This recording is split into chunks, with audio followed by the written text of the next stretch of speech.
Eto nas ljudovi, morao sam se malo, kako se zove, sad se već manje nervozan, ne, izašao sam jučer van, iako bilo bez veze, ali ono, čisto omak je traje, ja moram jednostavno izaći, splesat se, malo ispuhat se, inače postane malo neurotičan, ne, i onda lijepo probudio se, najeo, popio pun kurac vode, išao sad lijepo u džim da se ono, izbacim iz sebe to, i tamo utuširao se u džimu, obukao svježu odjeću i rekao ajmo jednu chill subotu, sad sam baš chill, jučer sam se ispuvao, bez veze bilo, sve samo dječji kiće, ali nema veze, muzika, ples, malo ovo, da, ono, ne mogu, postane neurotičan kad vikendima, ono, ne izlazim, jebate, navikao sam cijeli život, jednostavno sam, volim ići van, jebate, onda ako me nema koji tjedan,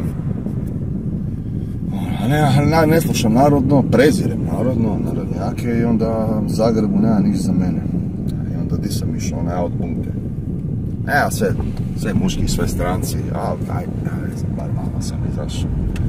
Ono, jebi, ne, i onda kako sam, tako oko 4 sam išao. Čekaj, di je, ajmo jedan car wash.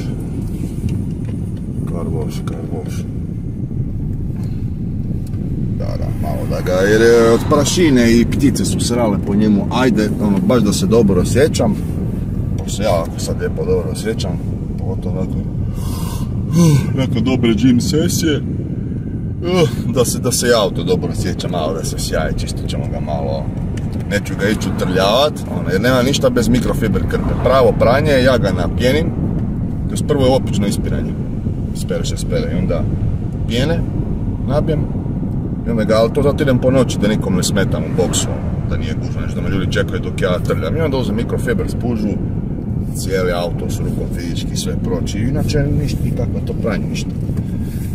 I onda ga ispiranje sa... onaj vosak mi se ne sviđa jer ostaje, voda znači ostane na haubi, na krovu, ne čišća, ostane kuć, ono. I onda se prašina skuplja na to i ona bude blato poslije, ne znam. Bolje zapravo bez tog voska. Jer kao water repellent da, način da kapice ne idu, ne odlaze. A bez tog voska bi se stopili, bi se otišli, bi se osušnuli, ne znam, glavno. Taj vosak ko da ne da vodi do ode ča sa haube. Iako lijepo izgleda za ono na prvu ruku, ali ne da mi se. Niti mi se ne da to baš, dok je to kad mi se sad vratio sa servisa sam ga opro i parkirao kući, ne? I onda, kako je stao parkiran se usro, ne veze, ali sam ga opro i sa rukom sam ga cijelog ovoga obrisao, znači ona kako se zove, ovčja koža, oni to zove, nemam pojma, ono što pija vodu, cijelog sam ga, ja sam ga parko, ja sam ga sparkirao i, evo ga, prljao prašnik, znači, kad nemaš garažu, nego na cesti, ne rađe bi tražio drugi stan, samo zbog dvorišta i garaže, evo, nema mi se, ajmo, priuštit samo jedno brzinsko malo pranje. Jel imam? Imam puno ovih.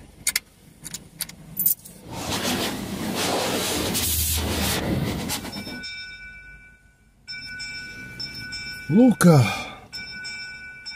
Hoćemo ga odvesti tamo. Ajmo, dobri sam volje, zašto ne?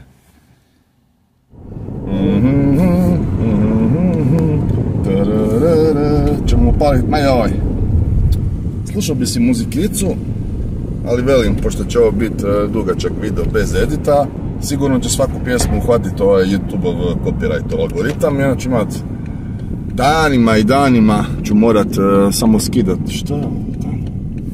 Ajmo jebat. Ne, zaobiđi me. Tamo, glavo, nemoj karat. Gdje me to šareš? Glavo.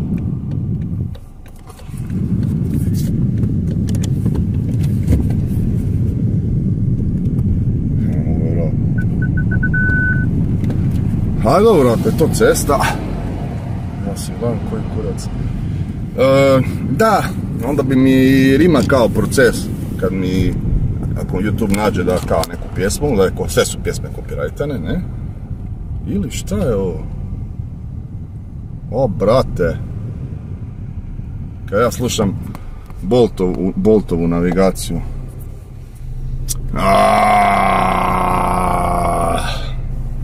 Normalno je... Bože dragi.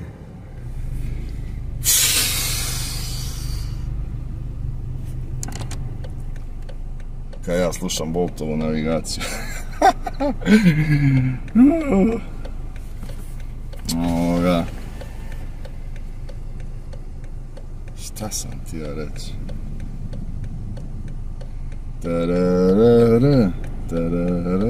Dobro, sad bar imam parking senzore. Da, BMW is back.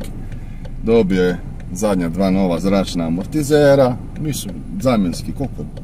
200 eura, 180 eura komad. Jer je puštalo zrak, sad više ne pušta, sad je dobro. Napravio sam mu veliki servis mjenjača, sa ispiranjem i sve. Mjenjač je ko bomba. Mada je prije bio dobar, uopće nije bio loš. Znate, nije da mu je trebalo, nije da sad nešto bolje, nešto šalta, ne znam, možda malo, kaj ja znam, nemam pojma. Malo odlučnije hvata brzine, malo ko da malo manje klizi, nego baš ja osjetim kad uhvati brzinu, kad dolovi, ja osjetim da malo povuče, krene. Možda evo jedino to, mada evo velim, realno ovi mjenjači, evo ima 330.000, nikad njemu to nije mijenjano. Mogu je napraviti još koliko hoćeš, vjerojatno mu ne moraš ni mijenjati. Ali evo, da izbijem strahove, jer znaš, neke su teorije kružile, da znaš kao ne valja, ok, možda ako vam napravi neko ko ne zna, meni je to radio kolega od ovog mog mehaničara, on mu dođe pa mu radi, jer on radi inače u BMW servisu, pa tako surađuju. I onda je on to odradio kako treba, kaže ispiranje i sve filtere, ne samo onaj jedan koji ide, nego bla bla bla, mjenjač perfektan.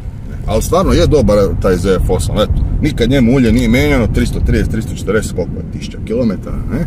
335. I preventivno sam to napravio jer namjeravam zadržati auto, nikakve strahove. Glavno koštalo me sve skupa, šta sam još radio, ne mogu se sjetiti, možda ću ovo napisati ovdje u tekstu, ću malo gledati po porukama jer već sam zaboravio kaj smo sve rješavali. Bilo je malo muka tražiti te žice su bile, prekid u žici, i onda su skužili zato jer auto je bio udaran, lakše udaran, branik prednji mijenjan. I onda su oni, kako su to mijenjali, te žice su sa vezicama, navodno, te vezice ne valja, jer tu trenje, to stalno mrda radi i puno žica se pojelo i onda su oni preventivno sve što se kujiš, što je bilo s tim vezicama, su išli mijenjati te žice, zato mi nije radio parking senzor, ne, i kaj smo još radili, ne mogu se sjetiti, ali da. Koliko je, 1200, 1300 eura me došlo sve skupo to, ne? I jedino što još imam za napraviti je zadnji desni kotač sam bio malo jednom opalio, meni se čini, od trotor kad sam išao. Pri većoj brzini ja ne osjetim, možda osjetim, to mi je rekao vulkanizer kad sam išao jer je bilo nešto, uglavnom možda bi trebalo ravnat zadnju desnu felgu, možda malo, i diskovi se kresu kad malo jače stisnem kočnicu, a pošto ima još mesa, čekat ću da se istroše, pa onda idemo komplet. Bog, bog. Bio sam ja bodala, pratio Boltovu navigaciju, pa sam išao tamo, rekao, da, gledam, di me on tu šalje neka mala uska ulica. Ja sam rekao, aha, jebeš Bolt, upalio ja Google. Da, ti me gledaš kao di ja idem. Ne, ja gledam, baš pitam Freda kad ovdje živi, kao pitam ga, je li ta ulica prolazna, jer znam inače da je slijepa. On me slava, viš kao, on tu kao... Imaš šetnicu na kraju ulici koja spaja na ovo. Imaš Boltovu, imaš Google, imaš Waze, ja sam kao išao gledao kao Boltovu, ne? Waze je isto užasno, Waze je baziran na Google.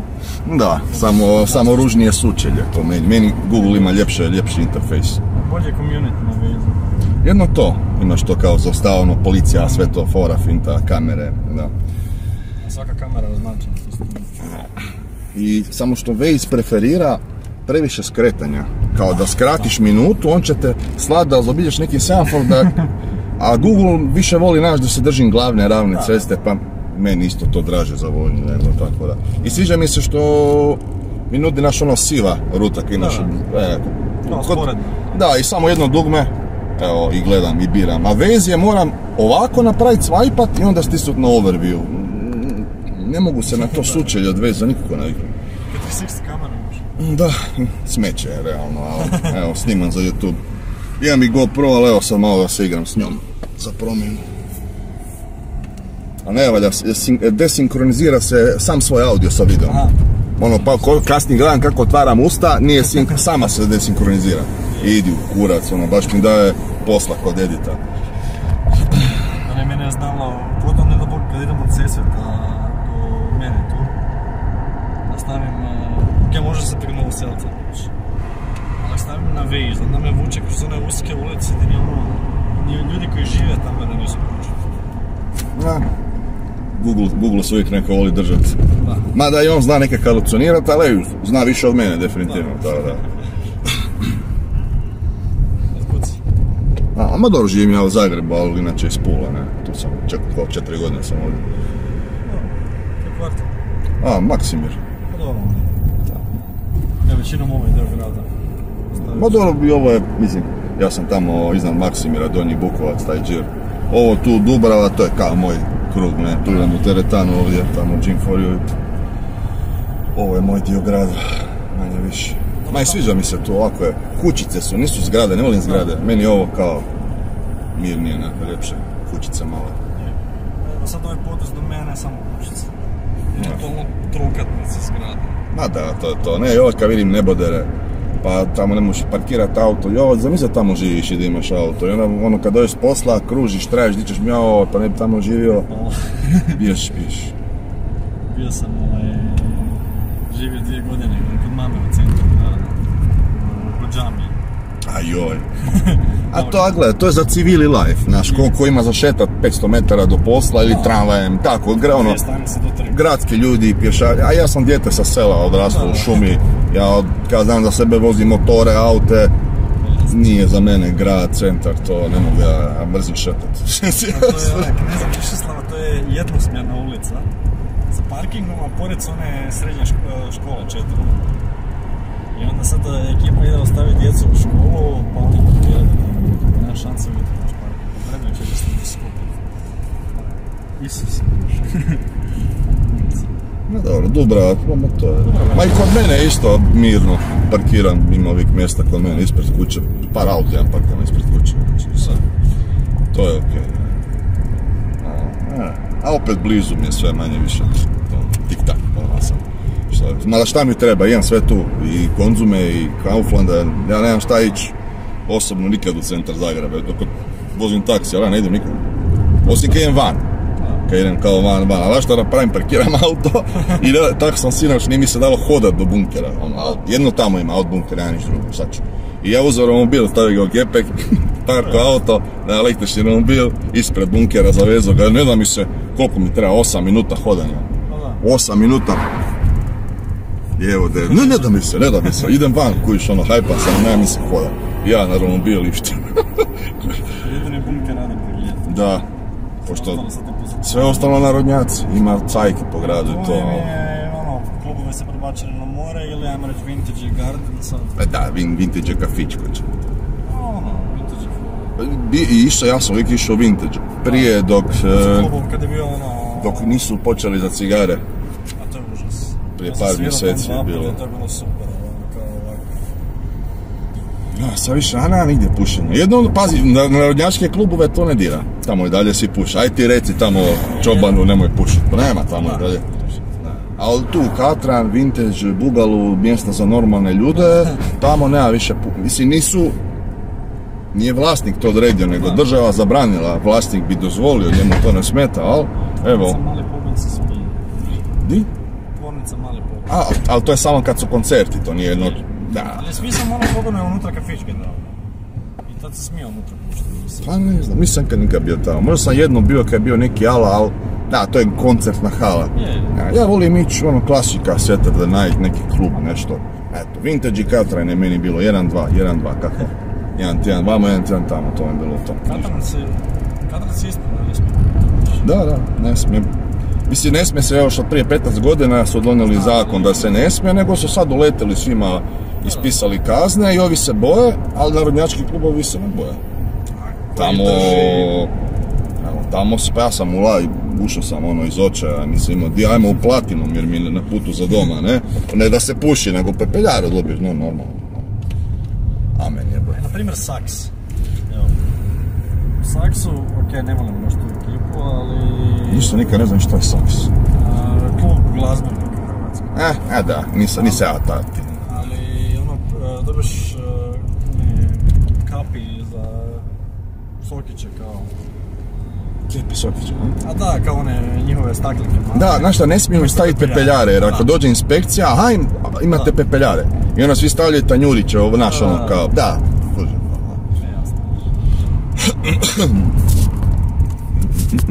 Tu lijevo odmah.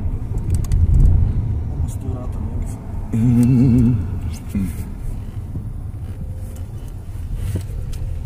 Ekola. Služim ga ove. Ma BMW zakona. Čovjek, uživaj.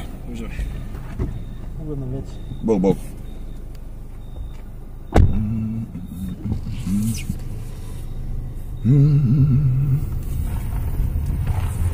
Jel ovim putem za nazad, a?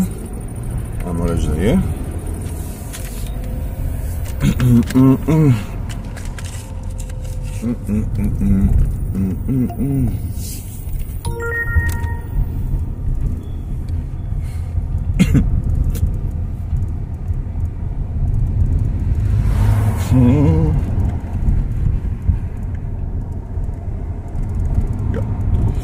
O, šta sam bio pričao?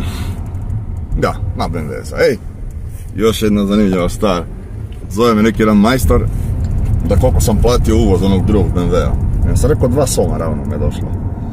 Sa registracijom, sa policom osiguranja, ne? Kaže, i našao sam, kaže, ja ću tu kupiti. Uglavnom, svidio mu se toliko moj BMW, jer ga je malo voziko, sad dok ga je popravljao i testirao. Kaže, znaš šta, sviđa mi se više, a ima, mislim, ima Audi Q7. 3.0 TDI, mislim da je 2.9, ono, bla bla bla. Kaže, više mi se sviđa nekako, bla bla bla, da sad ne hvalim, ali evo, moj mehaničar, koji nije tamo neki, doslovce vrhunski mehaničar, samostalni, ne? Kaže, toliko mi da svidi ovaj auto, kupit će on BMW isto 520 dizel. Automatika je našla nekog kao malo ogrebanog, udarenog u Njemačkoj, kaže, ja ti ćeš po njega, kaže, hoću si to. Ega, moj BMW preobraća ljude, preobraća Audijevce, mehaničare koji se Audija vozili, preobraća na BMW, a? Ti to. Ne, stvarno je, pogotovo, kad ovako zatvorim prozore, Miki moj,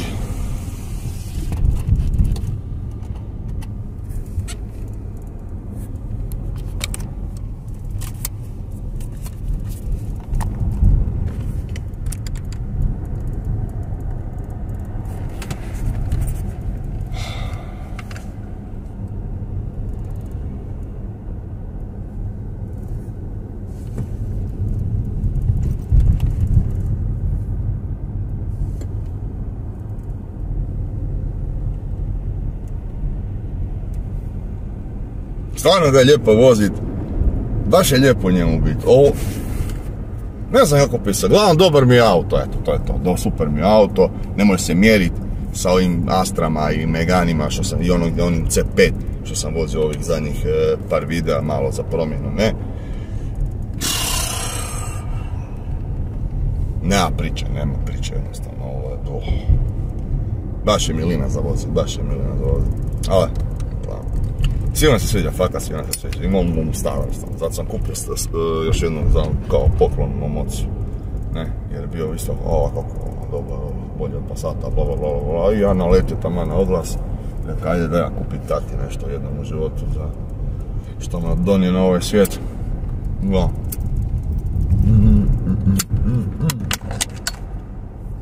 Posla je slabo, ali nije za ubice, ne. Sad normalno, znao sam, ali sam rekao dobre sam volje pa ću odvest. Nema, tu jednostavno nema vožnje gdje sam sad. Biće u gradu vožnje, ali niš posebno nikakva uvećanja. Šta je subota? 22 i 22. 22 i 22, 10 i 10. Slabo, prošli vikend kad sam vozio sa Astrom sam rekao da je očaj, očaj, još sam htio ići van, nisam imao di, baš sam bio ljud, nije znalo voziti ni ništa. A i vidjeli ste video kakve su cijene bile, sramota jebena. 6 eura za 7 km, a slaba cijena jebote. I gledi, ali ajde. Dobre sam, volje, boli me kurac. Onako znam da je zarada slaba, kako se kaže, nije me briga. Iako je bullshit vožnja, nije neka dobra cijena. I opet, odande ću isto vjerojatno prema gradu morati ići, nema tamo vožnje. Manje od euro kilometara je subota 11 sati, ali whatever.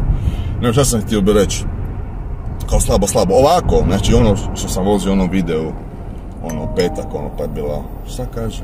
Dobio sam tip od ovog dečka, nice. Se može reći hvala na Boltu, ili se to može reći, a da sad ne mogu inako nići ovdje, ili to samo na Uber, ne vezi.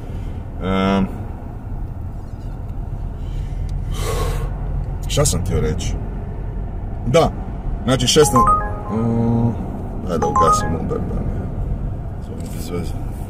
Kao 16,6 eura neto, promet po satu. Izračunao sam. To vam ispada, ako ćemo raditi 40 sati tjedno, ne više. Evo, anketa.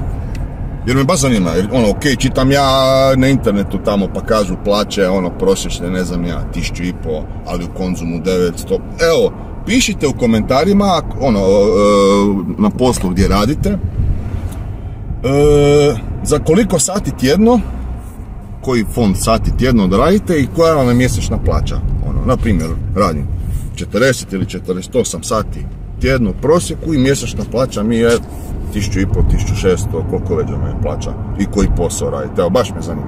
Jer evo računica, sad kad je 16 eura neto sat, odbio sam goriva, napravio sam 135 km, potrošnja bila 5,9, odbio sam 10% agregatu i odbio sam i kao najam, jer ok, kako ćemo sad riješiti amortizaciju auta? Znači, ostanete nakon provizije i nakon goriva 13, taj 16 se pretvori u 13 eura sat i onda sad to puta sati, puta koliko sati ćeš vozit, ne, i odbi, ok, za amortizaciju auta, ja uzem jednostavno najam auta. To je skuplja varijanta, znači to je u lošijem slučaju, jer normalno da vam je jeftinije imati svoj auto, to je govorim, uvijek jeftinije. Nikom, ja isto iznajmljujem auto, ja ne iznajmljujem auto jer vas volim, ja sam stavio tu cijenu koji svi drugi koji su stavili te cijene, jer s tom cijenom na kraju zaradiš nešto, isplatiti se, i auto i ti. Tako da, najam auta je skuplja varijanta, ali evo radi jednostavnosti, uzeo jednostavno najam auta i izračunao sam za 40 sati tjedno, što je 1600 eura, čistog vam ostane. Ako ćete raditi 48 sati tjedno, onda se to pretvori u koliko? 2000 ili 1900, ono, jer taj najam auta je svejedno ti koga vozi, ograničen si, manje više si stavljaju ograničenje na 6000 km mjesečno, ali to ti je dosta da svaki dan voziš po 9 sati, ono, svaki dan, tako da to je čisto da se spriječi da dvoje ne voze auto, onda je to pretjerana eksploatacija, onda je dupla cijena, a ne ta. Glavnom, kolika je prosječna plaća Hrvatska? Vi kažite meni. Ja mislim da je to s najmom auta i sad kad je kao loša satnica, loši promet, pa nije loše. Kaj znam. Kao običan posao, nije nikako tu mlatarenje love, nego eto, umjesto da radite u Konzumu. Pozdrav.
minuta budi gotovo, a jedem dalje.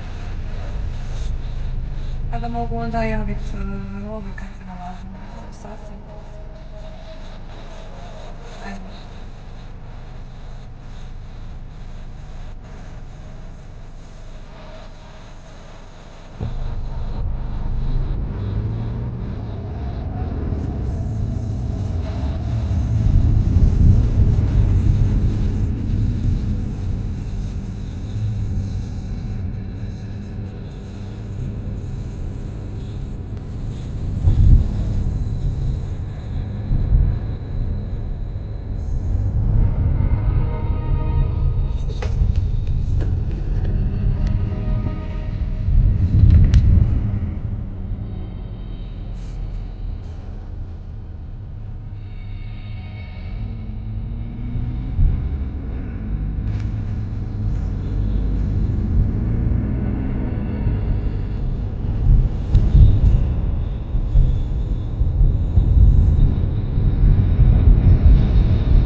Bratić spava u autu.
Dženja. Pozdrav.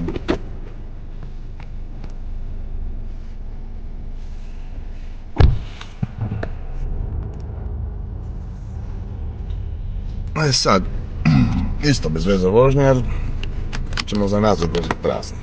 I niti euro kilometar, ali ne veze. A će zima, će nešto slučajno pronaći, mada. Možeš misliti...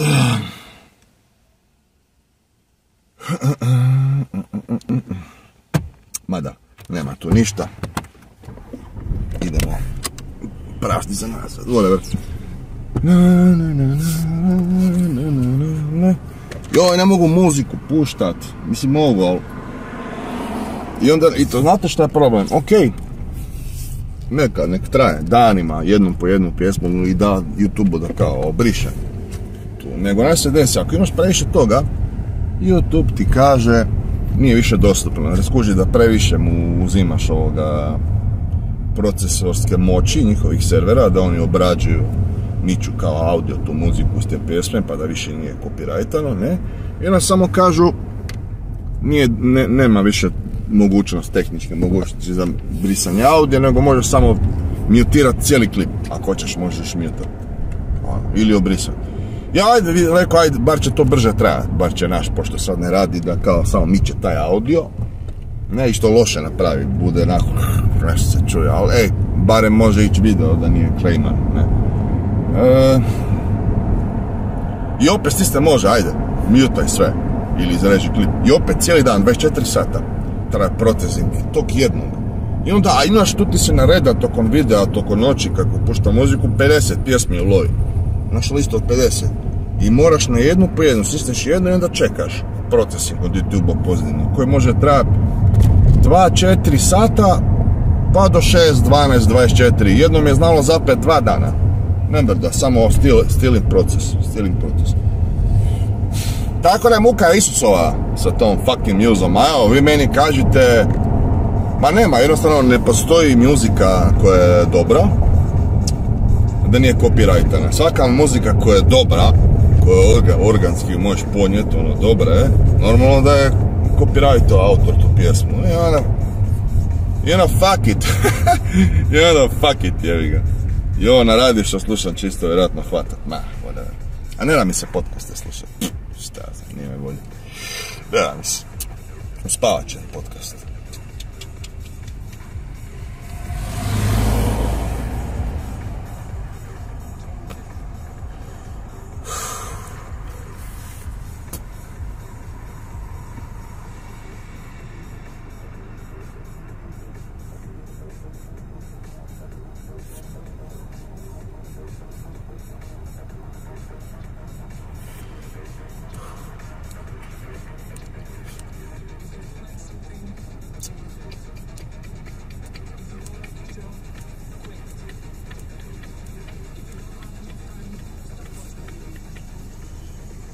Ajde semaforu, ajde, idem.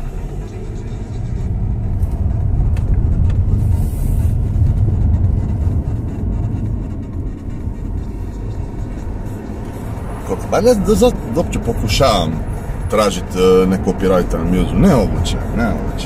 Nađe mi, pusti mi kao neki no copyright music, whatever. Ej, pucu bi si u nogu koliko je loša muzika, ne što slušam. Baš je preloša, tako da jebio. Jebija.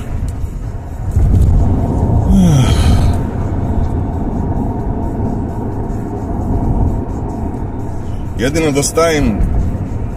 vidiš, dugo nisam stavio taj mikrofon. Mogu bi to. Imam onaj... Stavim na auxiliary, žičari, lavalier mikrofon. Tu ga stavim na majicu. I onda se čujem samo ja. Niš drugo, ne čuje se ni putnici iza, ni ovo auti, zvukovi. Ni radio se ne čuje, samo ne znam koliko će nam zanimljiv video biti. To je ajde okej, ma ne, po meni neko bolje ovo, sve zvukove čuješ, nisam samo ja izoliran. To ako imam nešto bitno za reći, pa ću možda staviti taj mikrofon i samo ja pričam ako je negdje buka oko mene, ako je bitno da se ja dobro čujem. Da, ne, bilo bez veze video, niti mi se da, nervira me tu taj mikrofon, fuck that. Ovo mi je puno bolje, sam mobitel snima audio i čao. I da, isprobavat ću malo, ajde, jer nisam dugo, jer mi se ne sviđa da mi na kurac, bolje mi je GoPro. Ali evo, ovo sad snimam trenutno sa ovom, kako se zove, Kurčevom Insta360, ne? Pa ću u jednom momentu, kad mi dopizdi, prebaciti na GoPro. Ili kad se napuni, ne znam koliko ima, 6 sati ili nema snimanja.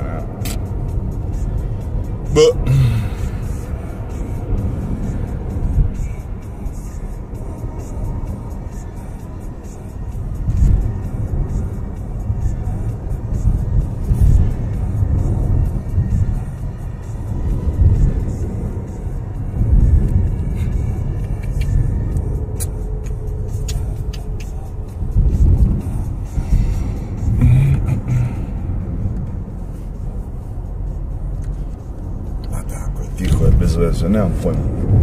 Ma da nije ni bitno, mislim koliko je, a je, ako pojačam će sigurno loviti. Pitanje.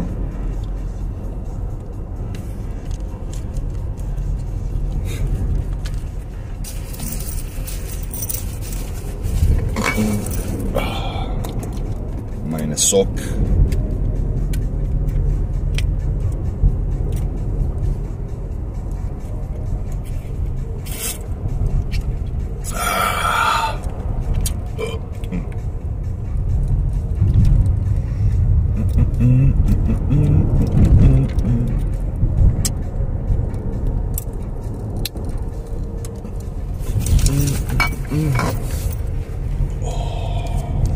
Tu imam jednu nepopušanu.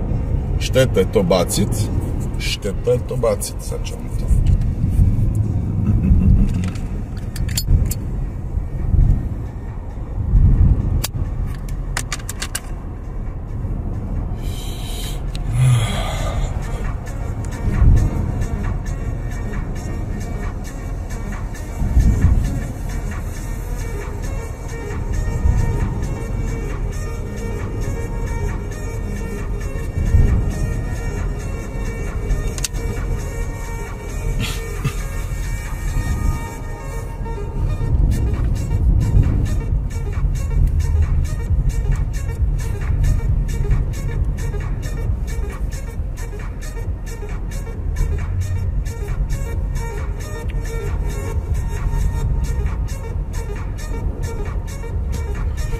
Pitam se ovo copyrighta na pjesmu. Evo, baš ću vidjeti.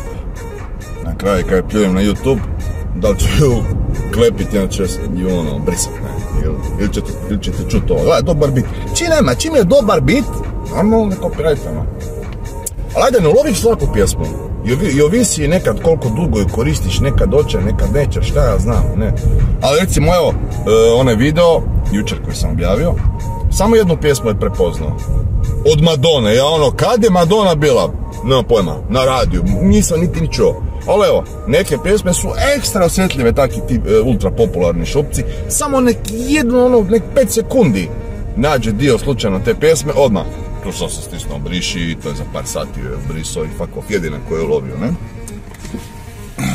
Više te to lovi kad snimaš ove duge videe i onda kad ima puno momenta tišine, ništa ne pričam, samo čuje taj audio, samo radio se čuje i onda će registrirati. Šta je ovo? Ajde, idemo. Mada, čudno nešto. Ajde. Dobro, to je Bolt zabrio nekom rutom, ne šalje, mi ćemo ići po Googlovoj, ne po Boltovoj.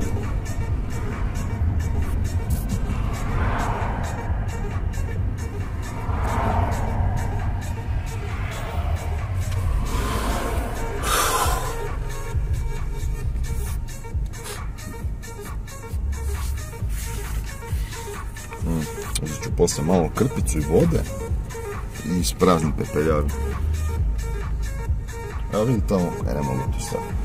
Na nekom stane neki bus stop, istare se pepeljaru i onda krpica, vodica, malo se jako pobrišem tu da je lijepa, se sjaji za mene, ako da mi je fora.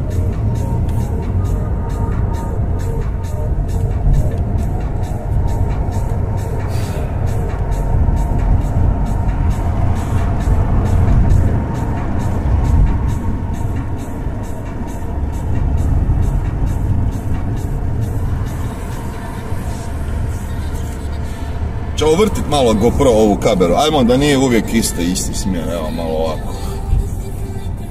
Malo iz ovoga.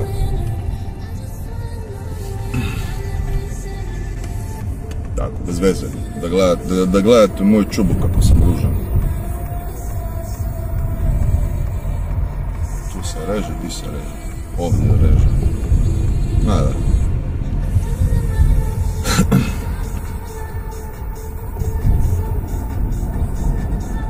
Jer ima, ok, imam 100 fora, baš mogu odzumiravat, vrtit ju, je cool, ali onda faca mi izgleda izopačeno, baš mogu izgledat ružniji nego što jesam, a to je pazi uspjeh, kad ispadneš na kameri još ružniji nego što zapravo jesi, onda nije dobro.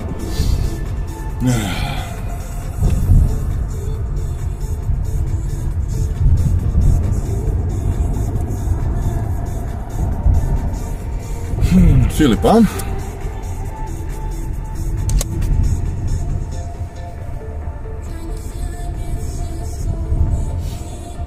Lokacija, tu volim kad lokaciju pale, znaš da je tu lijepo, ne? Čim dođem i kad ne vidim ovoga lokaciju, odmah sam joj, ne ono, kao nije tu.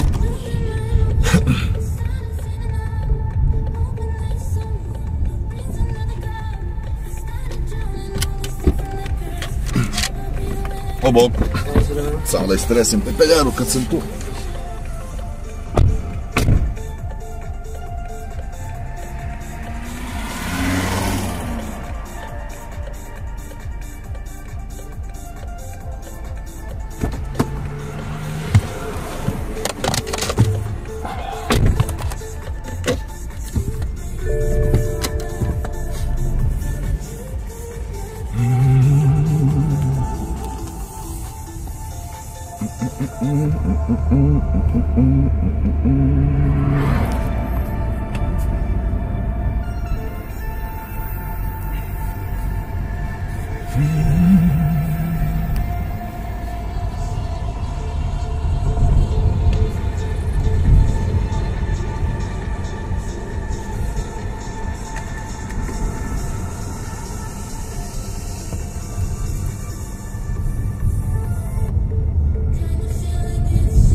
Di ćeš?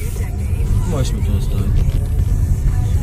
Kaže 8,5. Evo ga u redu. Thank you very much. Nešto, uživaj. Čovjek, pozdrav.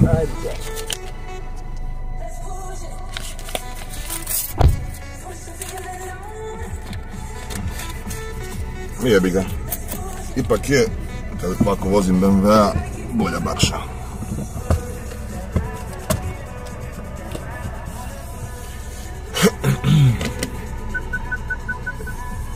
Ovaj se pita može proći ili ne. Dosta se kamion može proći.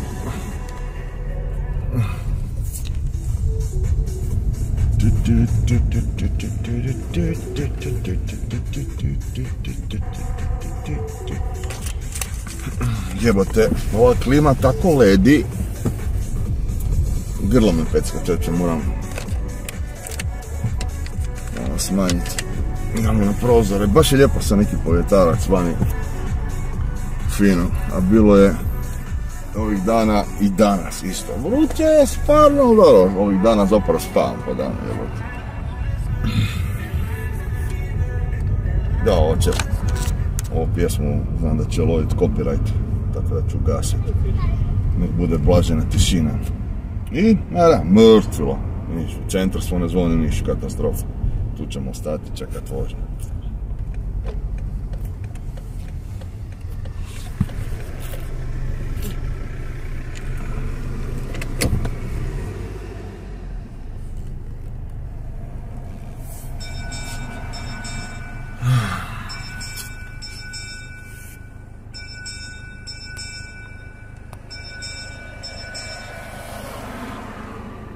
Ne, hvala.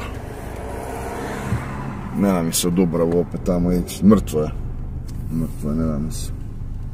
Nije ni toliko loša cijena, ali naćemo mi nešto bolje. Ovo.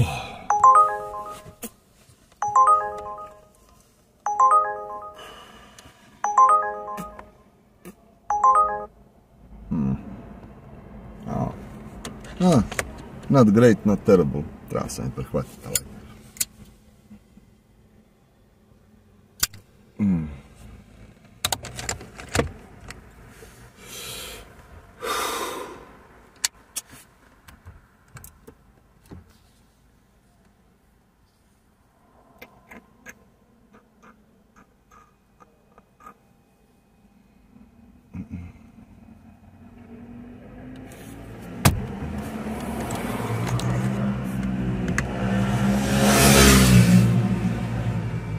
Kud juriš, brate?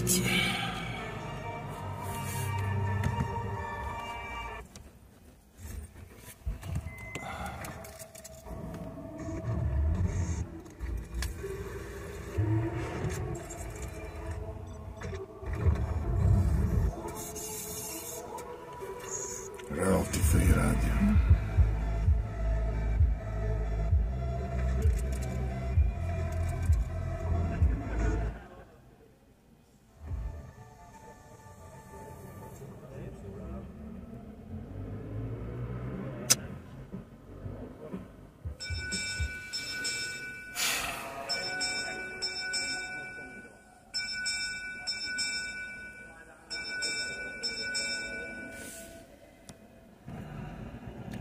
Mislim, gubljenje vremena.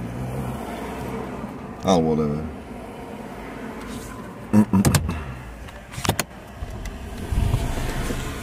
Ne znam zašto uopće idem po to kad znam da je gubljenje vremena. Ali ne vezi, whatever.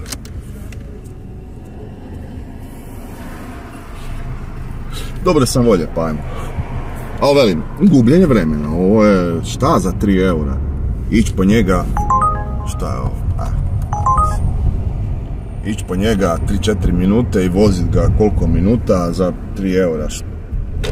Waste of time, waste of fucking time. Treba mi, zato sam se zalagao, o kurčina naravno, minimalnu cijenu staviti na 5 eura, pa onda može, vozimo se kako ćeš. Jer ovo jednostavno ne da je nemotivirajuće, nego bez veze totalno. A može i gore biti. Može i gore biti da ti još duže treba po njega i da još duže traje vožnja za 2-3 eura, da, jebo, pa zato sam cijelu onu komediju napravio sa onim bojkotom i svim pičkarijama što je bilo poslije toga, jer ovo je fucking bullshit.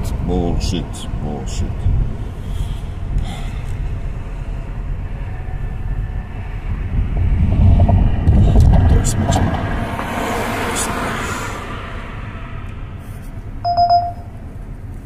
Je loše ta muzika, stisnuo sam nešto i šta se dešava? Tu ne, ma nije išta, to nema copyright.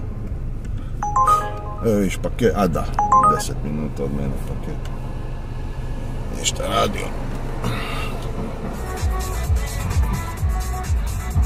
Background copyright, ma, fuck that. Nema toga.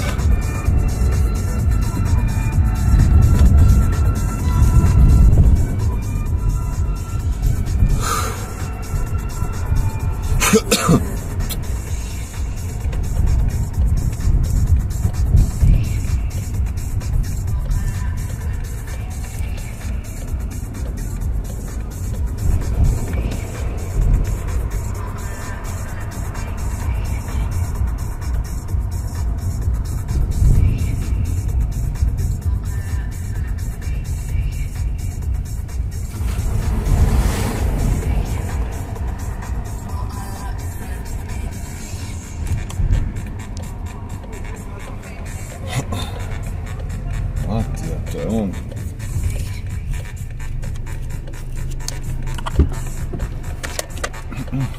Pozdrav.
Više mogu ovo.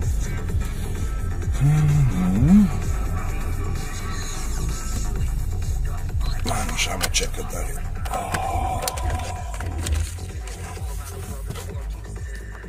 I...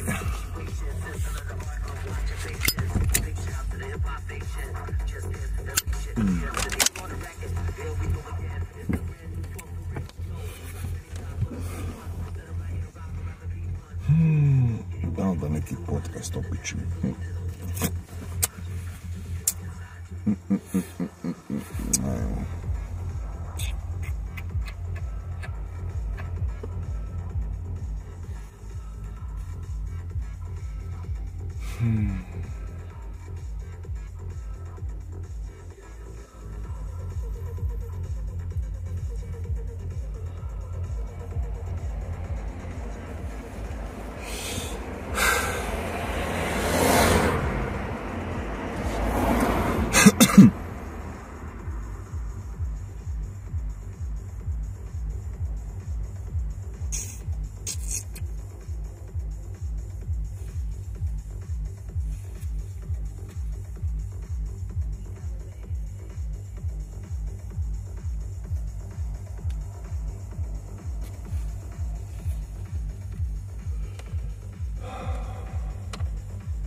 Nema ovdje, šta palamudi.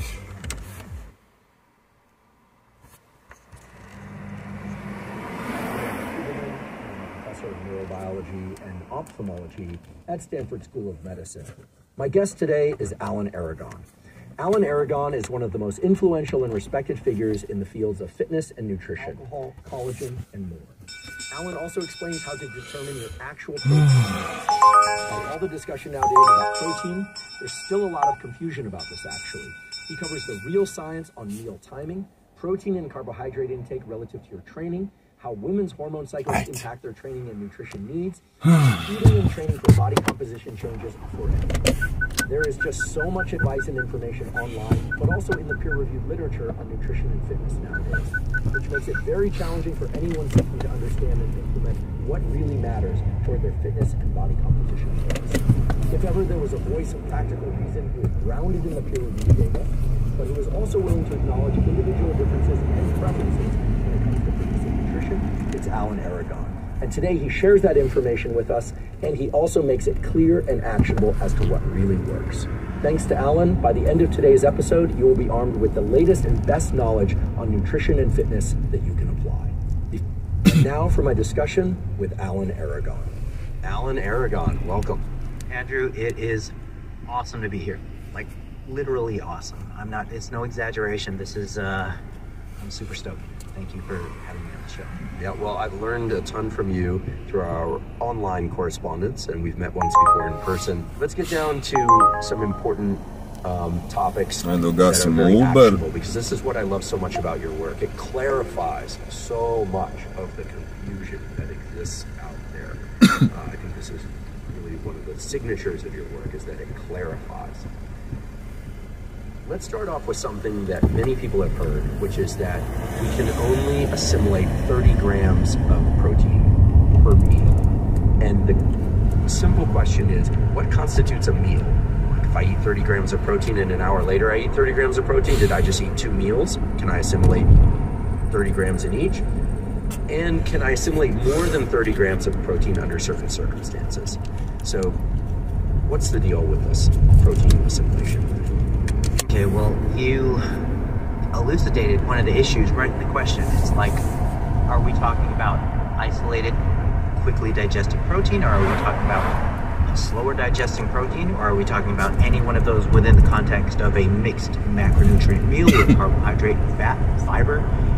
All of those conditions alter the behavior of what happens physiologically.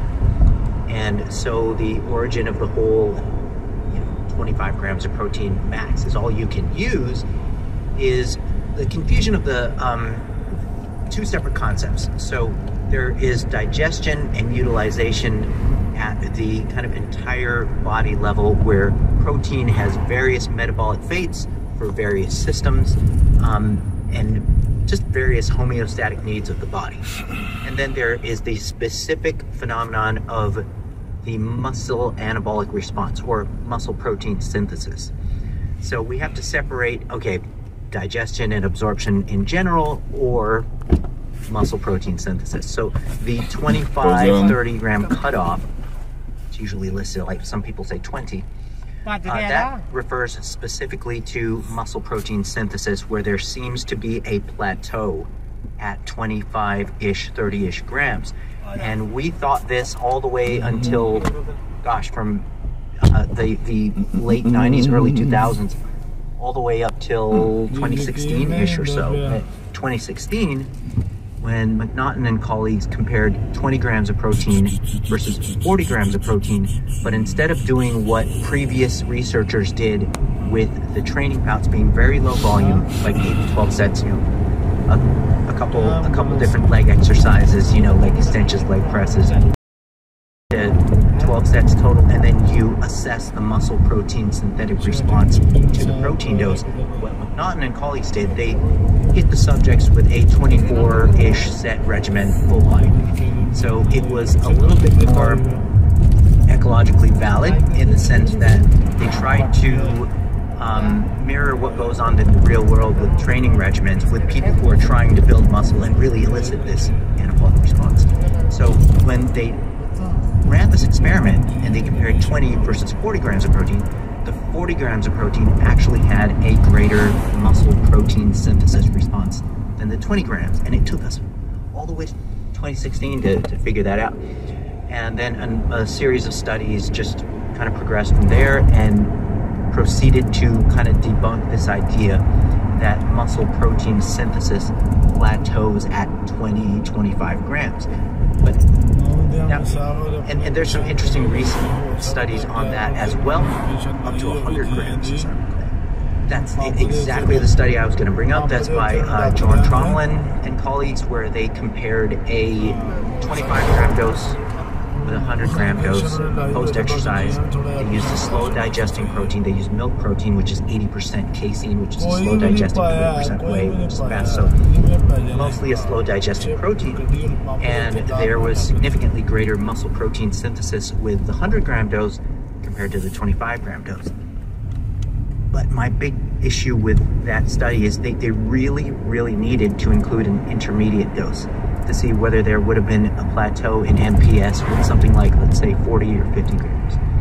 And that's because there's a lot of other research seeing that plateau somewhere between 30 and 50 grams. So I wish Jorn et al.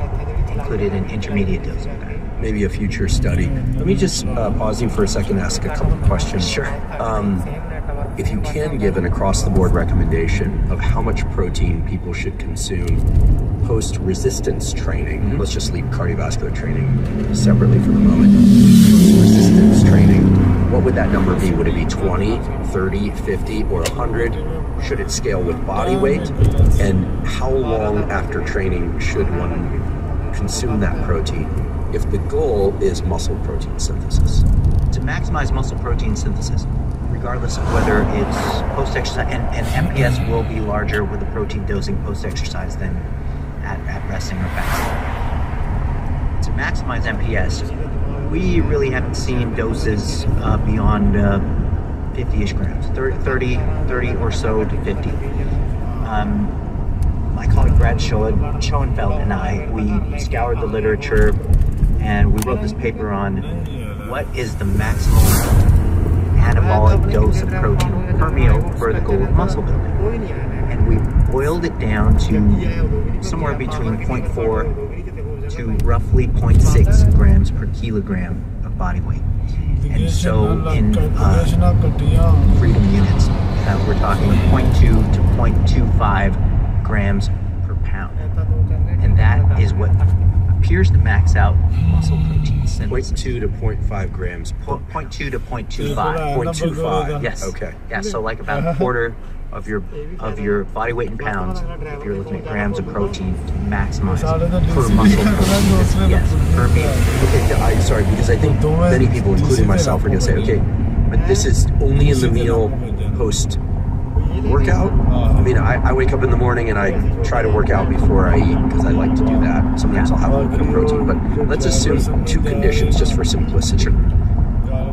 Somebody did resistance training in the previous 2 hours, and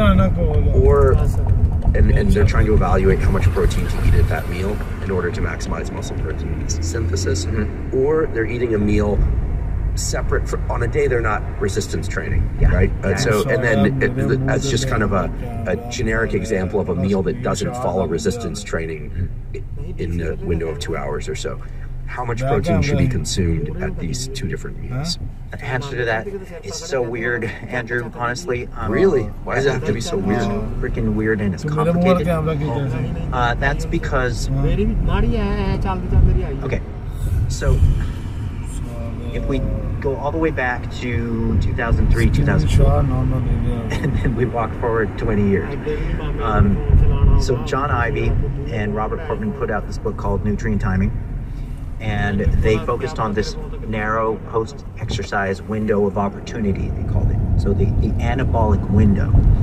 And the concept was you needed to consume protein and quickly digesting carbs, so a fast digesting protein, lightning fast, highly glycemic, highly insulinemic carb source together within 30 to 60 minutes post-exercise in order to maximize the anabolic response, maximize recovery, and then maximize your muscle gain.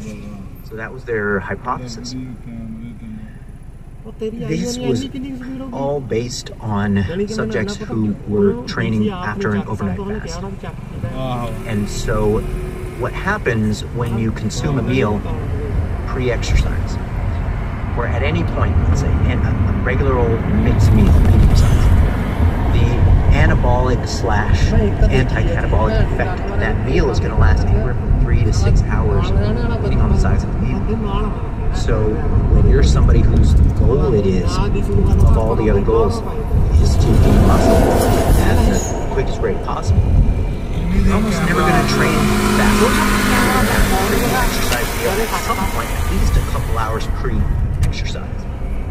And so when you're training, you actually still have these substrates in circulation through the exercise bout. And oftentimes, like if somebody has a meal like an hour pre-exercise, they're still absorbing that pre-exercise meal post-exercise. So we looked at this whole post-exercise period as something that just doesn't necessarily have any external validity, and it doesn't have relevance to real-world training conditions where people are not training fasting. And so what we did was, we did a couple of things. First, we wrote a narrative review criticizing the post-exercise anabolic window. And this was in 2013. We kind of pissed off all the researchers who did the seminal work in that area. Sensing a theme here. Just teasing. And then we did a meta-analysis of the existing literature looking at the anabolic window thing. And for the listeners, a meta-analysis is a study of the studies. You collect all of the studies on a given question, and then you kind of see, you look at, effect sizes, and you sort of see where the evidence leans, whether there's a significant or meaningful effect or not. And so we did this meta-analysis, and we collected studies that compared a protein timing condition where protein was timed within an hour, either pre or post-exercise. And then the control group of the study would have to have protein a minimum of 2 hours of nutrient neglect on both sides of the training bout.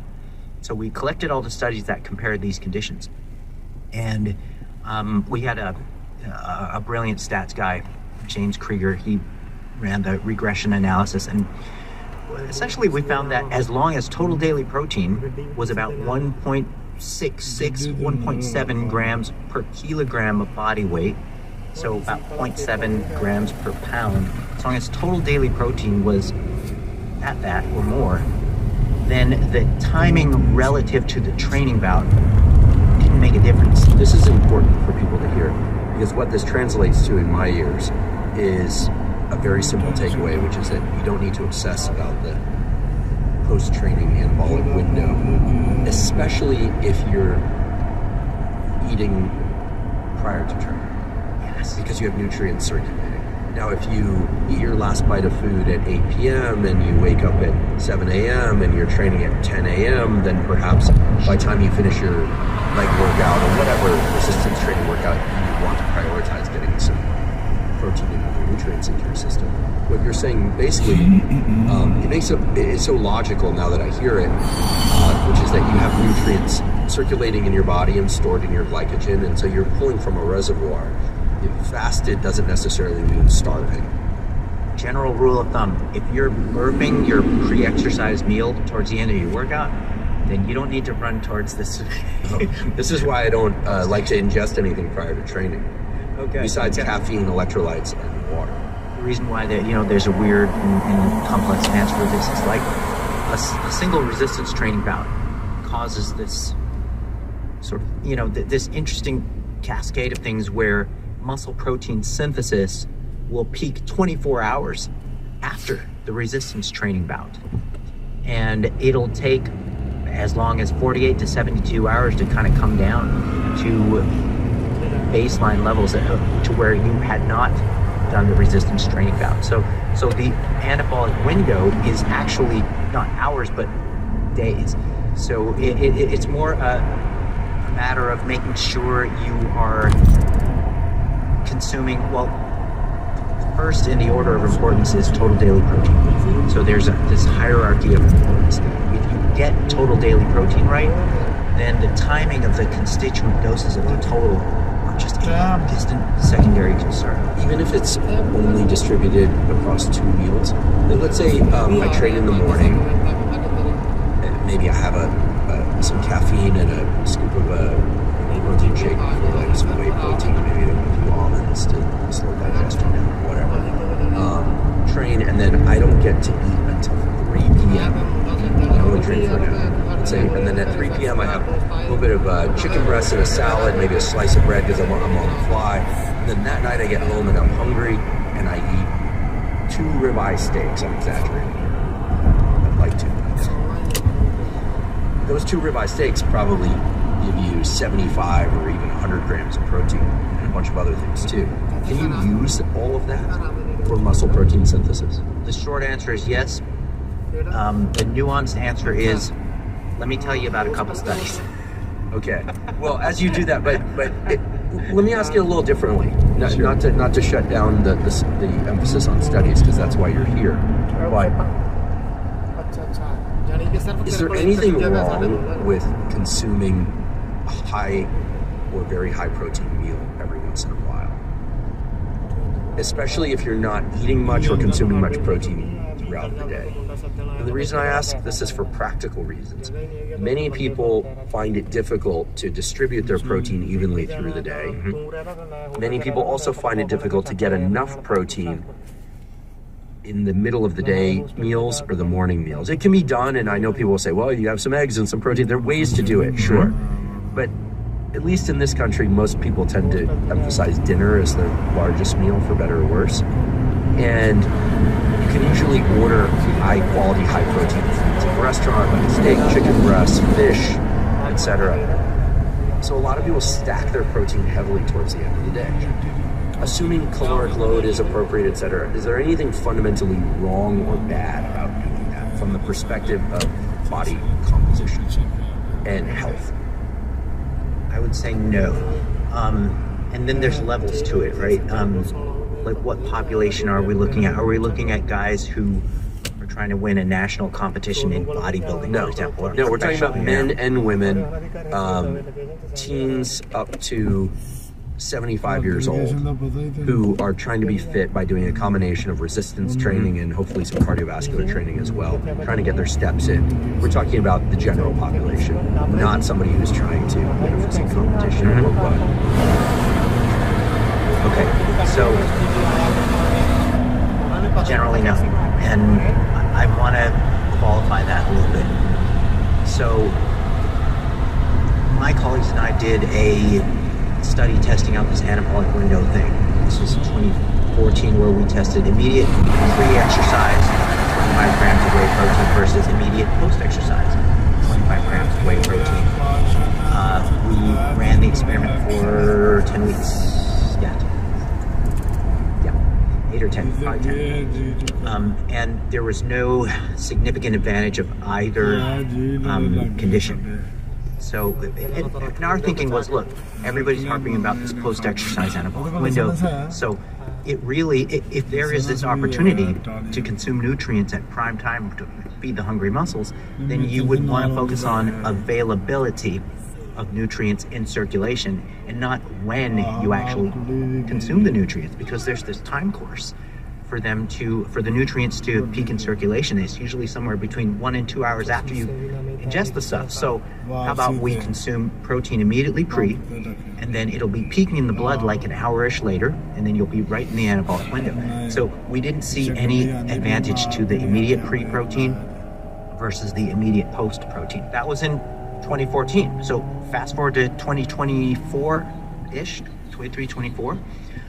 One of my colleagues, Yasin Locke, he took our pre-post model, and he kind of like, he ran his own randomized controlled trial version of it, but he wanted to kind of exploit the possibility of further protein neglect on both sides of the train route. So immediate pre and post-immediate pre and post 25 grams sandwich chain the resistance train route with a group that neglected all nutrients for 3 hours on both sides of the resistance train route. Total daily protein was optimized at around close to a gram per pound, 2-ish grams per kilogram of body weight. No significant difference, no meaningful difference in muscle size and strength gains at the end of the, I believe it was a 10 or 12 week study.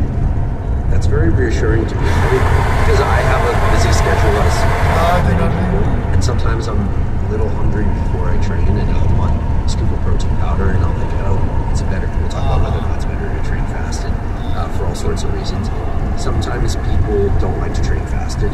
Sometimes people don't like to eat immediately after they train. Sometimes you have to shower up and head to dinner after you train, or shower up and head to a meeting, and you don't have the opportunity to ingest this quote-unquote anabolic window. Yes. So what I'm hearing through all these answers, correct me if I'm wrong, is that there's tremendous flexibility as to when you consume the protein that we all need, but that the overall protein requirement seems to set somewhere around 0.7 to 1 gram per pound of body weight, somewhere in there total per day.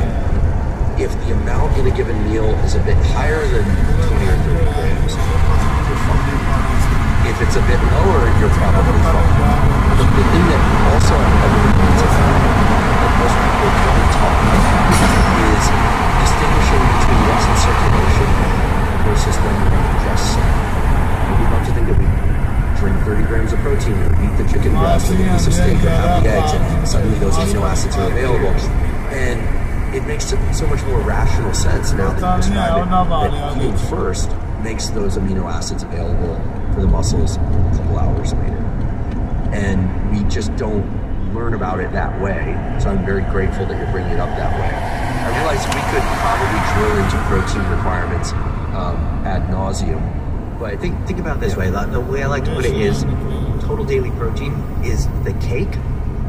The specific timing of protein relative to the training bout, that is the icing on the cake, and it's a very thin layer of icing. Let's talk about fasted training and whether or not it indeed burns more body fat. And here let's expand the conversation to include cardiovascular training. And of course, that's a vast space. It could be long, slow distance, could be high intensity interval training, anything that gets your heart rate elevated deliberately for 12 minutes or more. Is kind of how I put it. So let's be broad with what we're calling training. It could be resistance training, circuit training, whole body part split, whatever. Let's take all that out, and let's define the fast as not having eaten either for 4 hours during the middle of the day, or for 8 hours or to 12 hours, including 13:20. right? Because people then say, wait, but I'm fasted because I don't eat lunch, and then I try, okay, it gets really murky, and then we could spend 26 hours here, and we don't want to do that. So, assuming that one trains fasted, does one burn more stored body fat in particular, or just more dietary fat, if there's dietary fat circulating. Let's just say lipids. I think that when we hear the word fat, people think body fat, but there's also dietary fat, so people discriminate between the two. Yeah, okay, so picture this. Picture two people eating the exact same amount of, exact same diet, identical diet. By the end of the day, same macronutrition, same food selection, everything is identical. One person or one of the groups, let's say we're running a study, okay? One of the groups trains in a Šta reći osim smrde? Smrde, dobro, pa sam prozor ima do kraja otvoren, pa sam nekako podnio jer je ulazilo puno svježkog zraka, ali osjetim iza i na semaforu kad bi stajali dok bi čekali kompa smrde, znaš, ko da neko ko je sad jeo i nije prao zube 2 dana, ovako priča u tebe, tako ono, osjetim tu iza taj smrad. Whatever, nebitno, ajmo da And the group that has the breakfast will essentially be, burning their breakfast during the training.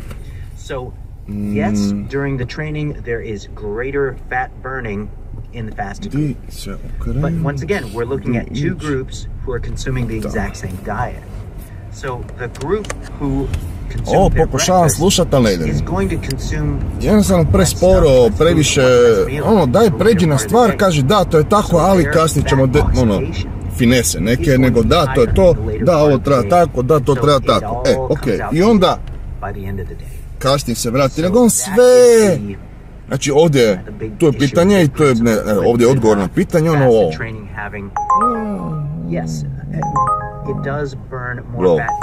Koja je užasna voljna. Neću tamo ići, jebote, neću se nikad vratiti, šta je ovo. But you know what? This was a huge idea that persisted throughout the late 80s, early 90s, even into the 2000s when Bill Phillips came out with Body for Life. Stuff. He was big on the fasted cardio and stuff.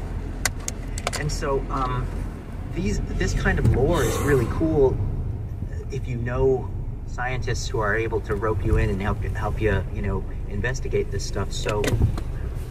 Once again, I gotta give Brad Schoenfeld a lot of credit. Teško ga slušati je bi. Vjerujem da stručnjak i sve to, ali... Ne mogu ga slušati, sorry. Znam da si stručnjak. And we compared fasted cardio with fed cardio. And the predominant lore at the time was the fat burning zone, right? So to meni zjebe, right, so to meni, ja, ne mogu. Which they carried out for a little less than an hour. And we compared an immediate pre-cardio meal, which was a standardized, it was like a meal replacement type of thing, with ne, sorry, presporo pričaš, ne mogu slušat. Jebote. Mankind in general is fickle, hypocritical, and greedy. This man has been referred to as a devil, and his name has been identified with evil, deception, and cruelty. His works have been burned, banned, and censored because they were seen as too dangerous to read. He is also one of the most misunderstood thinkers in history. This is Niccolo Machiavelli. And today,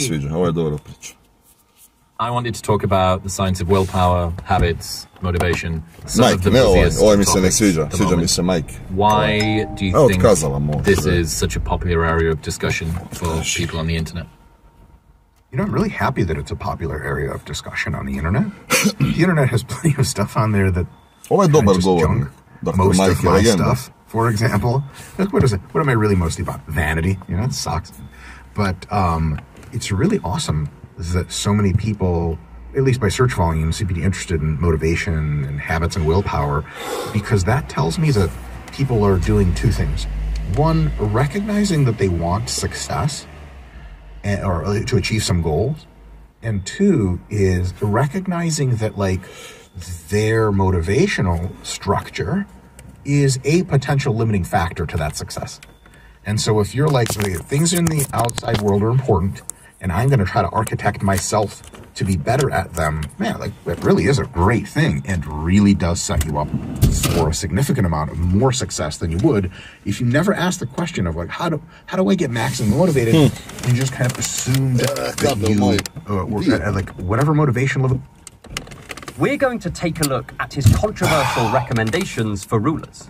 And we will discover how sometimes being a good person and being a good leader are simply incompatible. At various points in this video, you might find yourself becoming offended or outraged at his suggestions, and that is absolutely fine. But I encourage you to stick it out to the end, because despite what you've been told, Machiavelli is not a manifestation of the Antichrist, but a deeply complex philosopher and politician who has a surprising amount to teach us about the nature of power, government, and when being... like whatever motivation level you have, it's just kind of what you're doing. It's kind of default. I had a situation today. I was working on my next book. Yes, it's an adult novel. Desno. Ako sam dobro shvatio, desno. Viš, to mi uvijek. To nikad ne znaš. Yeah, I thought you sam dobro shvatio.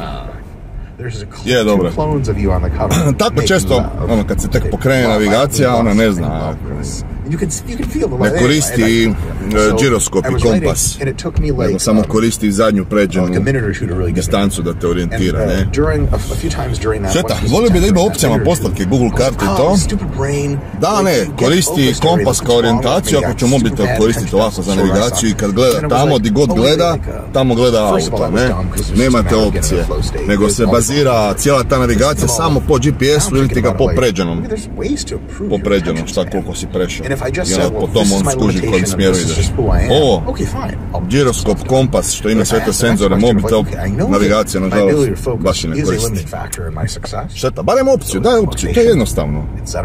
To je Google karti jednostavno. Koristi kompas od uređaja da determinuješ, jebate, ne znam hrvatsku riječ pa moram reći determinuješ, da odrediš. Odlučiš se za... Determin je bolja. Jel da je determin preciznije? Više, znači, bolje nego odlučiti. It's interesting that nobody, very few people can say, well, this is the deadlift that I have. This deadlift that I have, it's kind of a part of my sense of self. You know, it's very closely tied. I had this when I started working with a diction coach. Oh, I thought you were going beyond that.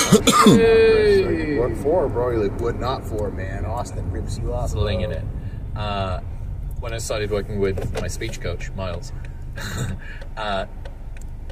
some of my friends have... Nikad ne znaš da će krenut brzo. What about your natural speaking cadence? Well, it's an addiction coach. That's got to be like nails on. I imagine so, because in my opinion too, there are...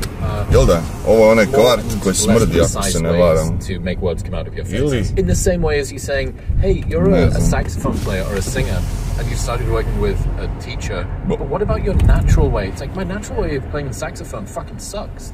Like, that's why we practice. The natural way that I deadlift just the bar, or this bar plus 5 pounds on either side. But for some reason, I think when it comes to internal stuff, willpower, habits, discipline, because you can't see it, because it's inbuilt in a way. It feels like it's part of your sense of self, and I think that limits maybe people's understanding of how much they can do that. Let me see. Yeah, it must. For many people, I think it does. But I think more and more people, at least see thumbnails and titles on YouTube. It's like, 5 CEO hacks to boost your motivation now, in parentheses, science. And you're like... Manifest the destiny. Yes, that's right. Keep looking at clips. But it's not a human clip channel. It's also on the title. Vidiš, mogu bi staviti jedan špric parfemčića, to je 2. Ajmo i na ruke. Mmm, 1 million. Pako raban ili šta već. Dobar. A mogli bi kad smo ovdje staviti, ali nećemo jer sad se možda digne rampa odmah.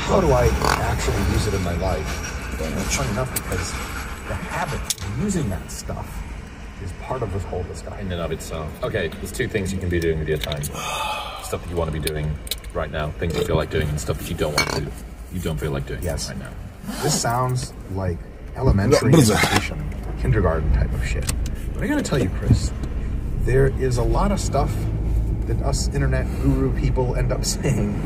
It sounds remarkably kindergarten-like, because many of us, ourselves included, me, you, all the other talking heads, are coming to realize pretty regularly that focusing on very basic rudimentary understandings and eliminating mistakes from those understandings can build a foundation for real deep insight that in retrospect seems obvious as fuck, but prospectively may seem confusing. And so I love doing things like splitting up every decision you could choose to make into just 2 things. And it seems dumb, but also you like think through it a little bit more, and we'll talk through it a little bit more. And it's like, oh, all right. Well, that actually simplifies things considerably, because one thing I really love and hate is when especially experts say things like, well, it's complicated. Well, it's nuanced. Oh, I understand that. But you got a PhD in this shit, right? So why don't you tell me how it's complicated and nuanced? And a lot of times they will, but some of the times it's a deflection tactic to say things things can be simplified. It's possible to simplify things. The first simplification we make today is, of all of the things you could be doing in this next very moment, you fall into basically only 2 categories. Shit that you feel like doing, and shit you don't feel like doing. And then those categories can further be subdivided into just a few other categories to really simplify. So if the shit you feel like doing, you can ask the question of, is it a good idea to do? And we just have like a few points in a checklist to fill out to see if it's yes or no.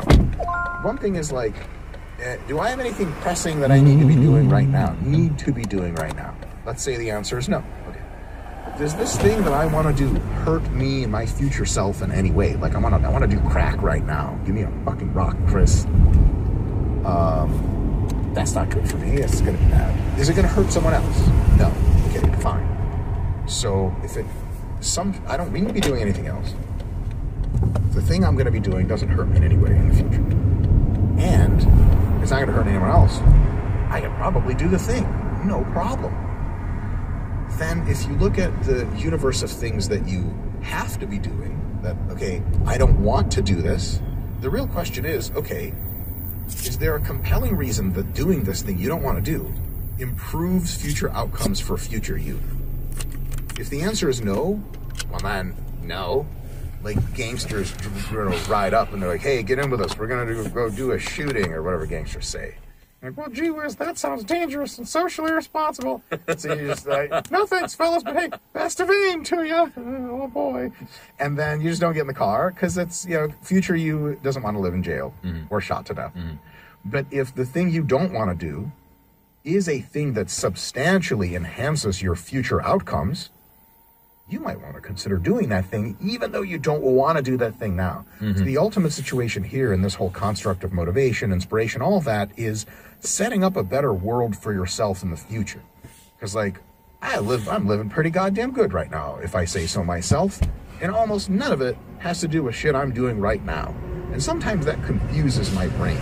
I'll be sitting on Sunday, and I'm high on edible marijuana, and I'm just scrolling through the TV, and Jew brain is like, you're a piece of shit. You're useless. You don't deserve any of these things that you have, like a house and a TV and time to scroll, and even edible marijuana, which you paid for with your own money, I might add. You degenerate drug addict. And then I'm like, well, how the hell do I have all this stuff? It's because I did shit earlier that didn't pay off at the time. It paid off later. So with that whole decision tree I just described, you can really easily choose if you're going to just do shit you like right now, or if you're going to do some shit now that you're not a big fan of right now. But future you is going to be like, bro, he's going to open up the fucking time portal, he's going to push a fist through that shit, and he's going to be like, blast that shit, big homie. And you're going to do this because you hooked up future you. Future you is your biggest ally, period. Past you is completely dead, by the way. Future you is going to exist soon.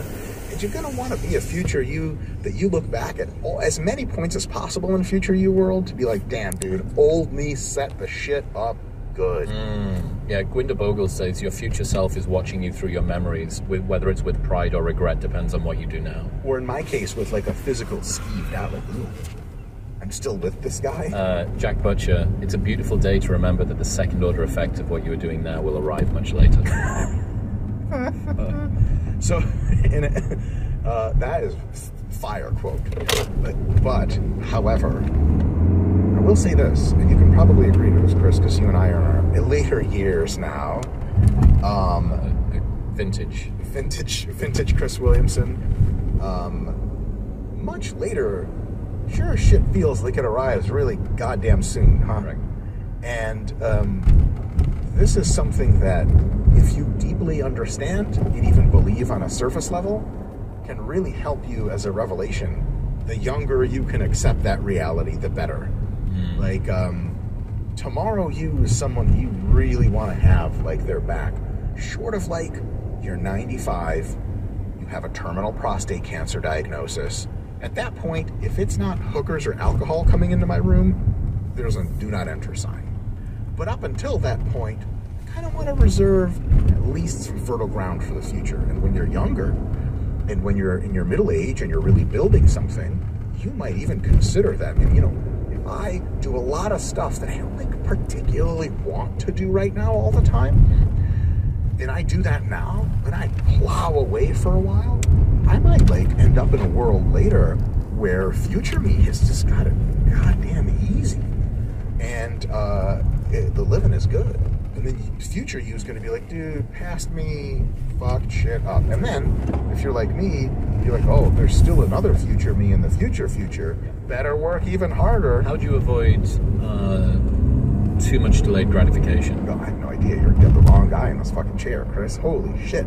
I'm a goddamn poster child for not even knowing my meaning, short of working on mega projects. Man, I have no fucking clue. That's why you're the person to... Yeah. But also, you like a Sunday where you can relax. And the last time that we spoke, one of the absolute fucking sleeper episode that everyone should go back and look at was the importance of a good rest ethic, not the importance of a good work ethic. You and I really got onto something. That was fucking money, dude. It was so good. And I'm just wondering, because this feels like actually quite a nice graduation from that conversation, which was, hey, your capacity to deploy power is in many ways kind of proportional to your capacity to let go of it. And that a good rest ethic is as important as a good work ethic.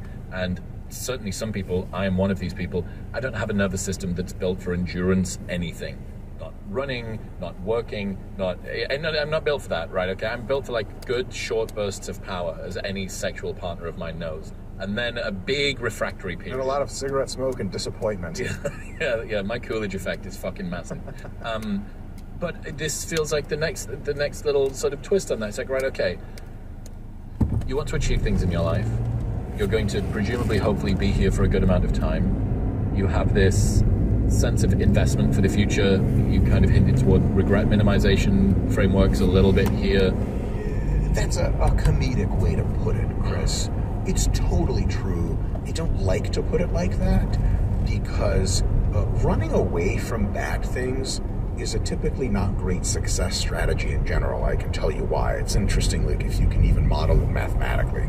So running away from bad things, it means that the further away you get from the bad thing, the more your motivation to keep going dissipates because you're further away from the shit. Like, you get really close to a crocodile, you're gonna have a lot of motivation to get away. He's 200 meters away from you, you're like, whatever, he's not gonna fuck him. These things are lazy, they're barely even alive, fuck them. Right? But if there is something you want that's positive, that you're going towards, the closer you get to it, the more psychotic your drive for it becomes. The more of it you get, the more of it you want. And I would say that, yeah, regret minimization is valid. Regrets aren't fun. I have plenty of them. But, like, it's also pointless. Most psychologists will tell you, like, mulling over your regret is, like, a good way to just become depressed. For no good reason, by the way. Like, at least wait for a relative to die or some shit like that. Don't just make yourself depressed. What you want to do a little better, maybe, is to think of, how do I build fantastic things in an amazing life later on for myself? And so when later you are in the amazing life, you don't have to have any discordance about well, how did I deserve this? Or is this really real? Is this going to happen? Or you don't have to be in a place where you don't have an amazing life and think, well, how can I get it? You always knew the answer to that. It was delaying your gratification, not for the purpose of some kind of monk shit, just to do the combination of things that maybe you didn't want to do right now, but also is very useful for your future self. Okay, how can you make what you're doing feel like right now, like what you don't feel like doing right now, a more seamless process? That's the biggest question, because there are a variety of answers to how do I get myself to do the thing I don't want to do that's important for me in the long term that are false starts, bad ideas. Okay, yeah, let's start with those. Oh yeah, sure. Grit, willpower, discipline. If they're the first things you're talking about, you just you're talking about very important, very functional things at the very wrongest point in the hierarchy. It's like going on a first date with a girl and being like, all right, so like a lot of forward and back, right? Grunting, that sort of thing. She's like, the fuck are you talking about? You're like, we're gonna have sex later, right? She's like, what? I guess, maybe, not the time. You gotta weave into that shit. And so, if you're looking at this from a sequential perspective, like, how do I approach a task, set of tasks, a whole hierarchy of tasks, from the perspective of, I'm not really cheesed on doing this right now, but it needs to get done.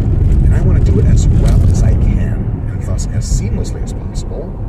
The first thing you probably want to go to is not any of those things. The things, that'll come in handy later, but it's much more of an emergency switch rather than the thing that drives you. People say, like, I'm driven by discipline. That's categorical nonsense. That's actually impossible. You have to be driven by something, and so the first construct that's very helpful, and it's also a very short-lived one, is called inspiration.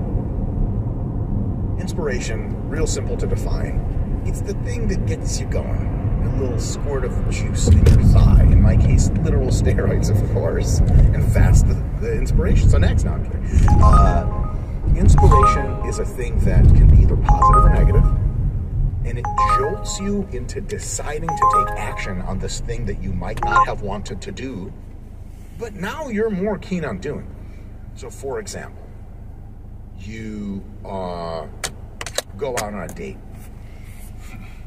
and you're talking to the girl, and you're like, yeah, I'm like into fitness or whatever, and she does one of these. She's like, oh, okay. And you're like, wow. You don't say anything at the time, you play it off, you know, whatever your score, you're the man. But later you're like, I do not look fit to the untrained eye.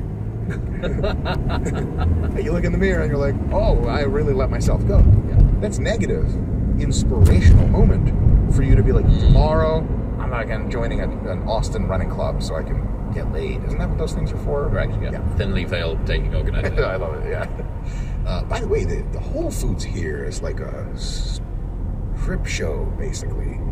Yeah, yoga pants are, they're really the technology. We talked before we got started about AI, progression and all the rest of it. I want to know about the technology that's going into fucking yoga pants and leggings. Yeah, full stop.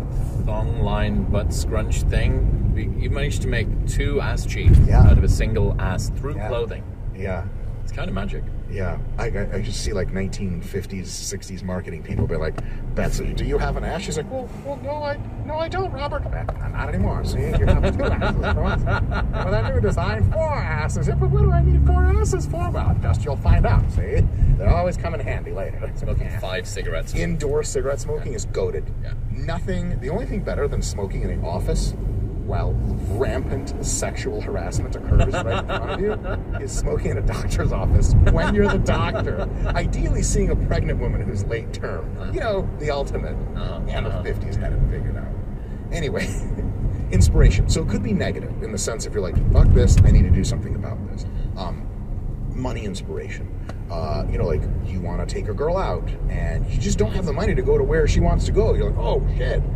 Whatever, any of those, all comes back to girls and dating, right? Whatever. Anything that's a little bit twinge of negative that you can use to push yourself into this process, which you logically have deduced is a good idea anyway. Getting in shape is a good idea, everyone knows that. Just on one point there, maybe you wanted to go and play Frisbee in the park with your friends and you noticed, fuck, like after 7 minutes, I can't do this thing anymore. I wanted this thing, and something had got in the way of that. It seems to me, at least so far, that inspiration is kind of like flat, like epiphany moment, flash. Yes. A sense of something. Right, okay. That's exactly what it is. Okay. And then there's the positive version, of course, which is often better and really awesome to feel. And that's usually something like a can-do attitude. Like you go and you watch, you've been delaying your working out shit. And one of your friends takes you to like a basketball league where it's like disabled, wheelchair-bound children playing basketball. They have that shit. And you're like, these fucking kids are trying, bro. I'm about to start crying watching these little motherfuckers, man. They're trying their asses off. They don't even have any legs. What the hell am I doing not going to the gym? I can do this shit. I am vibing off that. I want 1 million of that. Let's go. There's 50 other ways to say incredibly inspirational things, see incredibly inspirational things.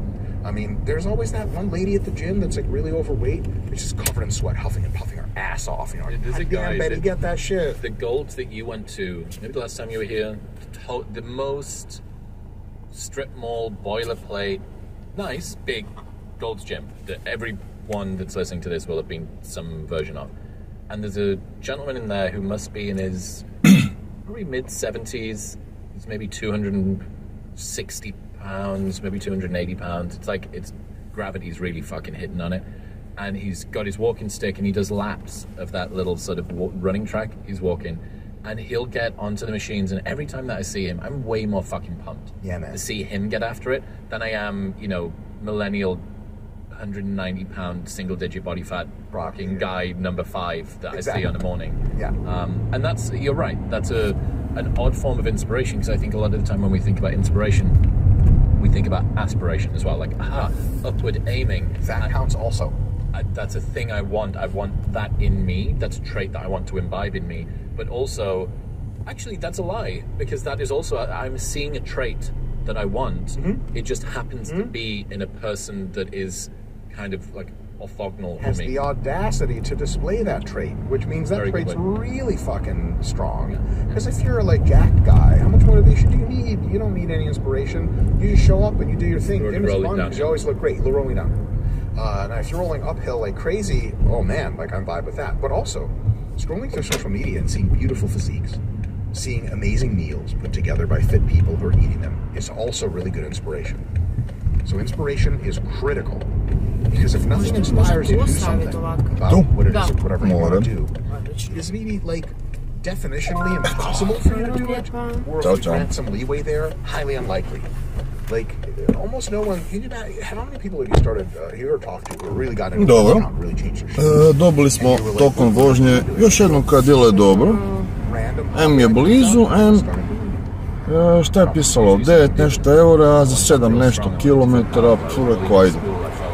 Ja sam bacio oko da im bol, da im da li slučajno možda neko brutalno uvećanje i nije, u gradu nije, ovo nije, ne smatram ovo uvećanjem, ne, ovo je niš, a gle malo se pojačalo, ali dalje to je ništa, nego pazi ovo, aerodrom se nešto zacrvenio, interesantno, ali nije to ništa, neću uopće riskirat, jer ono, s boltom moraš paziti koliko odbijaš, tako da radije ga neću ni palit sad.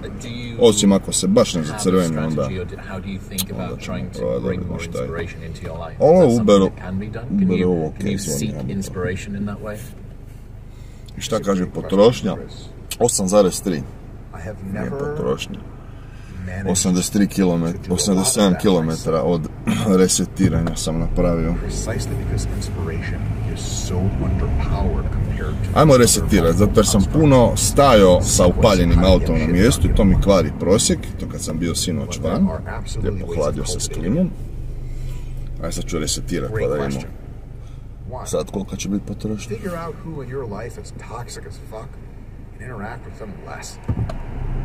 They're probably demotivated. That's a great on the 100%. Yep. Another one is if there are people that you're around and you just feel inspired to do your best shit with, if you're around them, identical group, unchanged. That's exactly onto all of your social media. Now it's really YouTube. Your algorithm. Your algorithm that you look at, and you're like, That's it. That's it then. So, post-content clarity is the best way. Post-content clarity? Yeah, exactly. Just a lot of the things that we consume on the internet, given that people spend more time in the virtual world than they do in the real world now, by maybe like 60%, I think, on average. And if that's where you're spending most of your time, you can be captured, your limbics, all of the different ways that we can get it into watching whatever.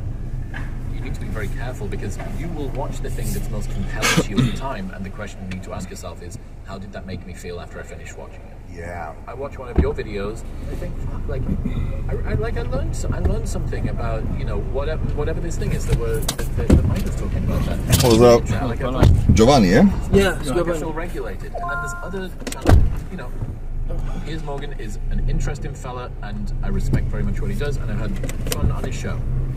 I don't leave watching one of his videos, typically, unless I'm on it, feeling very regulated. You know, I leave feeling like I step outside of the door and I look around. Yeah, I look around and I don't want to call my mum. I don't want to tell my friends I miss them. I'm not, the colours don't seem quite as bright. You know, just that. It's just sort of this low-level agitation. Oh, yes. And I think when you're faced with a question that's difficult, especially for something that's like messy and like sort of meandering and ephemeral, like inspiration, you went to the exact right place, which is kind of tough to engineer that. Or I think I've maybe got one or two strategies. But one thing that you certainly can do is invert it. How would I give myself as little inspiration to do the things to make my life move in the direction that I want? How do I do that? Yes. Right. Yes. Yeah, 100%. And so you can also leverage inspiration with music, movies, etc. Just general media consumption. Music can be incredibly inspirational because music does chemically what inspiration does by some other vector, but like instead of processing an image with your eyes and go, I want to look like that, the right crescendo in a song gives you that feeling of let's fucking go. That is literally the feeling of inspiration. So music's a big deal. The thing is that you listen to a song, you get the feeling. The feeling goes away after the song's over, maybe a few minutes later. You look at a bodybuilder you really want to look like. I want to do something. Goes away minutes later. Every time I spoke about this topic, I've used the analogy. You go to watch like one of the new Rocky movies. You know, the one with, what's his name? The nice fellow? Michael B. Jordan. Side diplomatic way to describe Michael B. Jordan. The nice fellow. He's a nice guy. He's not a nice guy? I think he is. Yeah. You know, when he's like beating the shit out of white people, which is fucking sweet, because they need it. We all need it. If I was black, I would have watched Rocky offended.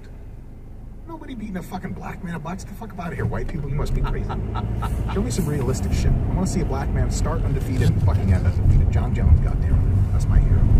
In any case, I'm watching a fucking Rocky movie, appropriately, black people winning in boxing, and I feel like shit.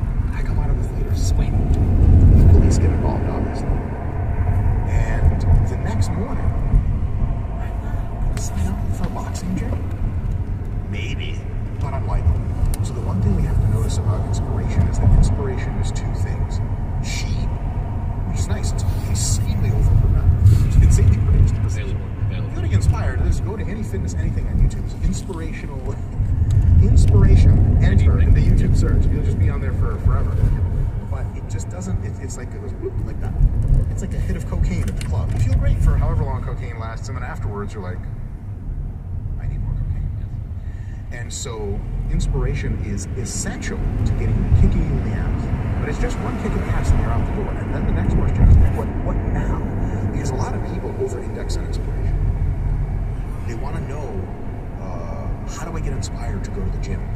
I can actually tell you like 500 things that'll get you inspired to go to the gym. I'll give you a nice little off-the-cuff speech right now about why you should do it. It's going to get you to go to the gym once. It's not going to get you to go to the gym for a month straight. Sure shit, not going to get you to go to the gym for 12 months straight, which is like a real transformation. So the next question we have to ask is, inspiration does its thing. Inspiration is seen as like an initial booster rocket. It's like an orbit. so on. I think you did actually our first big episode at the start of last year. When you're sick and tired of feeling like shit, you go to the gym. I'll see you there. That I think probably did cause a bunch of people to go like, yeah, that fucked me. That went crazy.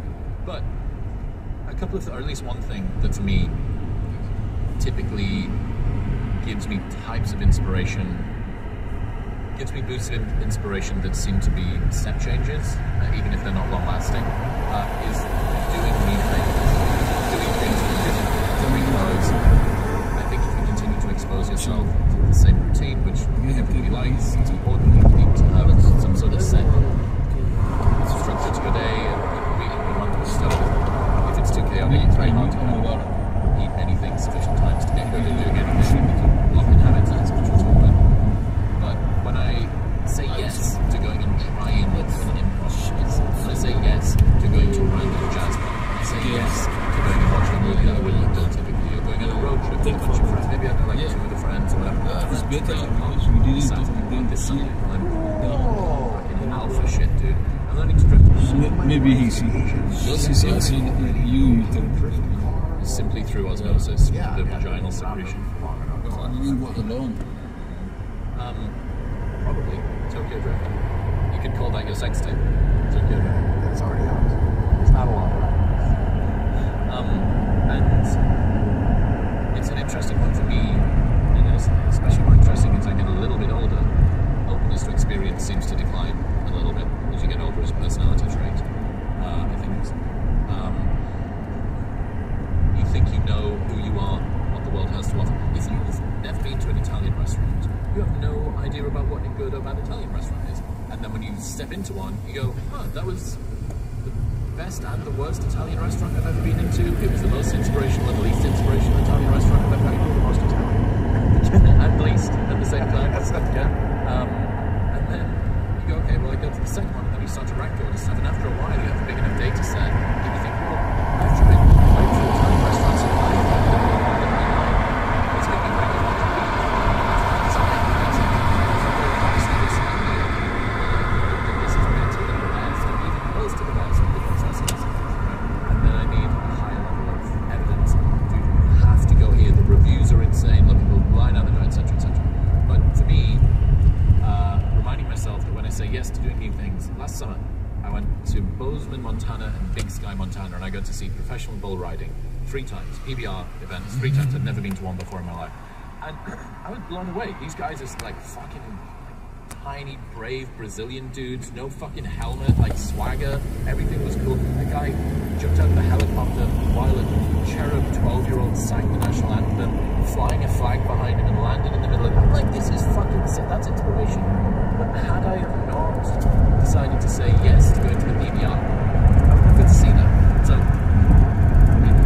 in short, I think that saying yes to new experiences and trying to seek out things that are markedly different, like genuinely orthogonal to the existing experiences you've had. Sure, you may roll the dice and you may hate it. But even when you hate it, that might be a thing where you go, that's some negative fucking inspiration shit. I don't want to be like any of these improv motherfuckers. You know, like pretending that they're in a pub in England throwing darts at the board and saying like, oh, I got that, what do you want tonight, son?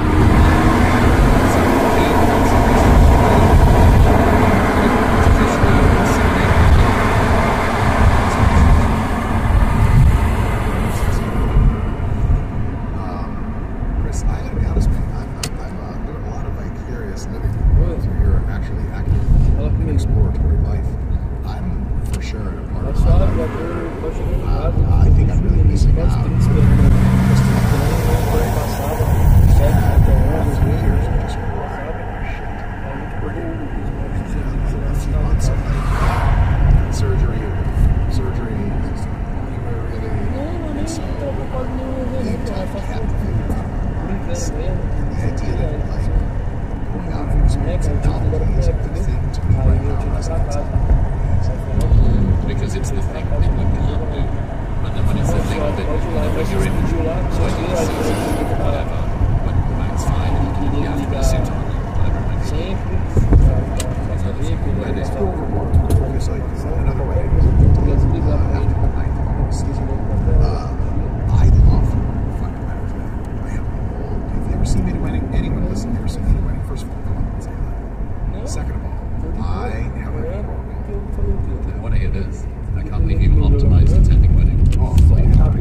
like the brain tries to operate. So, I always, when people watching these are so much stuff, secretly fucking hate body language. Amazing. So much culture there. Two families, radically different ethnicity and culture brought together. Amazing. It's just like watching a physics chemical reaction. And then my wife and I, we do not ever fuck around with herbs. Herbs are serious business. Ele falou pra mim sobre isso, entendeu? Botando todo mundo dele. Aí ele vai me mandar, entendeu? Aí amanhã, depois do jogo, falou, eu fiz o programa, nossa, como é que tá a situação, dá uma agilizada aí, porque as pessoas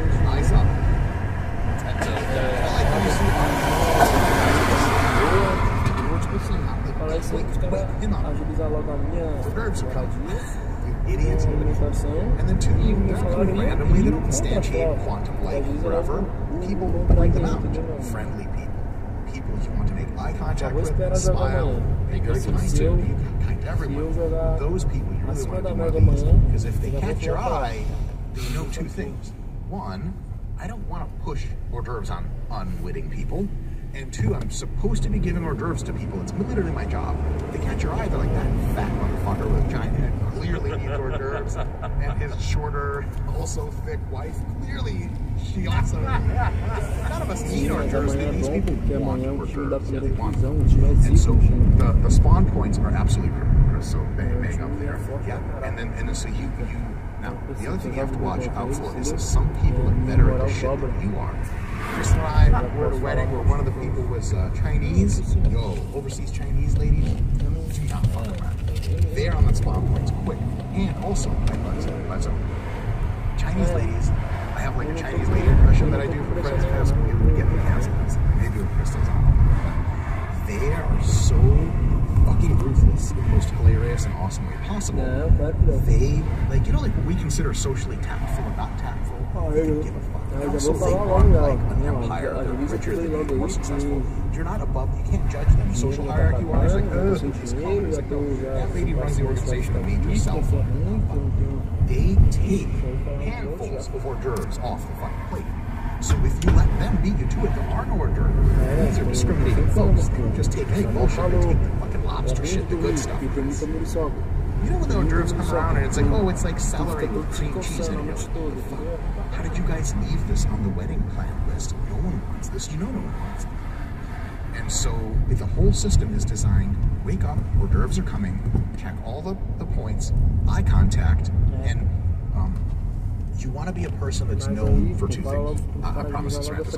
One, wanting hors d'oeuvres, but two, being incredibly kind and polite, and overstaying your welcome, not just trying to take 3 or 4, because they're supposed to do this, right? If you take this is weird.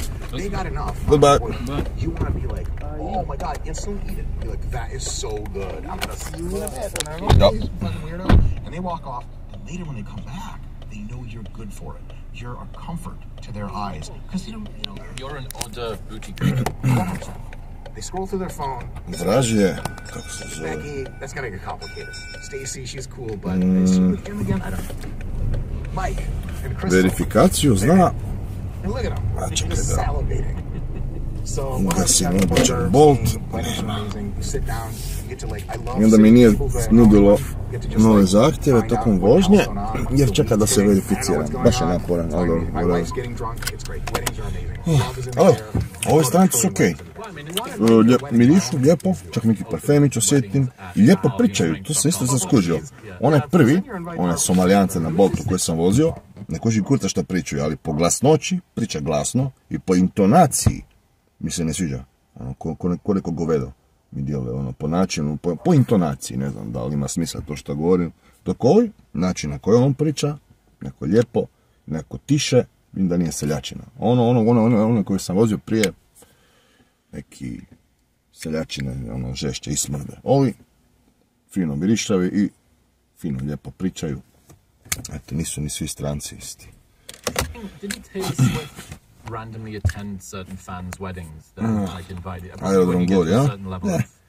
predaleko me aerodrom. You've been such a huge part of it. We bonded over your last out. Šta je ovo? Za 16 minuta 8 eura. Pojme. If you want some inspiration in the romantic realm, saying yes to a wedding that you get to je okej, mrvicu dalje od mene, ali... Like, look at these two people doing their nuptials in front of me. Ali nekako nemam vjere. Njihovu navigaciju. Da. What we need is another construct, and that's motivation.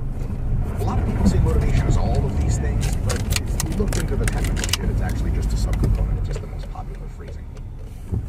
Motivation is the goal-driven desire to do it.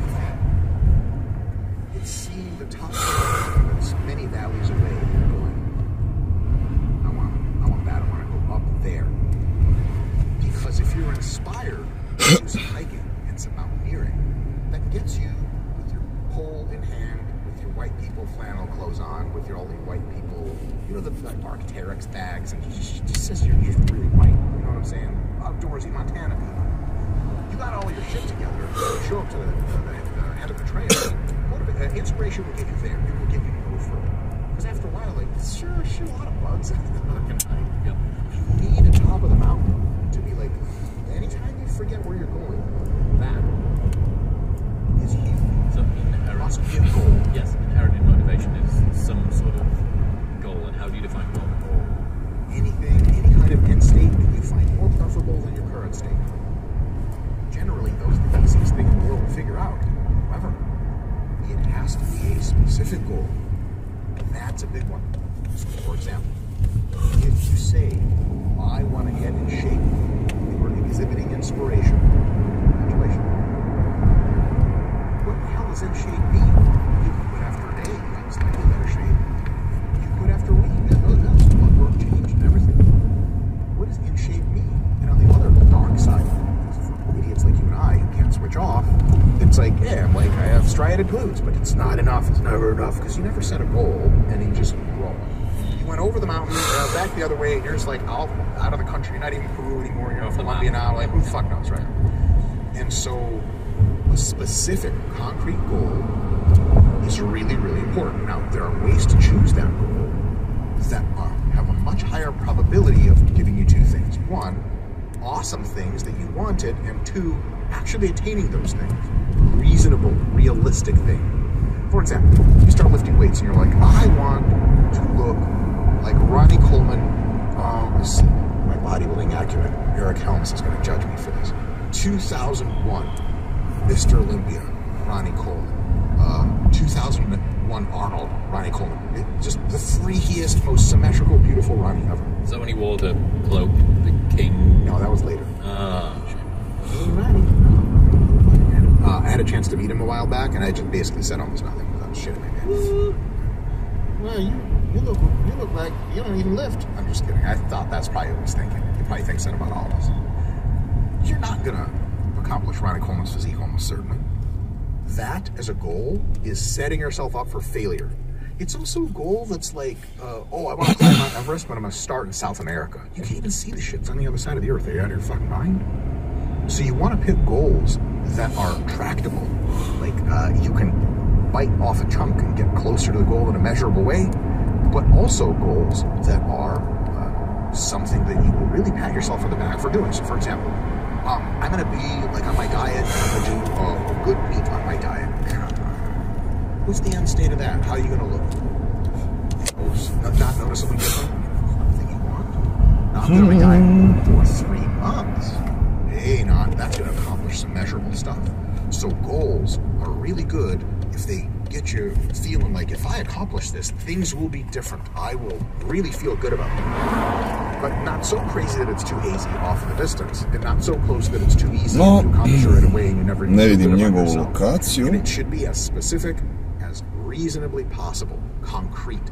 I would like to lose 10 pounds by March. 10 pounds, you know what that is. I want to weigh 220 pounds by March. Very easy to see. both how you're doing on your way to the goal and if and when you have accomplished. How do you think about linking this to emotion, identity, sense of self, sense of purpose? You know, this, I'm going to stick to my diet for an amount of time. I'm going to lose these 10 pounds. Pozdrav, Christian, yeah? Great. Why?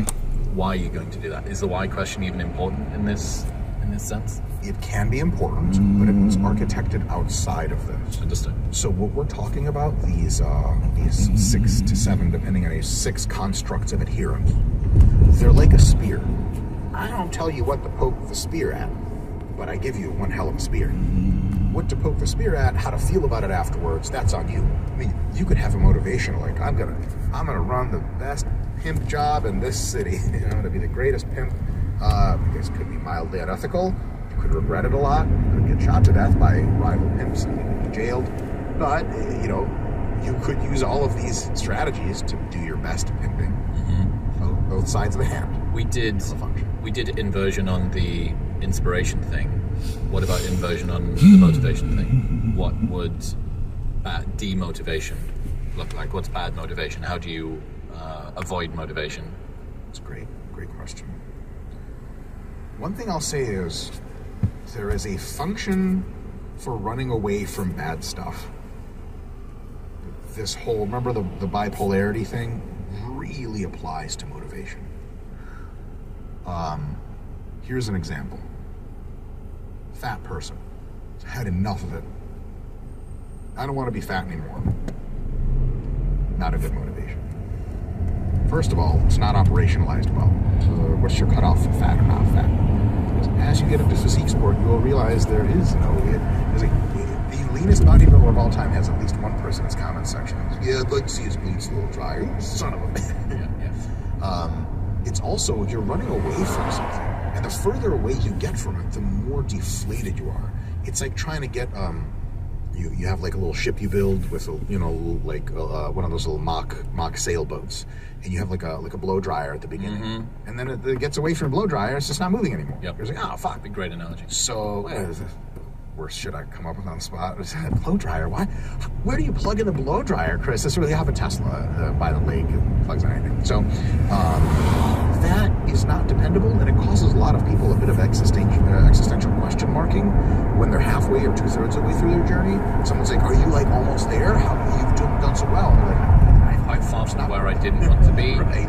There's not like a there. Also, there's no one to shake your hand psychologically. By analogy, there's no like, I did it. There's like, did what? I ran away, you know what I mean, from not being a thing, but there's no one to congratulate you. So I would say trying to run towards things is a really good idea. So for example, I don't want to be weak anymore. Not a good motivation. I want to be strong. Better. Now, you just define strong for me in a temporary sense. The thing with motivation is it's sequential. You get to a goal, your life doesn't end. You just, like, maybe pick another goal if you like. So if you're like, okay, I'm really weak, this is a fucking bum. Get your lifts right now, slap 20 pounds on each one of them, set that as your motivation, your goal, set yourself a reasonable time frame, 10 weeks, 12 weeks, hit the pedal. You know exactly how strong you need to be. And psychologically, the value of being stronger, it makes sense, it resonates. And as you get closer to it, you feel your swag a little bit. You're not running away from being weak, you're running towards strength. That is a constantly refilling source of motivation for you. And so that is, I would say, one of the biggest things to avoid with motivation is the running away from things. I would say running to things is more dependable. The thing is, a lot of the most inspiring stories, ironically, are people not wanting certain things anymore. But inspiration, again, is that blow dryer. Something got to be pulling you on the other end. And that's a big deal. How do you think about the relationship between action and motivation? Because it seems to me, at least, some stuff from neuroscience kind of suggests that when you get moving, when you move toward a thing, you then sort of start to backfill a story about motivation in a way, and then that continues to push you forward. You spoke earlier on, I sat down, this is hard, this is difficult, but the action increased motivation, and then that kind of became this sort of self-referential cycle. Sure. Is this jumping ahead too much, or is this part of motivation when you think about the action, motivation, sort of feedback loop? There's so much going on there, especially successful action on your way towards a goal that gets you closer to it is a beautifully reinforcing system. It's like a flywheel situation where more of it is better and better and better and better and better, and that's your goal. But this is a great transition point for the next landmark of adherence, this next thing that we have to talk about, and that is motivation and having a goal is like totally dope and critical, I might add. It's like a general looking over a contested city, being like, we're going to be at the end of that flagpole by tomorrow, fellas. We're going to capitalize on it. So, cool, everyone's happy. That doesn't get the tanks going. That doesn't tell the troops where to go. That doesn't get the hospital in the back to get ready to accept some casualties, shit like that. When you are like, I'm going to gain 20 pounds on each lift. Sweet. What's day one going to look like at the gym? Gain, right? Let's fucking gain, baby. Like, there is missing something. That's an intention. The intention is another way of saying two things. I have a plan. Plan is meaningless without motivation. The plan has to be like, plan for what? Can you imagine like getting on ChatGPT and be like, hey, can you give me a plan? He'd be like, yeah. Are you high? Plan for what? Yep. Now, if you say, can you give me a plan for? Oh, shit, hell yeah. He'll be typing away at you for forever. Intention means you have a plan and you are putting just a tiny bit of your pride on the line to say, I'm going to do the plan. So this is the emotion piece coming in. Oh, yeah, sure. Because people can be motivated. And so first of all, almost everyone can be inspired to do damn near anything. Tons of people can be motivated to do damn near anything. How many people actually construct a plan and put their little bit of their nutsack on the line for, am I actually doing the shit? Because intention is the bridge between what you want and what you're gonna get. Actually executing the plan is the only thing that actually causes success. Up until this point, it's kind of been a mental exercise. Totally mental. Yep. Now, it's, okay, I want this thing, I want to lose 15 pounds. Is it chew or something that you got in there? The nicotine toothpicks. Not sponsored. What the fuck? Yeah, that's right. Do you use nicotine? Well, neither do I, but these toothpicks are really tasty, and they, what I want, well, they're just like, they're coated in nicotine. Peppermint watermelon. Actually, if I'm being honest, the nicotine is secondary to the fact that they taste nice because peppermint watermelon tastes nice. Yeah. So I'm like just chewing away on it. Are you gonna like get super high and throw up or something? I think I've tolerated. I'm moving at the right pace. Yeah, this is a very slow-moving treadmill. Just keep it going. I've got to try and keep up with you somehow. Jesus fuck. Come on. Okay. Nicotine addicts. Yeah. So, if you're actually going to do the thing, you're going to get somewhere. I want to, lose 12 pounds. I want to put 20 pounds on my lifts at the gym. I want to do X, Y, Z. Then you must have a plan that rudimentarily at least approximates getting you somewhere along that axis. Because you can always alter your plan, but there has to be a plan of what to do. It's not setting the goal of losing 12 pounds in 12 weeks that's going to get you in shape. It's eating meal 1, eating meal 2, not having snack number 1 that was unplanned, eating meal 3, going to do your workout, meal 4, going to sleep on time, and repeating. And intend to do it, and the it is the plan. You have motivation, you have a direction. You have a plan, that's the shotgun shell you load in, aiming at the direction. And then intention is pulling the actual trigger. Out the shotgun shell goes and hits your target. There is no replacing that part of it. And we have a lot of social media stuff about inspiration. Great point. Tons on motivation. Intention. Very unsexy. Plan. Very unsexy. Technical. And you need that part. But that part... Jel znaš možda koja priča s onom barenskom citadelom što je tu zatvorena? Many times. Almost all the time. Znaš možda čije je to? There's going to be pokušavam naći vlasnika, zainteresiran sam za uzeti to u najam. Prošao je place, tu sam slučajno ga vidio, rekao jebote ono idealno, sviđa mi se prostor. I zatvoreno, propalo nešto. let's say you're hiking on a trail, and like in order to get to the whatever. A restoran. Sa restoranom nije lako. Ima restorana koliko ćeš, ali nije lako privući goste. You need to hike at 2 miles an hour. And your motivation, your sensation of I'm doing a thing, the thing with motivation is that it actually waxes and wanes. Goes up and down. Generally it's pointed in the right direction. But if you like really want to get in shape, some days you wake up and you're like, oh, I'm going to the gym. Some days you wake up and you're like, oh, the gym exists, why? I need more sleep, I don't want any of those. I'm totally just like wigged out on my fitness. I don't actually, people are capitalist liars, body image, something to excuse myself, Jews. I blame Jews for many things, mostly birthing this God you see. To sam slučajno naletio i dugo već razmišljam o tom. Trebam očito otvoriti svoj noćni klub u Zagrebu, gdje imam di izlazit, doslovce.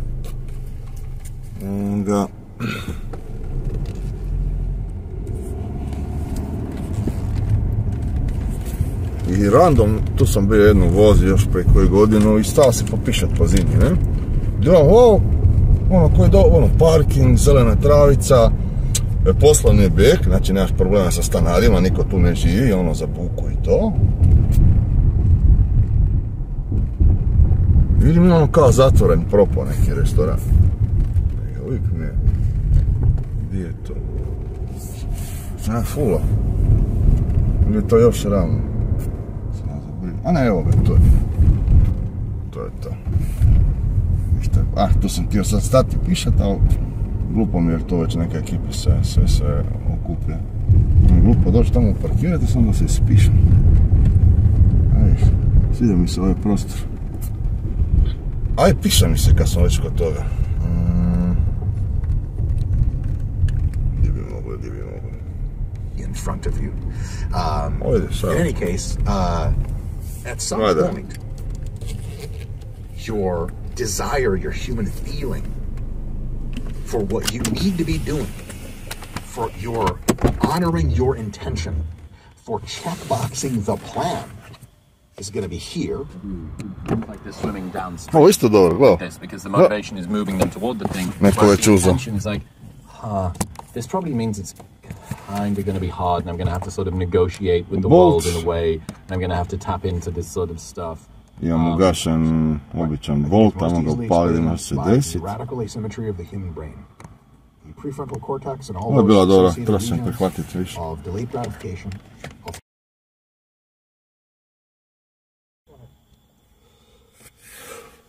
Hopefully you can hear us.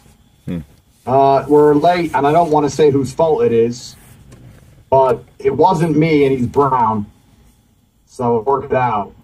No, he's done a fantastic job with all the tech and stuff. I think this is going to be an interesting conversation. We're going to agree on a lot of things, but hopefully we can find some points of contention, because you know what? I think Nick has done a pretty good job of debating pretty much everyone, as have I. So it's been a while since we've had a sparring match where we might actually get hit with something that makes us think. So it's going to be very interesting. Very interesting. So we'll have to find those points of contention, and perhaps we're going to end up agreeing with literally everything. But I feel like there's a few small points we can knuckle down on. All right. Yeah. So I'll turn it over. Yeah, absolutely. Yeah, go ahead. No, go ahead. Yeah, I was going to say, I've been a fan of Andrew for a long time. We've talked before. We talked on the election stream, and we've done some other things. So I do think there's a lot of agreement. And, I saw your tweet the other day, and, I think the Groypers took it a certain way. I took it a certain way, but the fundamental point, I think we're in agreement. So I think that I ovo je unutar mog kruga, pazi ovo. Sad će mi se smanjiti za 1% uspješnost. We'll throw some stuff in there just to make it fun. We gotta make it fun, so we'll find something to disagree about. Yeah, I mean my basic philosophy on it all, and I guess we can talk about it. 12 minuta. Jebi ga, htio sam prihvatiti, okej. And I like to argue that I'm actually the absolute opposite. And the Bimmer movement's not my movement. It's yours. You're on a generational run. You're doing fantastic work. The internet is yours. Twitter is yours. That can't be debated, and you should be very proud of čekat yourself ćemo, for tamo that. sam mislio vozit jer When I vidiš na said zoni. what I said, and if I read it here verbatim, I said the Groypers speak like a conquered people. The point I was making is that I feel, and this isn't even necessarily your fault, because in all movements there's to be varying degrees. Parfem za auto staviti i onda si uzeti vodu da mogu isprati ruke jer je masan taj parfem. Women or white people reproducing, something along those lines. And the Groypers will jump in to call me a nigger to the Jews, as opposed to Curi iz njega jebote, ono su mi u ruke pune ulja. say that, you know, it doesn't matter what laws we pass, it doesn't matter what legislation goes through the Congress, if white people don't have babies, they're soon to be replaced. The answer I get is, but the Jews may not listen to us. And my answer to it is, well, now you sound like a conquered class, you sound like a conquered people.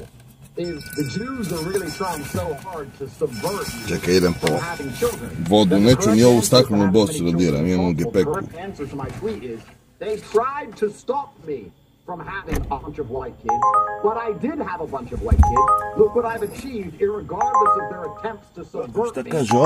I cannot be controlled. And there's a big difference between noticing a problem and using a problem as a cure-all excuse for your own personal circumstances. And I've spoken absolutes, because I often do, and I said, no Jew stops you going to the gym, which is a massive oversimplification. But the point I was making was, there's a law. Have I gone? No, you're here. Just turn your camera on. Hit the thing to turn your... on. Hold on, because it was lagging, that's why I was, Okay, there we go. Lag issues, I think. Yeah, I don't know what it is, but yeah. Opa, može. I'm back, can you hear me? Yeah, 7 minuta. So, and Nick, I don't know if you could like turn your camera off and then turn it back on. I think that might fix the lag.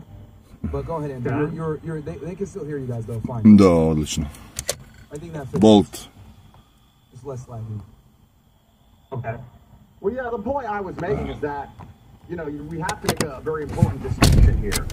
And if we're going to notice there's a problem with the influence of the American government, which I've never disagreed with, which in fact I have spoken up for and agreed with you on basically everything, and promoted all of your clips saying exactly that.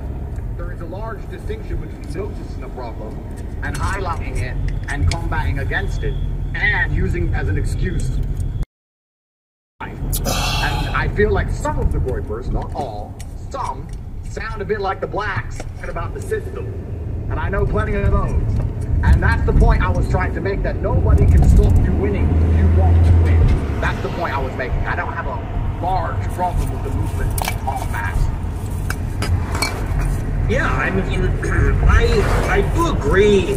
I don't think it's the Groypers, though. I think there does need to be a distinction made between what we would call, colloquially on the right wing, we call them the Wignats.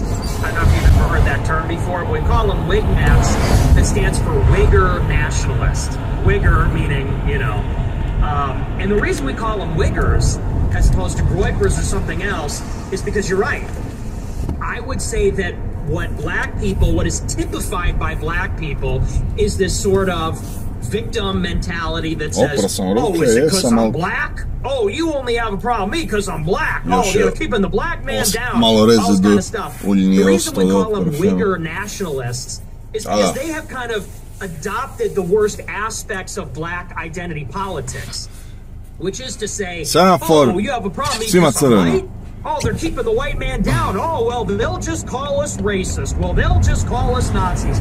And my attitude towards the problem is always, they can't stop us. If you go like I did and tell the truth directly and articulately, and you don't let them suppress you, at the end of the day, they really can't stop you. I think I'm living proof of that. Čemu ovo bi trebao biti na senzor neki, nema, čemu je? Don't go around and say, oh, it's because I'm white. Oh, well, they'll never let you say that. They'll never let you do that. They'll say you're racist. I say, try and stop us. What do you mean let? They're not going to let us. We're going to do whatever we want. And so I tell my followers, get as intelligent as you can, read books, learn languages, learn musical instruments. Goddamn. Go to the gym, get physically fit. I tell people get into the best college you can. And if you're not interested in going that route and networking, then be an entrepreneur. Make as much money as possible, infiltrate politics. But I guess where I would diverge slightly, if we're to get into, because I think we're in total agreement on that, and I'm with you 100%. I just would say I'm sure there's some groypers that are saying something like that. I would call that wigmat. This like chest beating, oh, it's because I'm white, they're keeping the white man down. You know, they are keeping the white man down, but we have to be worthy of our ancestors as white men and say, we don't need permission, we don't need to ask for permission, we're not gonna let them get in our way. They're gonna do bullshit to us, but we have to find a way to overcome. I guess where I would diverge slightly, because I hear this all the time, and directionally I suppose I agree, but you know, when you talk about the birth rates, you're 100% right that the birth rates are a problem. White people are not having kids. And if the white people don't have kids, it's over. We're gonna be replaced. And I hear people say this to me all the time. They say, you need to have kids. And I plan on doing that. I plan on getting married and having kids at some point. I guess where I would depart, even from my fellow white people who say this, is that there is something structural happening where I don't believe the answer is that we're going to tell ourselves we all need to start having kids. Because how many people are even political? How many people are aware of the white genocide? How many people are going to have kids as a response to this problem? It's a very, very tiny number. And it's not to say that we shouldn't contribute to the solution, but it is to say that we fundamentally must engage in politics. It's sort of like chess. You know, all the pawns could simultaneously wake up one day and say, we need to have more white babies, we need to have kids. I think that's highly unlikely. We need to strike the king. We need a regime. We need to engage in politics. And I don't just mean like voting. I mean, we need to become resourceful, influential, rich, run media, be entrepreneurs, you know, pay politicians to run for office. And we need to use politics to change society. Because when you look at the strategy of like the Jews as an example, they're 2% of the population, but they have this extraordinary influence. That's because they go for the locus of power. They're in LA, they're in New York City, they're in DC. These are the most powerful cities in the world. They're in San Francisco, they're in El Segundo. They're striking at the locus of power. And from the locus of power proceeds the cultural standards, proceeds these dominant narratives in the education system from academia. And so I'm really a believer, not in as much saying, oh, white people in general need to have more kids. Certainly that's a good thing. But it's more like I want the most brilliant, elite human capital, the smartest, richest, best white people to become as powerful as possible, take over the institutions, and from the institutions promulgate a message of fertility, racial solidarity, national solidarity, and national consciousness. That's kind of where I'm at. And I don't think you'd even disagree, but it's just kind of like going a little step further on that. No, I agree with you actually, completely. And culture is the driving force. I often comment on white people, black people. I'm in a unique position because I am a race mixed individual, which pisses off a large percentage of the internet, but this is how I was born and that's how it goes, and there's not much I can do about it. But I would argue, besides yourself, there's probably no one else with a platform as large as mine who speaks up for white people ever. And one of the problems with extreme right-wing white people is we have this infinitely divisible, constantly searching for war and space to the point where no matter how much you lose, we're trying to help them and eventually fall and be based on war. And this is seen amongst white people never really among black people. Today. Within 30 years, it was observed to come on. I mean, that's what happened only 30 or 40 years ago. The Irish and English were blowing each other up. Now Ireland and England both full of asylum seekers from the boats. It's kind of crazy when you think about it. So this infinitely divisible, this constant search for the more and more based version, I actually think in some ways subverts the whole movement. The movement you've launched is so fantastic. The cultural effect you've had is also fantastic. But the biggest threat to the movement is not going to be external. It's going to be internal. And there's a percentage of people no matter what I say in defense of you, in defense of white people, in defense of Western civilization, come along and say because my dad is black, who was a chess genius, by the way, is the only reason I'm even smart, that I'm a piece of shit and I need to be kicked out. And I don't care because truthfully I think it's hilarious. But when you have these cartoon anime accounts constantly going to a deeper and deeper level of everyone's a Jew, everything is this, everything is that, and they can't even get along with somebody who is clearly on their side in the larger fight, this is how you're going to end up losing the fight in the long run. And I think that's where some of the problem comes from, which again is not even your fault. But that's the problem with that movement as a whole. And I'm going to say one thing from a personal perspective. I do feel like there is a degree of ungratefulness. Once again, this is not your fault, but there's an ungratefulness amongst people and an ungratefulness amongst the internet. I remind the internet on October 8th. I odlična, 5.28 meni, proviziju nikom. I told Piers Morgan it was a genocide. I stuck up and was anti-Israel on Piers Morgan on October 8th. Možda bi mogao ja tu torbu svoju. Dobro, pokušavaju ljudi sjest napred da me nije briga, ne, ali kad mi lijepa cura pokuša sjest napred, to je malo krivo što sam jebeni Gargamel, tu držim torbu.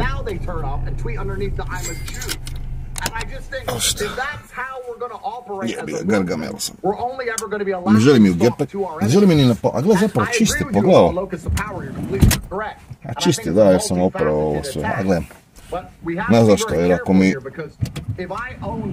dođe njih, nekako mi se ne sviđa, onda će ako peder stavi torbu i nema. Nema tu, nema. But they still walked into it. I wouldn't really care. There has to be a point where you don't obey what I want you to do. If they're trying to stop you from reproducing, then you must reproduce. If they're trying to beat you down so you don't make money because of Earthling, you need to make money. If they don't want you to be brave, you need to be brave. You need to look at their exact playbook, and instead of tweeting at people, instead of accusing every single person who doesn't have an Anon cartoon account of being the Jew, you need to do the absolute opposite of what they want you to do. And I believe that's how we win. That's how your movement and you become president of the United States. I think that's better for you and the movement as a whole. So when I made that tweet, that Goyfers speak like a defeated people, that's because I'll say something, and I speak in absolutes. I absolutely do, and I think trolling is hilarious.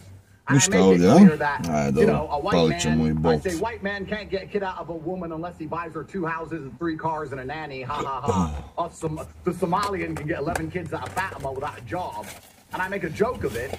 All the replies is, well, now you're a Jew, you're a race-mixing Jew, you work for the Jews. And I just think that that is counterproductive to the good fight and counterproductive to your movement. That's my actual view. At the same time, though, you got to recognize that if you're going to rage bait, you can't really be mad when people get mad. You know what I mean? I think it's hilarious. 10 minuta I think it's funny. I mean, I literally, I'm real nigger Tay. I call myself a nigger all day long. I think it's funnier than it. I love trolling. I'm all for it. I'm just saying that if we're going to try and have a serious political movement here, then calling every single person a Jew because of some tedious or tenuous link, I think is disingenuous. I think that, and again, this is just my personal view, and I don't know enough. Since I got released from house arrest after 3 years in my house in February, I haven't been online that much, and I noticed you said I didn't weigh in on the Candace Tucker thing. I'm not versed enough to truly weigh in. I haven't seen every video. I haven't seen all of it. I haven't seen the back and forth. I've been with my children living my life. However, I would argue that Tucker has red-pilled a lot of people who would never watch your show about very important things that are happening in the American government that you agree with. I would say the same for Candace. I think of them on the good side of the fight. And perhaps this is going to get me in trouble. I think of them as good people trying to do the best thing they can, which is tell their version of the truth. And they're by and large on our side. And I think this infinite, divisible, constant infighting, constant looking for... Semafor, joj, senzore, stavite senzore. Evo, palo se crveno za kog. Za nikog, ja sam zaustavljam. Trošim kočice, trošim gorivo, pa ponovno ubrzaj, trošim vrijeme. Za koga? Dajte, modernizirajte, stavite im AI čip njima iz mobitela i da on gleda, aha, odavde ide auto, na glavnoj cesti je, tu niko ne čeka, niko ne dolazi ništa, puštamo mu zeleno. Jebote, to bi... Što tu ne ulože novce u modernizaciju? Gledao. Ko je ovo bullshit? Znate koliko bi to značilo?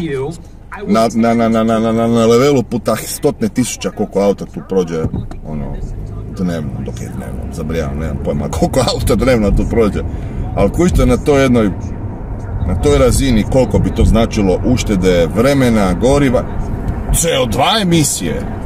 Jer auto najviše troši dok ubrzava i kad radi na mjestu bez veze. Evo, sad ja kad sam postigao brzinu, sad auto kruzira, niš ne troši, idealno. I naravno vrijeme je novac. Em bi došao brže, em bi manje goriva potrošio. Win-win za sve. Ali, nešto pametno očekivati od naše države da napravi.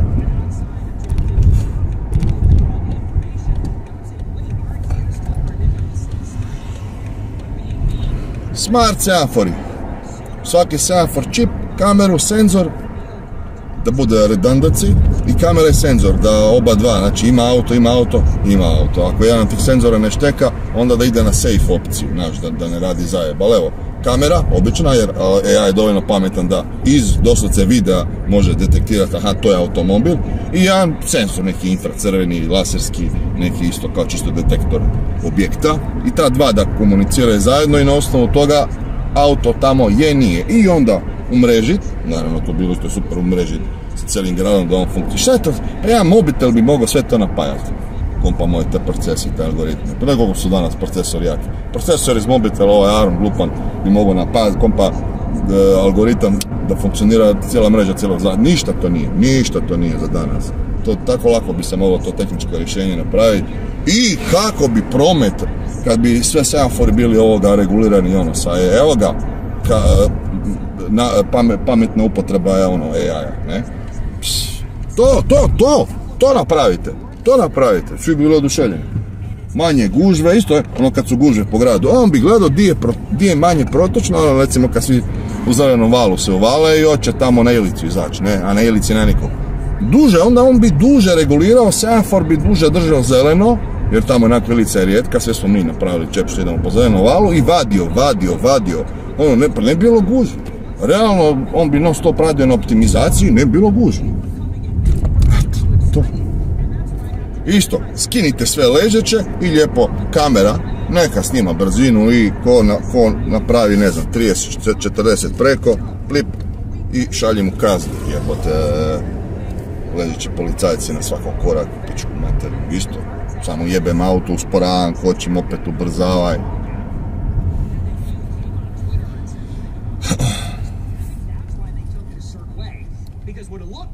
Coordination. I don't know if you're in on that or not.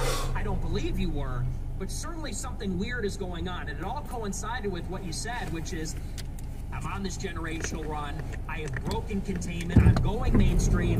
Now, I would like to do a show. Tu čekamo kod debili, a mogu AI, tamo nema nikog tu zeleno. I na vidio dan da ide neko, i onda pred njim, to je pride gon dođe, ono, palit njemu zeleno, pošto ovdje ne ide niko. I svima bi bilo stalno zeleno. Znači ti bi se vozio, te bi bilo sve praktički u većini slučajeva zeleno. Realno.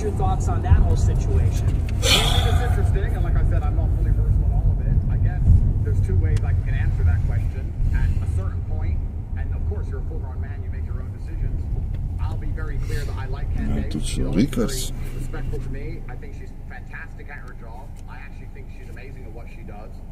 Nothing bad to say about her. I think that when people were saying the Bridget series was irrelevant, I think that's disingenuous. I think it's actually very relevant to find out if the most prominent country in the European Union is being run by a pedophile and his dad. I also think it's hilarious that she trolled Macron into having a meltdown. I think that trolling's funny, and I think it's funny. I don't know anyone doesn't find that funny that people let her fly around. I mean, you're saying that it's actually, I respect it. There's two ways to answer that question. The first thing you do is you take your own decision as a former man.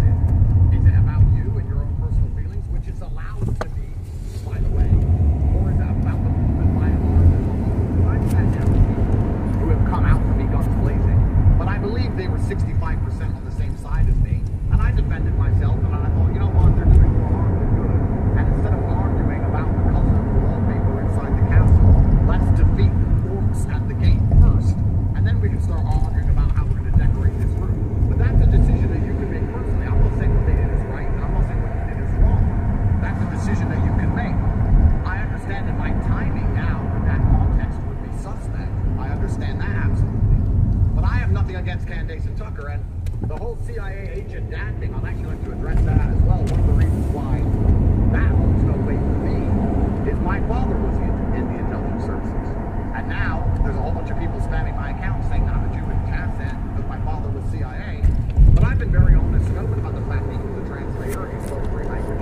also open about the fact that he was discharged without a pension for not following orders. Ended up living in his car, being a traveling chess player, and I had to grow up in a homeless hostel in England, fighting Kosovans at the age of 11. So if there's some big intel agency off going on, I never got any money from it, and our family grew up destitute. I grew up in the worst area in England, and now they're throwing me in jail at random. So for anyone to believe that I'm some kind of intelligence officer or Fed is disingenuous. And another thing, I want to make this clear. When I talk with you about issues, I'm very honest and open about the fact that you have swaths of knowledge I don't have. I don't want to get pulled into muddy waters where I'm in a situation where we're discussing something I know nothing about. You could start talking about the financing of a particular senator, and I don't know. So I kind of operate on feels, you know? Do I think you're a Fed? Truthfully, in my heart, no. Do I think Candace and Tucker are Feds? In my heart, no. When someone says, Tucker's a Fed, his dad was in the CIA, I say, my dad was in the CIA, we were fucking broke. And he got discharged, and he died destitute with $15 in his pocket. So, I don't buy any of that. What I do think is perhaps there's some ego involved, perhaps sort of a pivotal moment in culture, perhaps maybe there is a degree of them trying to assert dominance over you, or trying to show that, you know, they're not scared of your influence. That's all possible and all very real. I can only answer what I would have done in your situation, which was what I said earlier. I would have sat down with Candace and defended myself and say, you know what, by and large, I think she does fantastic work. By and large, I agree with her, so I don't see the point going forward with her. However, that's your decision to make, and I do also understand that going to war with people is entertaining, and we are in the entertainment business. That's another thing to consider. It's pretty funny to go to war with people and start swinging. But we have to sit down and be professionals here. And as professionals, we have to sit and say, okay, are we really trying to win? Because there's things you've said I could get upset about, but I don't actually give a shit. You can sit here right now and call me a nigger and say I'm a Jew, and I'd be like, you know what, I like you anyway. I'm going to like you whether you like it or not. I'm going to say, I like what Nick says. I think what he's doing is important. I don't give a fuck what he says about me. I like what he does. And I think that that's actually a degree of maturity that the left have that we don't have. Because they hate us so much. They're so unified and binded by their hate for us that they'll never infight over small issues. They're too busy trying to kill us. And I think unless we can manage to get our heads around doing something similar, we're always going to end up, every time we get any power, just infighting and falling to pieces. Well, I would say that as far as you three are concerned, I do believe you're all different. I think that you are different than Tucker, and I think that Tucker is different from Candace. And the reason I knew that is because when Candace went on with Tucker, Tucker said, oh, you know, this kid, he's saying my dad is in the CIA. And Candace said, yeah, and he said that I'm Russian intelligence. And Tucker said, yeah, but that's more likely than my dad being in the CIA or me being in the CIA. So in that moment, I was like, okay, so wait a second. These two are not on the same page. And I don't think you're on the same page with them even necessarily on this whole thing. And I guess what I would say about their attack is, in particular, Tucker's attack was to discredit me. And, you know, without, I don't want to drag you to a conversation if you don't know all the information about that. I don't think that's fair. But suffice to say, the particular thrust of his attack was to say that I'm a federal operative, was to say that I'm a federal agent. And you say that the question is, how do I handle that? Do I punch back really hard? Do I sort of take my lumps, so to speak? I would say that's a very pernicious and specific charge to make, which is supposed to say, and it was almost artful the way that he did it. He said, Nick says a lot of the right things, but you shouldn't listen to him because he's not who he says he is. And that sort of says to me that they are trying to block me from having influence. They're trying to destroy my reputation so that people don't listen. And in my show against Tucker, I sort of contrasted our two positions. If it's about the movement, for me, my movement says we're about American sovereignty. We want to break free from Israel. We want to break free from Jewish oligarchs. It's identitarian. America has a white character. It has a European character. It's racial. That has a lot to do with it. We need to shut down immigration. We need to get rid of this oligarchic syndicate that's running our country. And I would question, does Tucker conform to that? Because repeatedly he insists, I have never talked about racial replacement migration. He insists, I'm not an enemy of Israel. I love Israel. I love going to Israel. Now, you know, what movement is he a part of? He's part of the movement where you worked for Fox News for 20 years, and then when the whole world gets red-pilled, now you're going to talk about Israel a little bit? Is the movement where your dad's in the CIA? Is the movement where you call on Trump and tell him to do a COVID lockdown? Žuri, zarada čeka. Nikad nisam kožio ekipu koja Juri je. I know who I am, and I would say that when push comes to shove, I have a much better case to make that I'm a credible voice than he does. I would make the case that kad sam to skoči do bankomata. Is much more consistent with what's right and where the people are at. If he wants to make it me versus him, be my guest. I don't think he's going to like where that goes on a long enough timeline. So that's why I said to Alex Jones yesterday, I said I would love to privately or publicly talk to Tucker. That is the most widely prescribed drug in this country, and I believe in the US also. But the list of problems. Tucker, if he thinks I'm a Fed, if he cares about the movement, then, you know, look, I'm not going away anytime soon. He needs to listen and take me seriously, obviously, because his attack on me backfired. I think he needs to put up or shut up. Have me on the show and debate the differences, make the case I'm a Fed, or get with the fucking program. But that's kind of where I'm at with him. So I'm with you. I do have a consciousness of the movement, and I think that maybe Tucker plays a role in this movement, and maybe Candace plays a role, but I think they need to have a team player mentality. I can't be expected to have all the magnanimity in the world and all the patience and tolerate the kind of nonsense they're throwing my way. That's kind of my position, because I like you a lot, and I think, you know, when you and I had our disagreement on Twitter, you said, fuck it, let's get on a stream. I love that. I think that's honest. I think, you know...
What you guys are doing. You're fucking hilarious. I'm not an enemy in any regard. But I do think that it's very difficult. We have to draw a line somewhere. And we have to have some degree of, well, what are the parameters then? Okay, Tucker did attack Nick. Perhaps fine. But if they are exposing X, Y, Z, is that worthwhile? And also we have to come along and say, sometimes media's links can be exaggerated upon. Only a few hours ago, I retweeted Milo, and you wrote a tweet underneath it saying that this is very suspicious.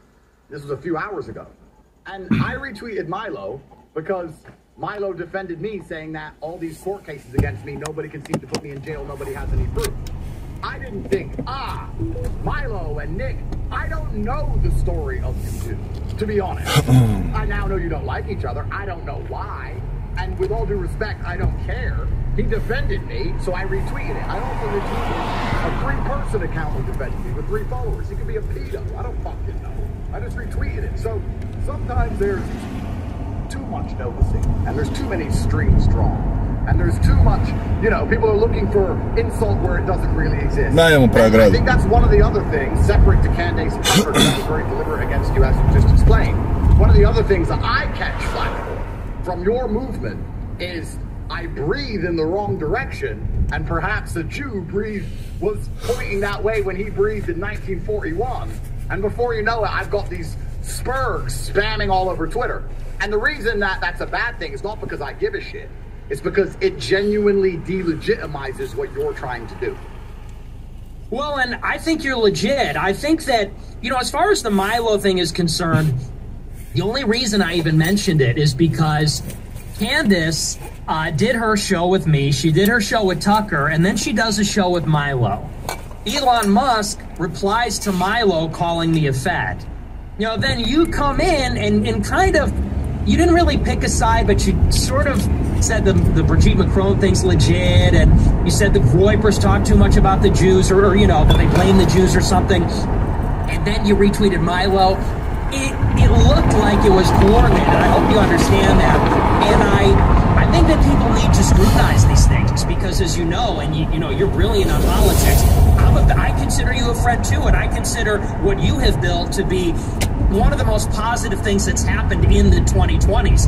And I even come down on your side when you're arguing with Catholics like Matt Walsh, because honestly, a lot of the Catholic, you know, white right, they're pussies when it comes to women. And a lot of the trad stuff is 100% steered by women. So, I mean, your thing on patriarchy, in my opinion, is indispensable. It's literally indispensable. And it's like, it's actually a good thing that we're in the Tate generation of young kids that are saying, you know, what color is your Bugatti and all. I think it's actually a really good thing. But with that being said, as far as these connections are concerned, I think transparency is the solution. Yeah. You know, you coming on this and saying, hey, I just retweeted him just because. Okay, valid, legitimate, I hear you. But in a lot of these cases, typically where there's smoke, there's fire. And I like to draw these connections because this is how politics operates. You do get these networks that come together. There are networks of patronage, there are networks of money. Jebem ti semafore, da ti jebem semafore, ono. I'm on your side, I agree with you, but I can't speak out against Tucker because he's done things for me, because he's a friend of mine. And I've heard that from a lot of people. I'm not going to name names. Some of them said it publicly. Glenn Greenwald, Ian Carroll. They said a lot of nice things about me. Dave Smith, too. But they also said, you know, I don't even really want to weigh in because I like Tucker. Now, bilo taman. Political battle. Još malo napred i u centar. Pa jednako tu idem i Vojić se prema tamo, ne? Willing to scrutinize those kinds of things. Ali nisam stigao. Someone like Tucker, you know, he's got some explaining to do. He said he didn't know his dad was in the CIA. He lied. He did know that. Now, if we're coming for the Matrix, and insofar as the Matrix is the deep state, we're going to need an answer on that. I would like an answer on that, as well as some of these other things. Volio bi da gas na volanu, ovako jedan prekidač. Da mogu ovako dignuti noge, opće da ne moram. 100%. There can be a schizo tendency. Jer mi dosadi držati tih nogu u istoj pozi. Htio bi malo ovako ući noge. A limited hangout. When you introduce that to low IQ people, they'll start seeing it everywhere. You know, and unfortunately it is true, I've seen it. People like trip on their shoelace and say this was a Palantir limited hangout. You know, it does happen. But in many cases, we actually do need transparency on some of these connections, because it's not lost on me that, you know, like Tucker Carlson, one of his critiques of me, he said that I'm delegitimizing someone like J.D. Vance. And I said, well, wait a second. You know, Tucker had J.D. Vance on his show 46 times. Tucker made a personal appeal to Trump to choose Vance as his nominee. Now, Candace does not seem to be gung-ho about Vance. So there might be some, like I said, I think Candace is different than Tucker, and they're both different than you. But when Tucker came at me with that, I said, wait a second. He's calling me CIA. His dad is CIA. His friend Joe Kent is CIA. His buddy J.D. Vance works for Peter Thiel, who's a CIA contractor. That's a lot of CIA. That's a ton of CIA going on. And he lied about what he knew about the CIA. That's where I say, okay, sometimes where there's smoke, there's fire. So, you know, I 100% agree there can be a tendency to get a little schizo, or maybe there's like a low IQ version of what we talk about. but I don't think I'm wrong about a lot of these connections. And, you know, when you reposted Milo, and, you know, maybe you'll admit, it could have come across as a bad look. And that's why it's helpful when you sit, that's how I know you're legit. A lot of people behind the scenes tell me, you gotta press Tate's the enemy. Remind him his dad was in the CIA. What I respect about you is you talk to me. I have your number, I talk to you, I've been on streams with you. You're transparent, you said your dad is in the CIA. We didn't have to dig that out of anywhere. And to me, that's the difference. Is there that transparency? If you're transparent, you know, we can ask the question, and we could say, okay, that's good enough. But if people hide or lie or they're not forthcoming, that's where there's a little scrutiny. So that's where I'm at on that. I do think it's important to look at some of those things.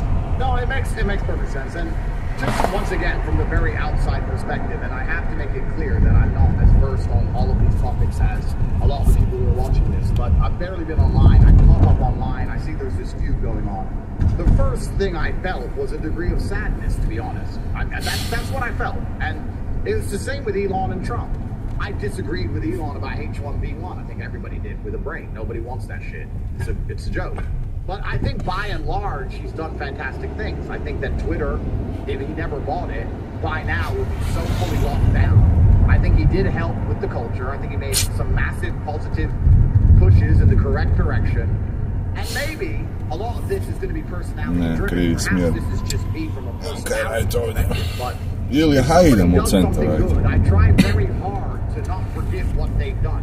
The internet is a very fast-moving place. There's a lot of ungratefulness on the internet because you can do something amazing on a Monday and everyone hates you on a Tuesday. Because it's fun to hate people and it's interesting and trolling is fun. And that's kind of how it works. But when Trump and Elon started arguing and there was the big division, I felt a degree of sadness. When I saw the Tucker candidates and you didn't get along, I really, perhaps I'm a sentimental old man, I felt like we'd all be better if we were to a degree on the same team. We're never all going to agree on everything. I like what you said about the transparency point. That's Zašto u isto vrijeme mi uvijek zvone? Uvijek mi zvone u isto vrijeme. I'm prepared to work with somebody who I disagree with on 99% of the problems besides let's kill the orcs. So I noticed as well a lot of the groypers are gle, sad ću napraviti nešto šta ne smijem. For supporting J.D. Vance. Well, J.D. Vance is the only American politician who talks about the fact that we don't have the agreements. Ali po noći nikom ne smetam. Ali da, tamo, mislim, ja vidim se nekod smjelo. Taksi su nekod smjeli tamo prolaziti, ali očito not anymore, ne?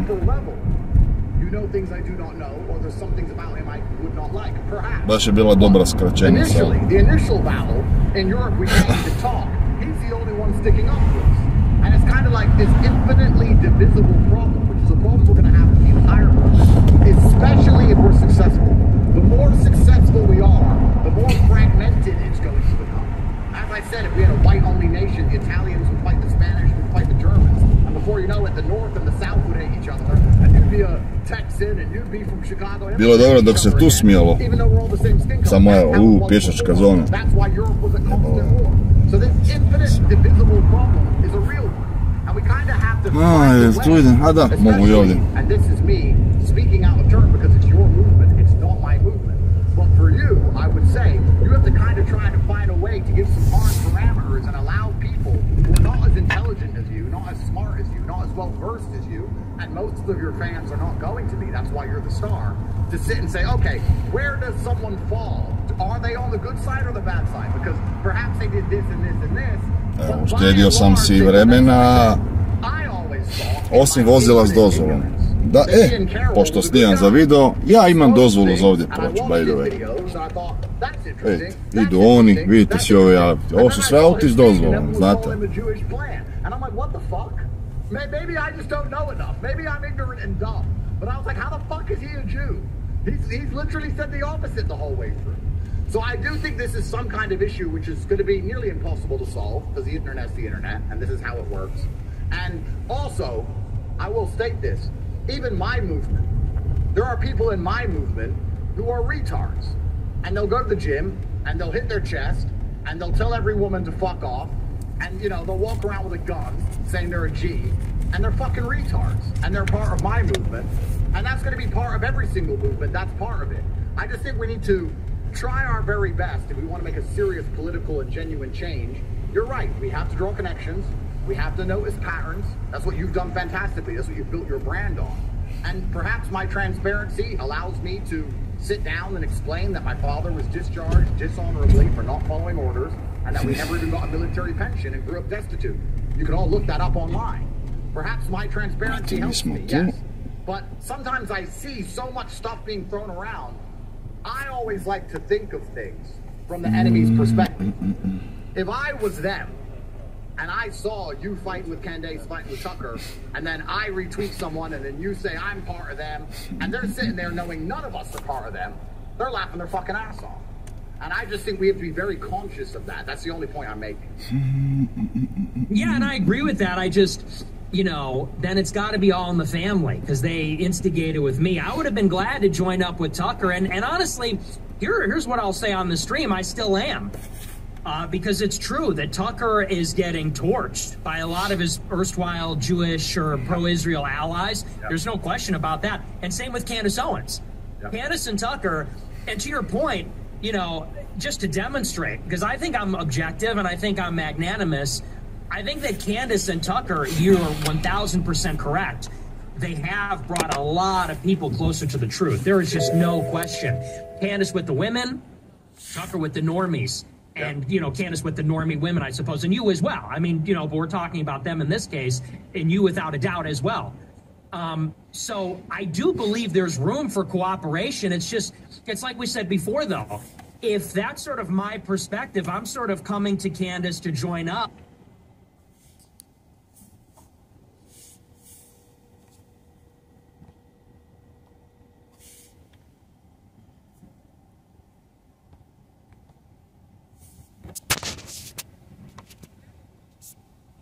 Ajmo lošu ocjenu vidio.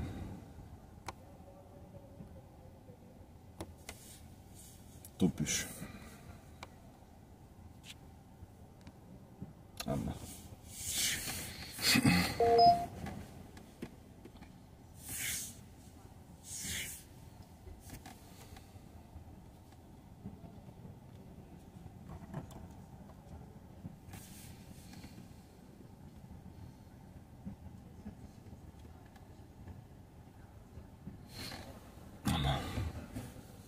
But she's telling me you're a racist anti-Semite, and I'd like to cooperate with Tucker, but he's calling me a Fed, and I'm this loser and all this.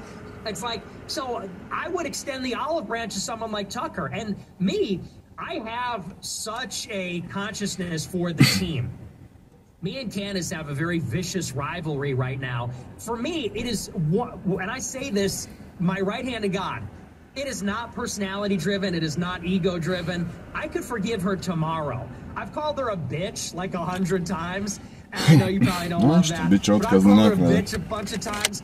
I could apologize for that tomorrow, and I could sit down and have dinner and be best friends tomorrow.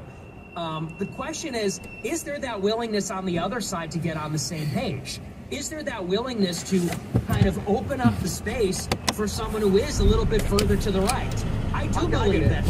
I get it. So I've got a question for the same. Evo ga, još jedan s dozvolom. Vidite, ovaj Honda Civic isto s dozvolom, tako da nemojte mene osuđivati. A, pričekat ćemo otkaznu naknadu, evo, šta reći.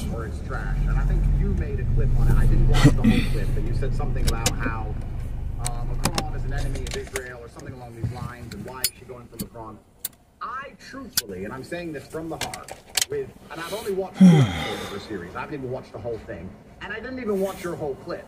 But I don't see how anyone can not think that's good journalism and not think it's hilarious. I really don't think it's genuine for people to sit and say that that series was a setup somehow, and she's working for the Russians somehow, and that she's somehow working for the Jews because she did that.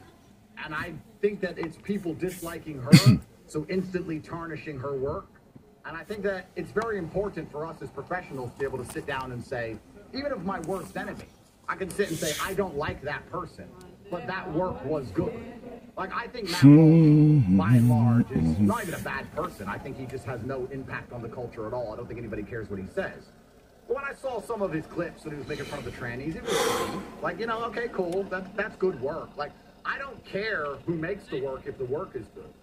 And I noticed after your argument with her, everyone was saying that her Brigitte series was bullshit. I don't think it's unimportant, and I don't think it was bullshit. I think it was actually very informative, and I think it was quite an interesting story. And I think that if Macron is fucking his dad, we should know. And I also think that it's fucking hilarious how triggered he is. And I would argue good luck. You, if you didn't have a beef with Candace, there is a parking garage 1 kilometer ahead, but... And Macron's pissed, and this is all hilarious. Or do you genuinely, your emotions, no. your feelings for Candace aside, really think that that piece of work is somehow bad work to do? Well, da, nikad nisam kroz hotele u centru grada i diću sa autom.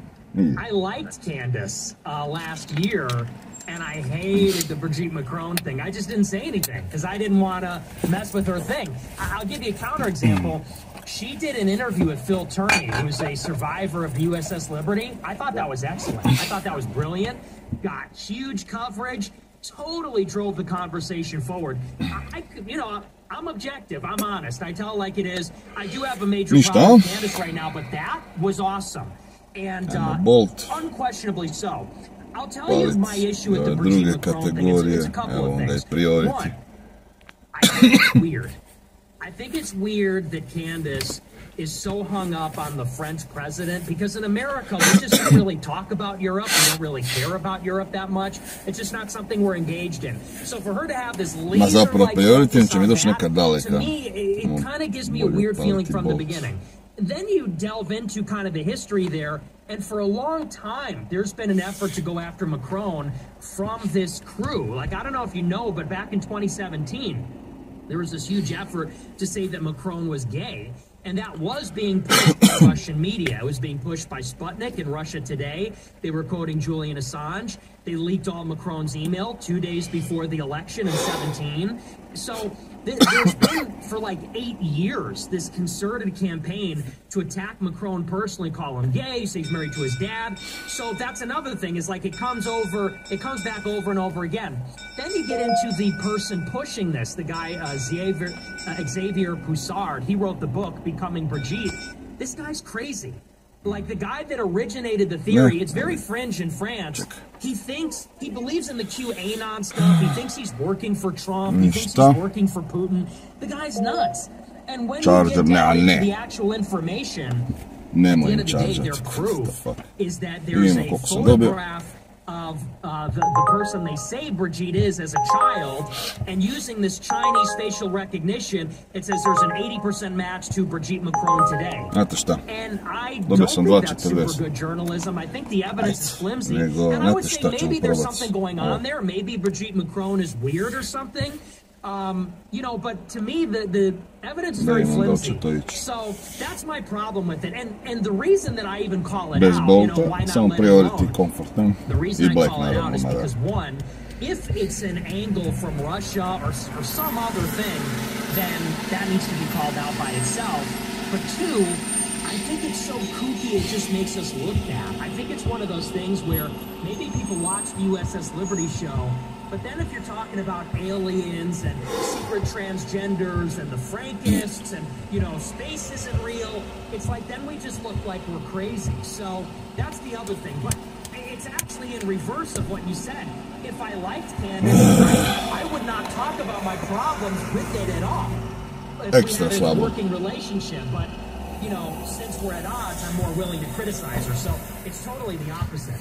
Well, perhaps this is just a personal preference thing, but I think it's extremely important that we find out that the leader of the country, especially the nation, election here, by the way, one of the most important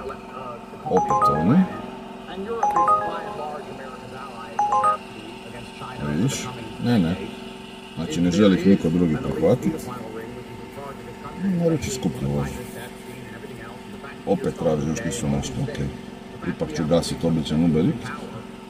Imate priority, imate comfort, imate black. Ajde, malo.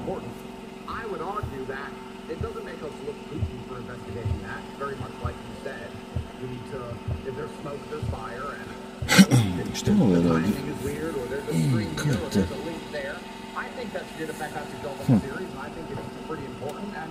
Zašto je skroz dole parkirao? A vuče cijev gore.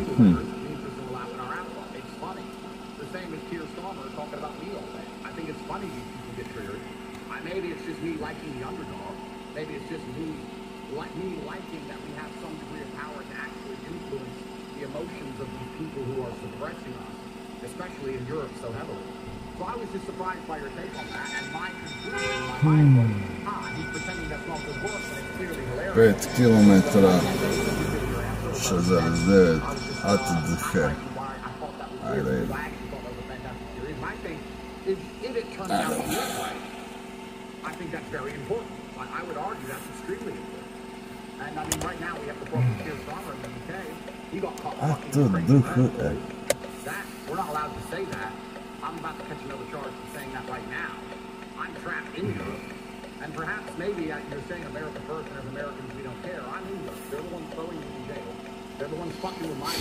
They're the ones who are constantly watching everything I say. They're the ones watching this stream right now, trying to raise charges on me. And the Western world, by and large, is the same thing. I think that you even said earlier at the beginning of this that America was founded on European white heritage. So we don't want to lose the ancient countries. We don't want to lose the original land that the people were trying to restore to glory. So I think she's doing fantastic work, and that's my personal view on it. I think she's doing fantastic work with it, and I was surprised you disagreed on that. Yeah, well, and that's legitimate. I guess for me, you know, your point about it's funny, like that does resonate with me, because I thought that way for a long time. I would look at something like that and say, oh, you know, we're doing it for the lulz, we're doing it, you know, because we're trolling Macron, we're trolling everybody. But what I have come to learn over the years is that a lot of the things that seem random or seem like they're based on hype, they're all coordinated. And that doesn't mean that everything... That is true. That is... Okay. Če samo provedemo fajn. Da ima dio otkazna naklada.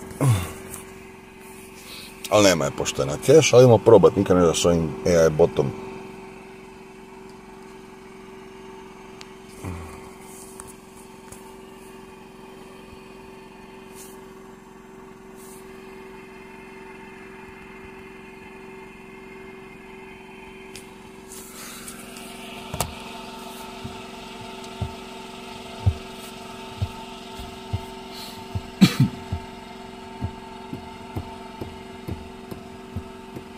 Ajmo bot.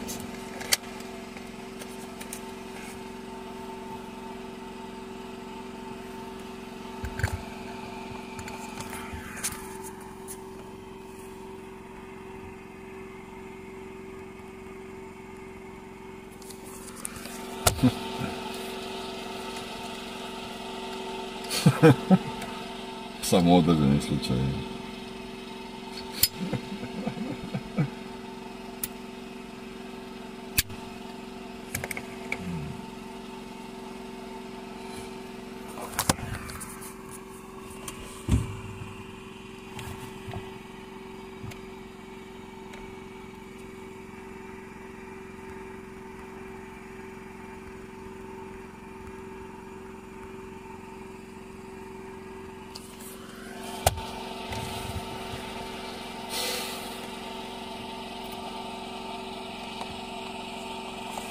Uber neće niko da plati više, moramo najjeftiniju tarifu sa BMW 5-icom vozi tamo. No.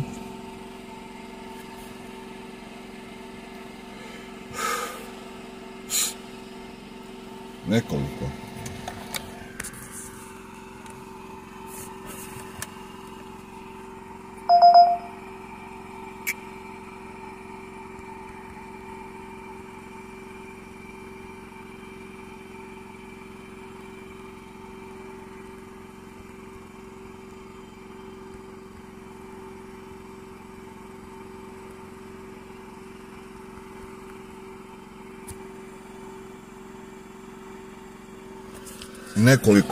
Nekoliko minuta. Što to je jedinica mjere koju koristimo. Nekoliko minuta. Alo, točan broj.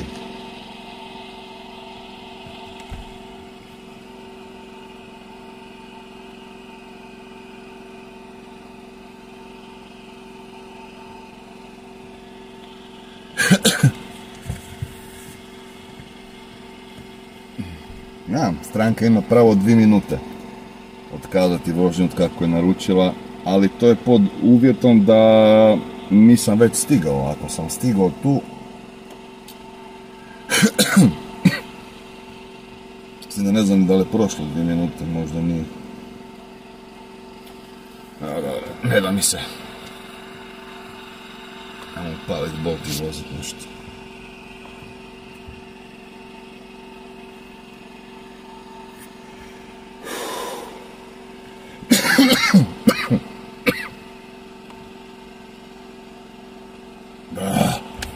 Koja tapija, već koliko ne vozimo kurca, jebote, to je užas. Ovo 10 minuta, ajmo da se vozimo jer više nije.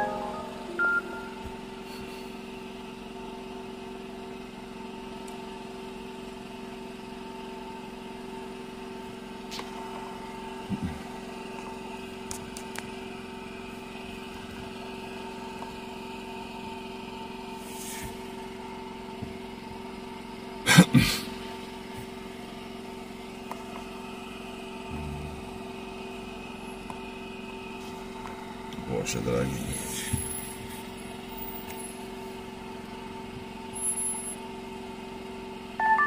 New message from Luck.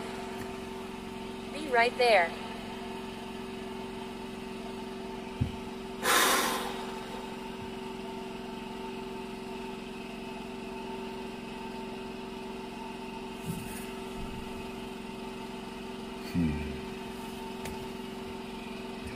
And there are groups and there are piles of money being thrown around. You're absolutely right about that. I want to make it clear. You're completely correct. Yeah, so that's where and I'm not saying, and I said it on Bradley Martin, as far as Candace is concerned, I said everything I say about the thing is speculative. You know, is it a Russian operation? I said that is a theory. That's like a working postulate that I haven't really even researched, but just that's sort of where my gut says. And we just do need to be mindful. As I grow older, I see these kinds of memes, trends, and it's easy when you're 18 and you have no orientation of politics. You kind of like, you know, when you're a kid, you don't know how this stuff works. And for me, I was the young edgelord. I was a young shitposter troll. And you'd see the bigger accounts in the group chats pushing a meme or something, and you say, oh, I like this poster, I like Gavin McInnes, I like this guy, that guy, whatever. What they're pushing is funny, and I'm just using him as an example of a big poster. And you go, yeah, we're going to join in on this. And as I get older, I realize a lot of that stuff is backed by money, it's coordinated, it is like, it's a domain of warfare, it's information warfare. And that's why I'm just I scrutinize it a lot more, and I'm very careful. I fully believe that Candace believes what she's saying. I actually don't doubt her sincerity. I just think that whole narrative, maybe someone gave it to her, it might be a possibility, and even to the extent that it exists in Russia, it's either kookery or it is being picked up by an intelligence agency for some reason, because it's very strange and conspicuous, the whole thing. So, especially this idea that the West is like satanic, pedophile elite. I don't doubt that there's something like that going on. When you look at like spirit cooking and Pizzagate. I also think that sometimes foreign intelligence leans into narratives like that to sow discontent or dissonance inside of our society. And it's our job to discern those things. It doesn't mean that every narrative like that is fake. It doesn't mean, and you know, not every narrative like that is true. It's up to us to discern. And so as far as the Brigitte thing is concerned, da, ma nego on hoće da idem, kako se kaže, to je zatvoreno, ne? And I think at the minimum is being picked up by Russia on some level, because Russia is adversaries with France. And as you know, the more you get into politics, the more you realize no da, mislim ja snimam za YouTube, ne treba mi ova kamera. Ovo je kamera za taksi. Ovo je za YouTube. The energy needs, the technology, the media, information domain, these are all domains of warfare. We're in the age of complexity. And so, if I can impress something else on my followers, it's that. It's all warfare. It's all ongoing, open, everyone against everyone warfare, even in the information space. So you made some very important points, and I'll make some.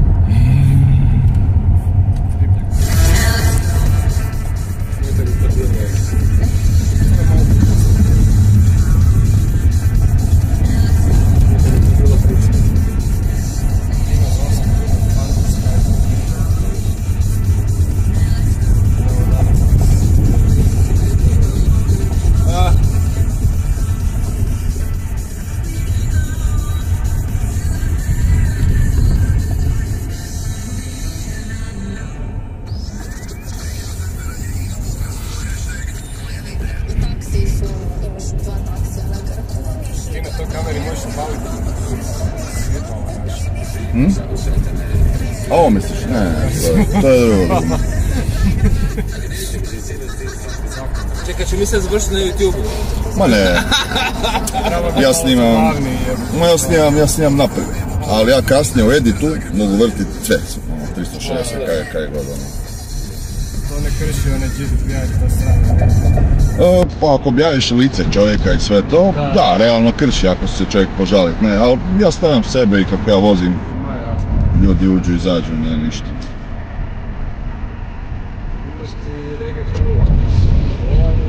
Ma to sad je 4 godine, ali zašto bi mijenjao osobno, dole mi i dalje boravak, neka ostanem tamo, okej. Ono čisto se sad ovo.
Sve više od 2 bile je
pješke je potem.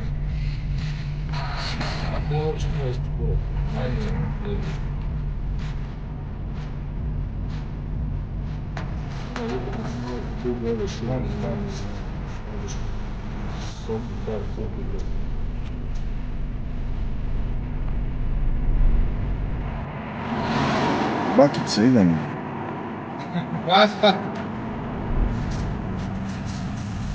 Idemo Burac Bakice. Ovo je baš, da ti taj golf prođe 3.9.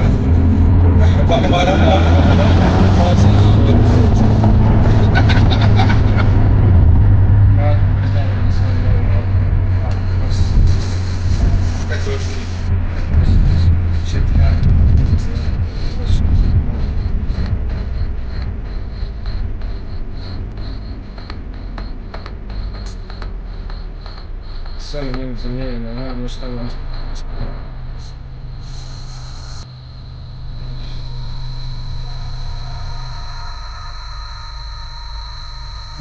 Jebeni samfori. Vidi kamere, pa što ne naprave smart semafor da ima senzore ako nema nikog? Pa jebi ga. Gas, šta je ovo? Šta je ovo? Ja.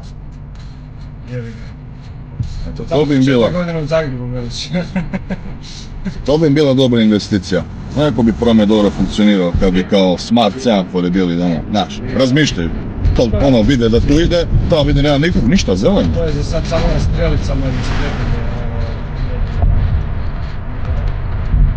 A to je tehnički danas izvedivo, pa jebate procesor iz mog mobitela bi cijeli sustav stavio, ništa koji su pičuke. Evo ga, dobra primjena AI-a. Najbazičniji AI bi to izregulirao ono, ništa. A kažu stali me do emisije CO2 i sve to. Znaš kako bi bile bolje emisije kad ja po noći išao samo zeleno sve cijelo vrijeme. Doslovce. Skoro svaki semafor ko stane, bez da stane, na nikom. Navodno taj ulični otisak, takozvani emisija CO2. Ma i ti ja mislim da je to sve malo bullshit. Navodno za proizvodnju baterije, za električne autice. I to. Zagadio okolo 5 godina dizela. A i mislim da uopće nije problem globalno zagrijavanje CO2, to je normalno kroz povijest zemlje da ide gore dole. Ništa, sve je u granicama normale. Nego eto, agenda neka. Da. A jebi ga, svi smo mi kompjuter, trujemo se sa svih strana i onda prijemo tako.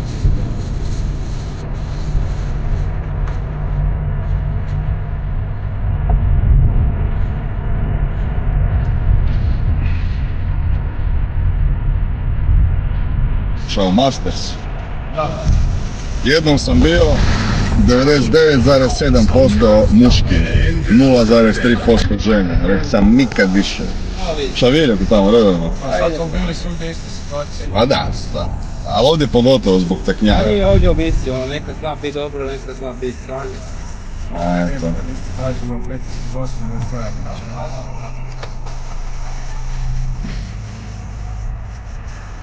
Stranje.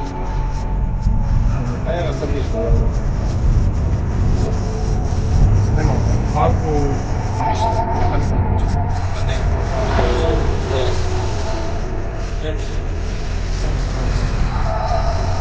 Bolje da ste išli out bunker, ono za djecu tamo. Ja znam, ali bar je živahno, ovdje ćete doći, M-Techno...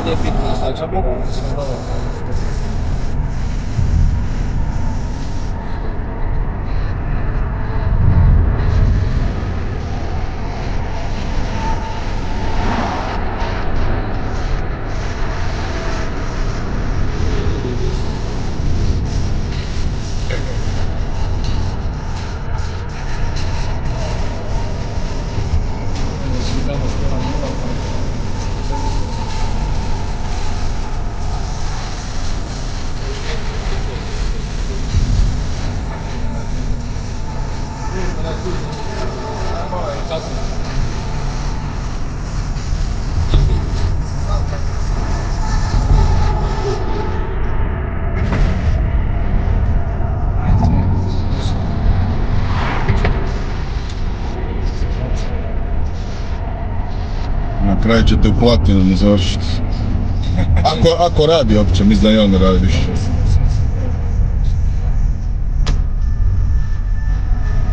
A ovdje mislim i upad bar 10 eura uvijek, ono, briju. A nekad je.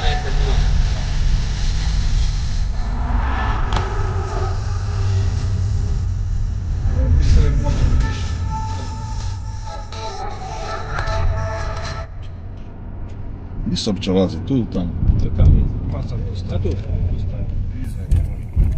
No, ja se ne sjećam gdje sam je ušao, kada je to bilo. Kaže 10. 10. Daj da ću 10. Evo ga. Ideš. Ljudi, nadam se da će biti nešto. Bok.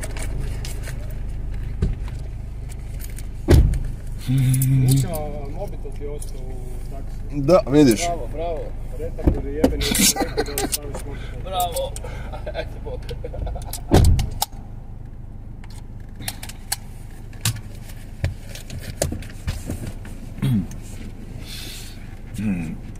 Malo mi je ovo čudno. 10. A ja meni 6 samo.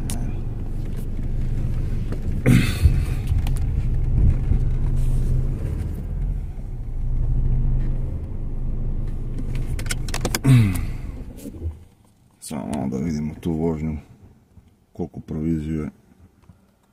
Trebao sam stisnuti na one detalje više, a nisam stisnuo.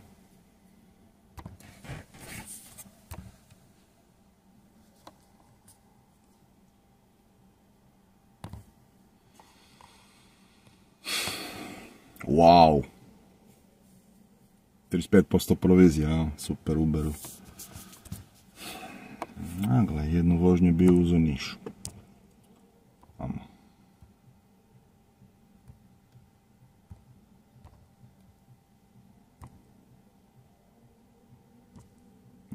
Šta se to pušta?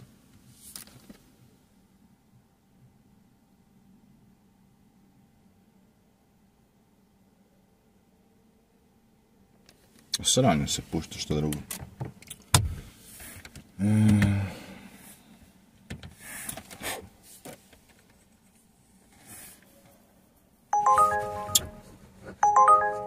O, može.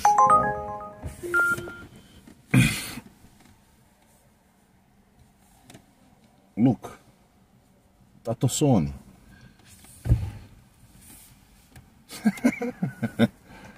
Šta, zatvoreno, ne radi ili kaj je bilo?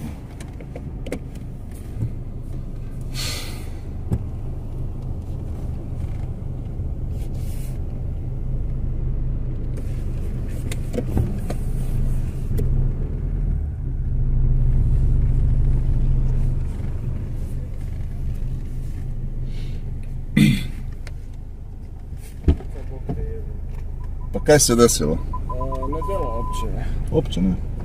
Da nas vrni do Pimpek placa, molim te. Čekaj, sad sam ovo isključio onda. Čekaj, sam ovo isključio sad. Koga čega? Pa neka sam bio naručio, ali sam ovo odustao. Dobro. Možda si Bolt, ja te Uberu vozim, ne?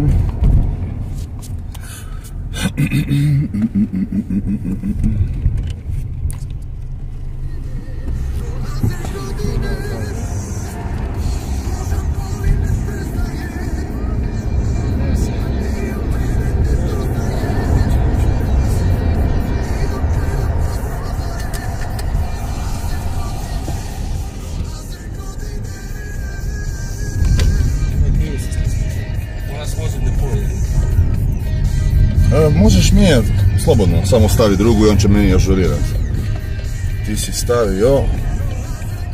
Da, zapravo, katran depo. Promijeni, pa će on meni ažurirati. Možeš tokom vožnje mijenjati, dodavati točke, kaj god hoćeš. A depo radi kao summer bullshit neki.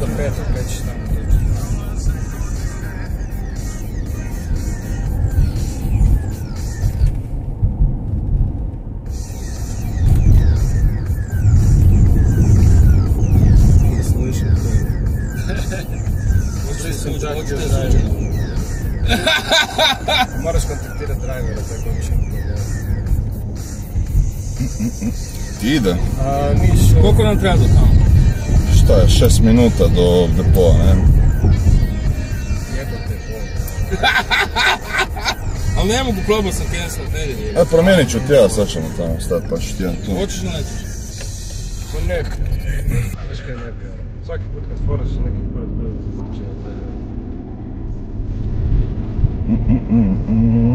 Češ da ti ja promijenim? Daj čovjek.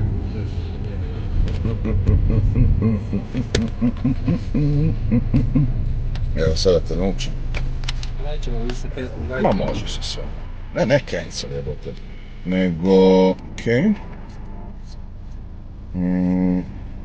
Šta je to, ovo jedan? Šta to, a?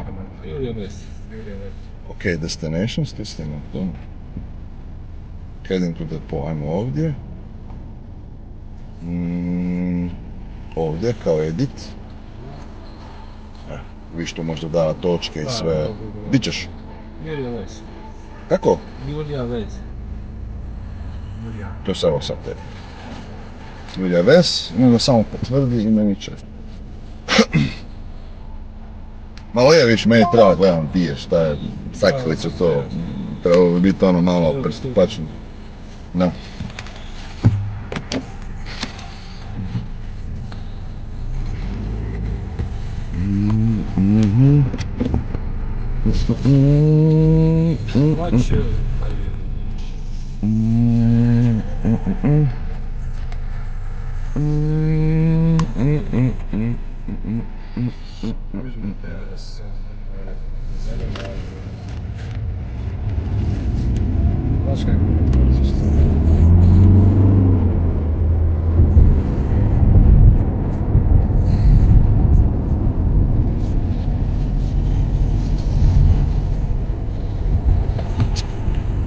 Opet semafor.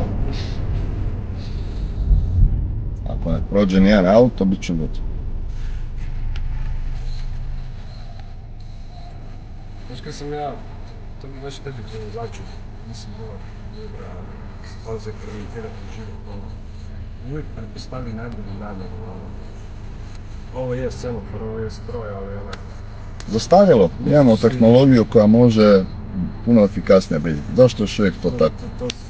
Na tajmer, oni idu na tajmer, pa dajte me, nemojte me jebati. Varaždinu, dijelu Zagorja je...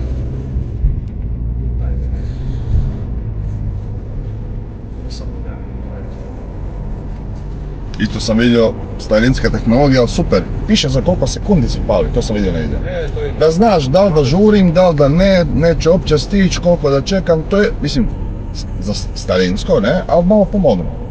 Ali ja govorim o tom da treba biti jednostavno smart semafor, on meni treba sad upaliti zeleno, da je smart semafor.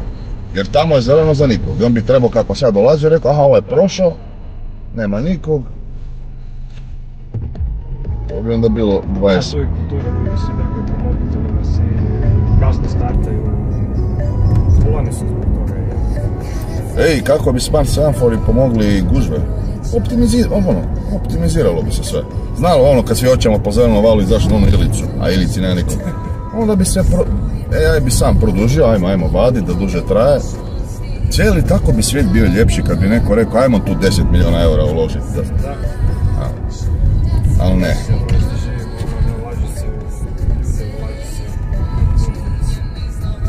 Long story short je.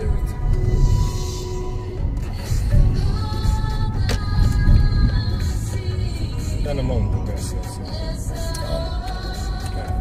Mislim da imaš i ti dugme, kaj ne? A ima i kiroka onda. A stišćeš dok sam ugasio. To je.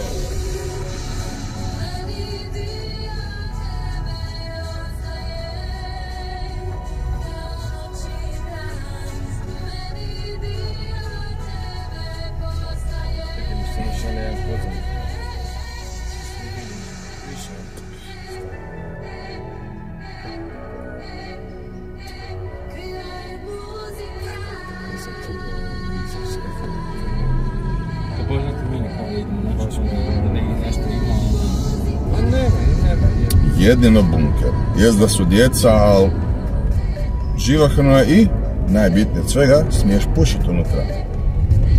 Da. U depo, ne. Nema nigdje, svi su zabranili. Nećemo u bunker, idemo u Juriju Ves.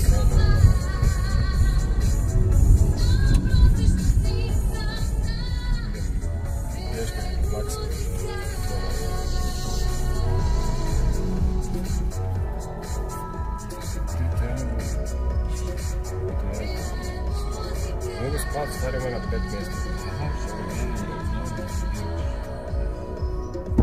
Mogu se sad cestu auto, da ću zapušiti. Auto nekad ne vozim ja. Posebno nisam vozio što je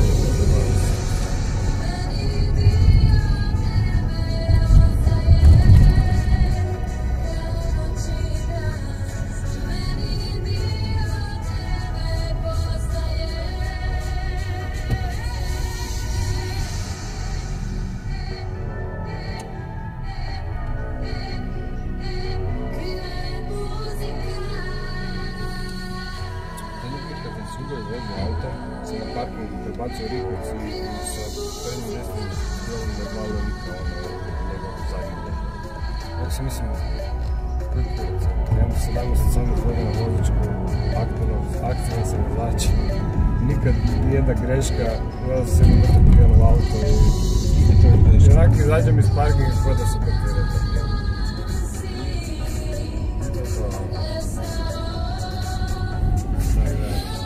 Ne.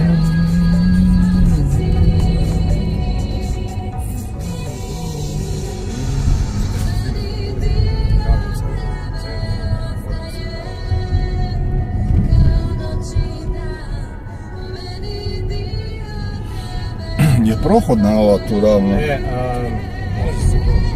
Stvarno je ovo. No, nego mijenjaju često pa... makadam da onak... No, svako malo promijene, nisam danas još bio, pa baš da vidim da je dobro. Prvi šak, malo... Ma ja živim isto tu proladim, samo nisam danas prošao i idem Svetošanskom, odjebavam ovo.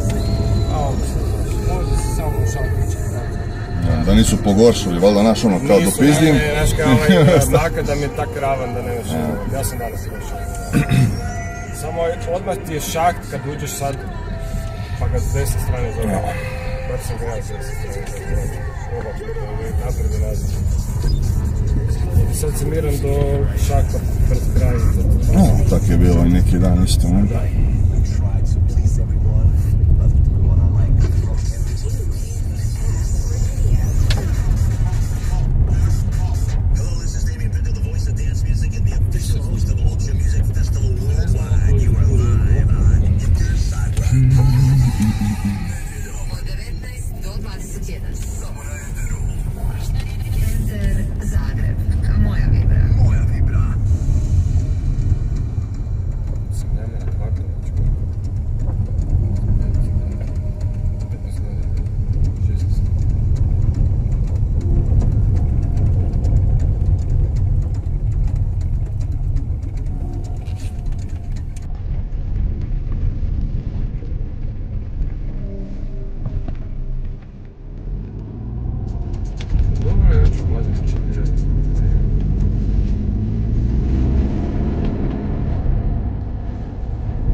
Ma još će nam staviti, nisam se još umorio.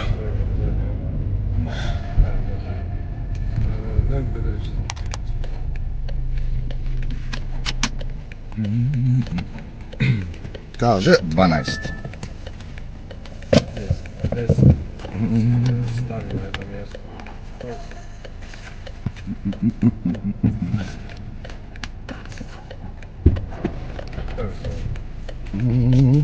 Thank you very much.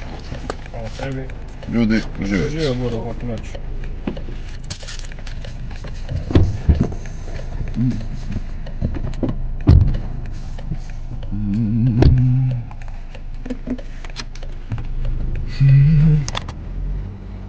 Kako se kaže, da, htio sam komentirati pa sam zaboravio. Inače kad me pitaju za muziku, ja to kantam, nisam ja DJ.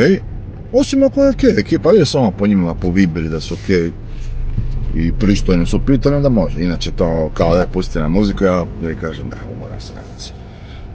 Bili su okej. Ne, i vin, pivica u ruci, me isto ne smeta ako su normalni, može, dat ću nekom.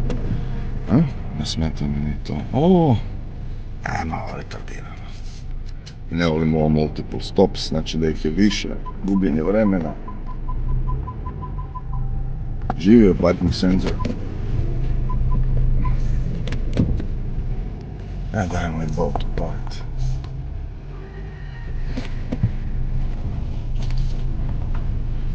Dosta mi je, kako muzika užasna preko radija po noći. Ajmo. Staviti podcast. To je to isto, man, daj beži. I don't think Russia told candidates to do it, and I know you lightly alluded to a theory that somehow her and I were getting paid by Russia or something. I can tell you from personal experience that's absolutely not the case. So, yeah, they jumped on it. I don't think that takes away any of the validity of what she's doing. You're right in saying that absolutely everything is run by the intel agencies. That is correct. No, vozit ćemo cijelu noć. Upravo napravi najduži video. Su mi sve kategorije paljene, jesu, ovdje, isto jesu. Da, baš je mrtvo.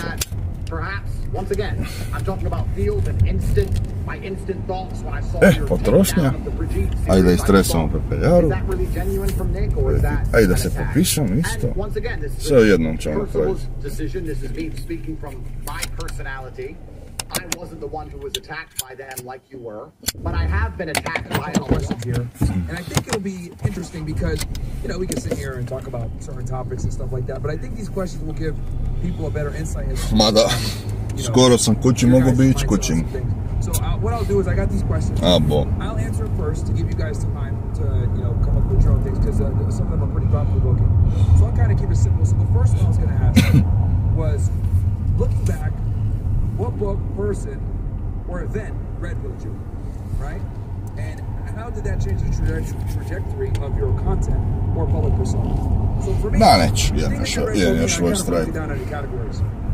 What red-pilled me on women was reading The Mystery Method and a book called Conquer Your Campus when I was like graduating from high school, getting ready to go to college. Like, that's what red-pilled me on women, figuring out this, you know, this whole thing about how important social status is to them and how they're looking for a small percentage of men. That's like when I found out about like the 80-20 rule, the Pareto principle, right?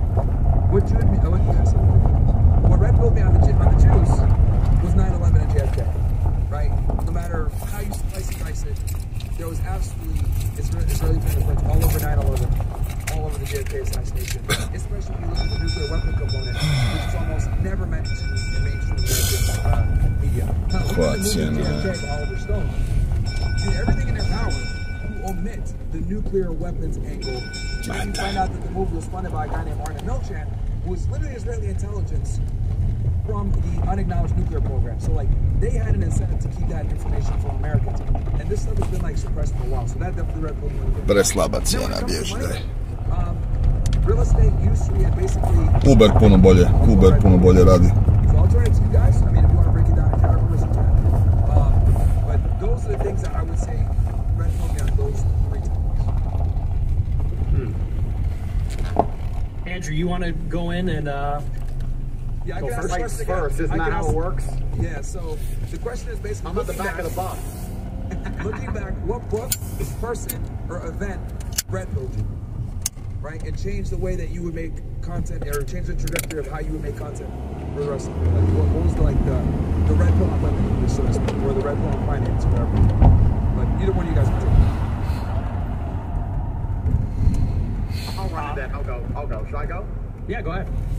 So yeah, a lot of my views come from personal experience. I wouldn't say they were a book as such. I wouldn't say it was a movie I watched that read through. I would say that, you know, Nick is definitely the figurehead of the movement against Jewish influence, and I think that I am and was the figurehead of the movement against feminism.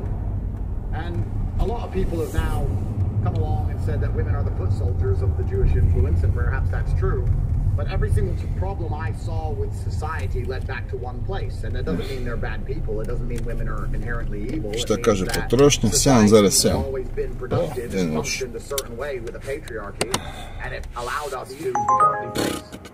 And if you look at the societies which are actually succeeding now, if you look at the Middle East and the societies that are successful from a birth rate perspective, from a safety perspective, from an economic perspective, they're all patriarchal societies.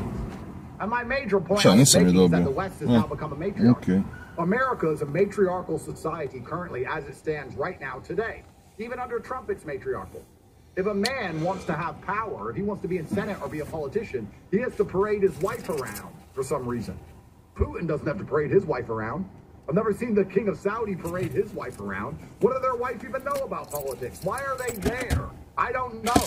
But we live in this insane matriarchy where women have so much power over men, and they're using it to suppress and destroy the most masculine of men, which are the ones who are going to be tasked with defending the society.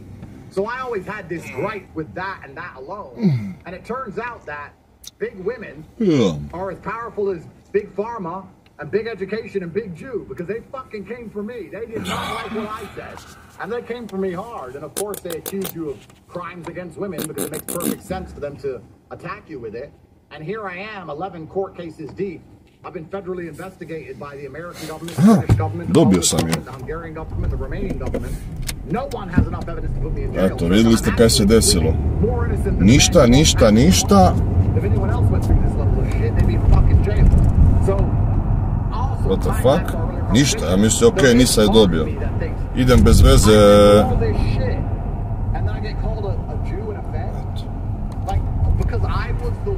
Bo, nevjerojatno.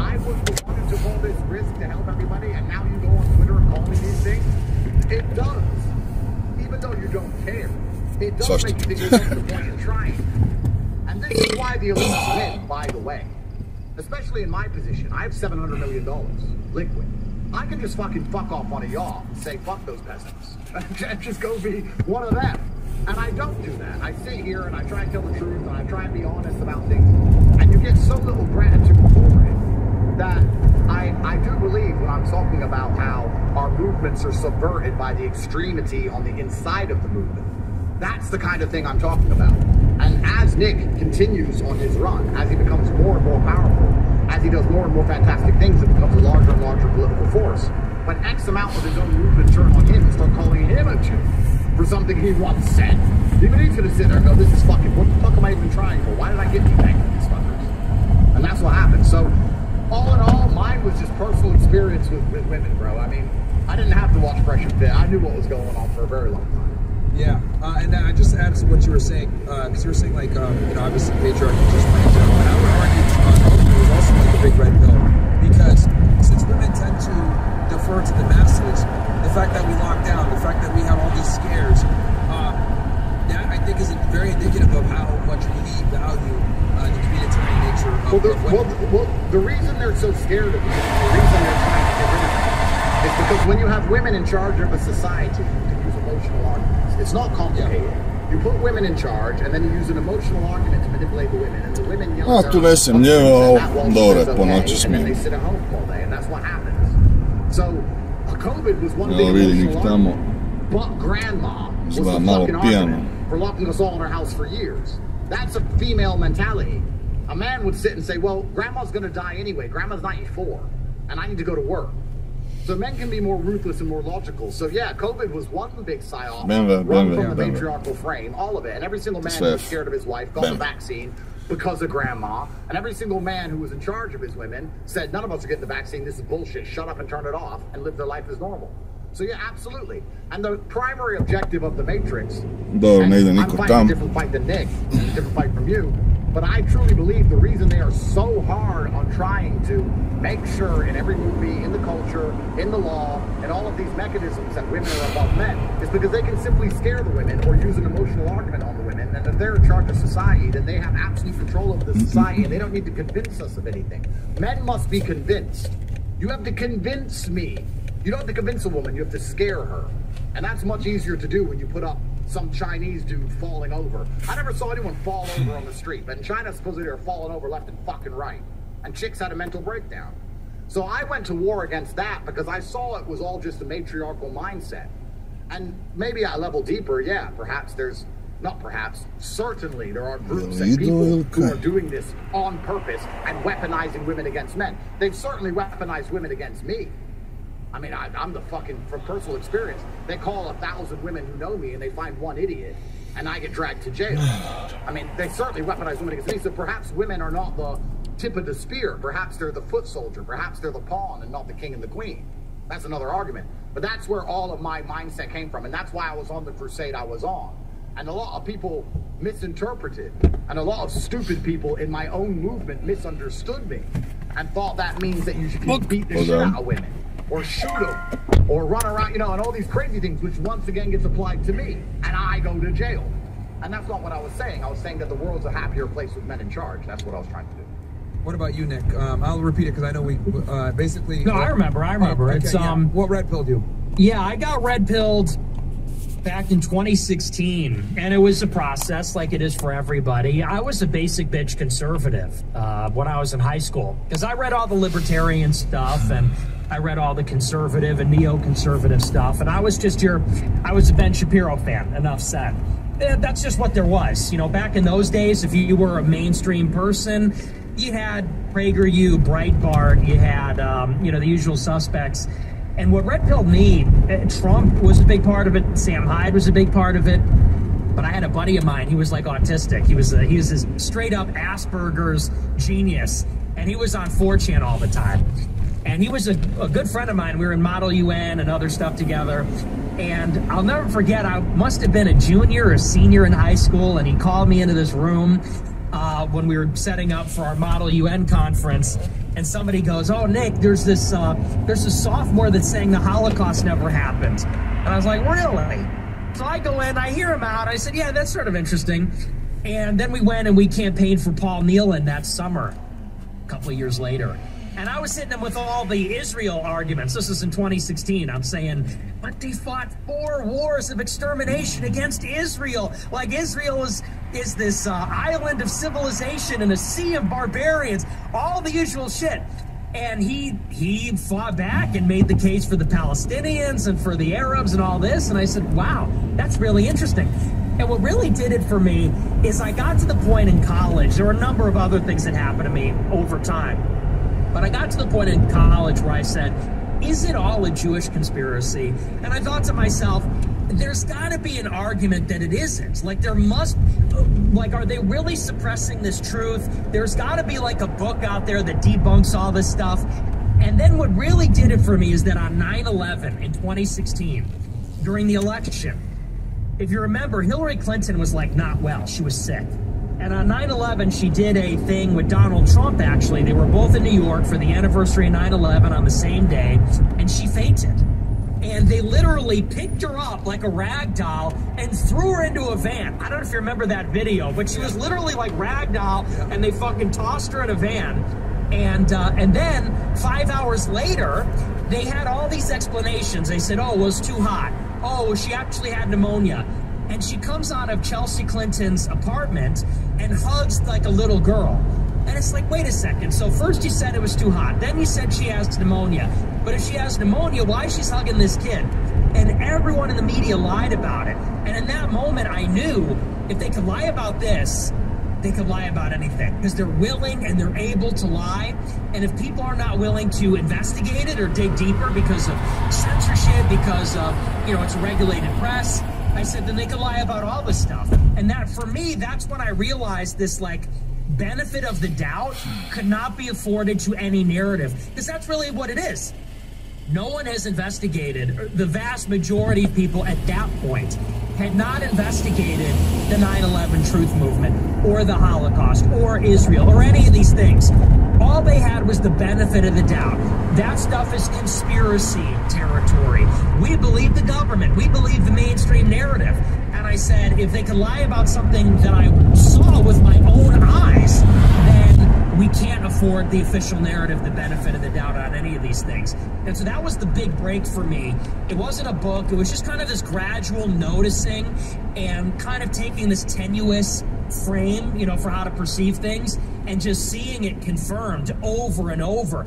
And then when I saw that, I said, it's totally plausible that they're covering it up. And that was it for me. Shit. So that perfectly dovetails into my next question. So my next question is, what was your first comment, tweet, video, or anything else that forever puts you in the controversial category? And I'll go first on this one, then turn it to you guys. The thing that got me automatically put in the box of, you know, misogynist or whatever, which is kind of like how all this started, was back in 2020. I made a comment saying, if you want to place on a date, you need to punish that bad behavior, and she's got to go ahead and pay for the first round of drinks when you guys meet up on the reschedule, right? And like The View and a bunch of, you know, left-wing shows looked at it like, what, are we dogs? This guy's over here saying you gotta punish bad behavior, but what I was really doing was I was telling guys, like, you can't accept poor behavior from women and reward it. So you gotta, you know, if she makes a mistake, you gotta make her pay for that. And they obviously likened it to training a dog, which, hey, maybe that's what I meant. But the point is that after I made that comment, because it went viral on TikTok, it got millions of views, and this is right after I had left the government, right? I wasn't even on the internet like that. And this is back when TikTok, like, still had an organic, you know, sharing ability with the algorithm. So I would say that was the first thing that kind of got me in there. And then obviously a bunch of other things I said about women and, you know, top age and all this other shit. But I would say that's the one thing that, like, started this. So what about you guys? I know you guys might have a couple of things that like put you on the map. But what would you guys say is the most controversial thing you said that put you in this box from? Nick? Most controversial thing that got me in there, it was a lot of things over the years, you know, one thing after the next. I would say it was the cookie joke is really what did it, because, you know, and it's so stupid. It's always the dumbest shit, isn't it? It's never like your actual good jokes, your favorite jokes. It's always the stupid shit that they use. And, you know, at that point, so, you know, I got canceled in 2017 for just a lot of nonsense. And I was young and I wasn't very big. I was a very minor streamer. And then in 2019, I started to get a little traction because I was going really hard against Charlie Kirk and against Ben Shapiro. And it was going really well and everybody was on my side. And what they used to kind of shoot me out of the sky was this joke where some super chatter sent in. They said, well, if the Cookie Monster has 6 million cookies, how long does it take to, you know, whatever. And, they used that to frame me as a Holocaust denier. So up until that point, you know, they could have said I was alt-right. Well, that doesn't mean anything. They could have said I was a white supremacist. Okay, they call everyone that. But then they took that joke and said, oh, he's a Holocaust denier. And they literally, at that point, that joke was a year old. Yep. I didn't even come up with it. Someone else sent it. Not that I don't own the sentiment, but it was such a stupid fucking thing. And then I get the Washington Post calling me and saying, do you deny the Holocaust? Do you believe it was 6 million? And I'm like, really?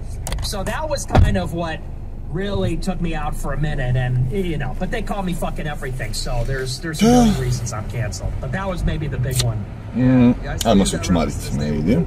I think it's like a funny way to kind of bring it up. But what about you, Andrew? What would you say is the comment or tweet or statement that put you in the controversial? Yeah, I was around for a while and I was telling the truth for a while. And then on the podcast, čekaj, sad ne vidim. We were discussing the age of women, and I said that men prefer women who are younger. You prefer a woman who's 21 as opposed to 30. Šta je pisalo ovdje? Zašto uvijek u isto vrijeme? And I made the point that the more men who have fucked her, the less likely she is to truly fall in love with you. So I made this point that it's not pedophilia to like younger women. You're just trying to find Uber me nekako. Samo čekaj, moramo to sve resetirati. Samo resetirat ću snimanje kompletno.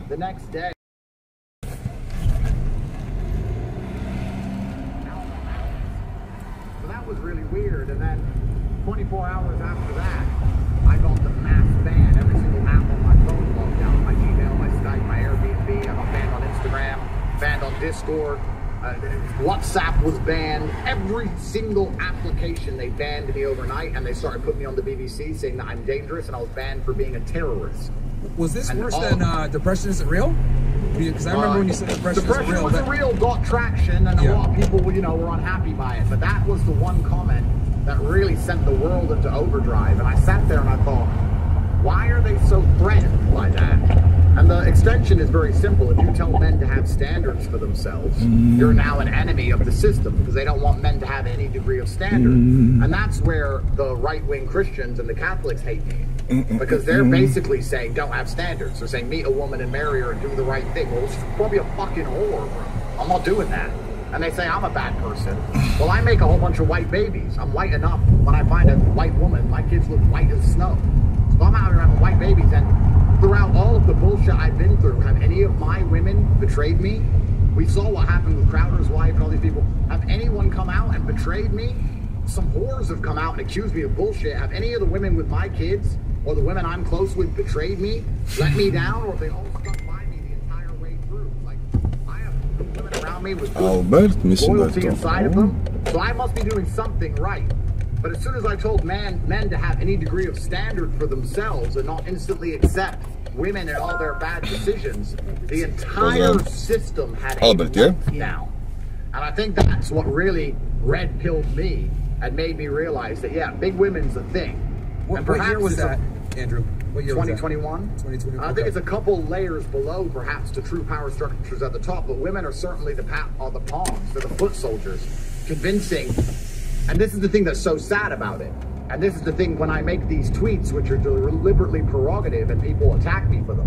They're deliberately using women to attack white men. Only white men listen to women. Black men don't listen to women. We don't listen to what they say. We don't care. White men are the only ones who says, well, the wife said 1 kid's enough. Well, if you're going to listen to her and she's a tool being used to get rid of your race, well, then you're going to go extinct.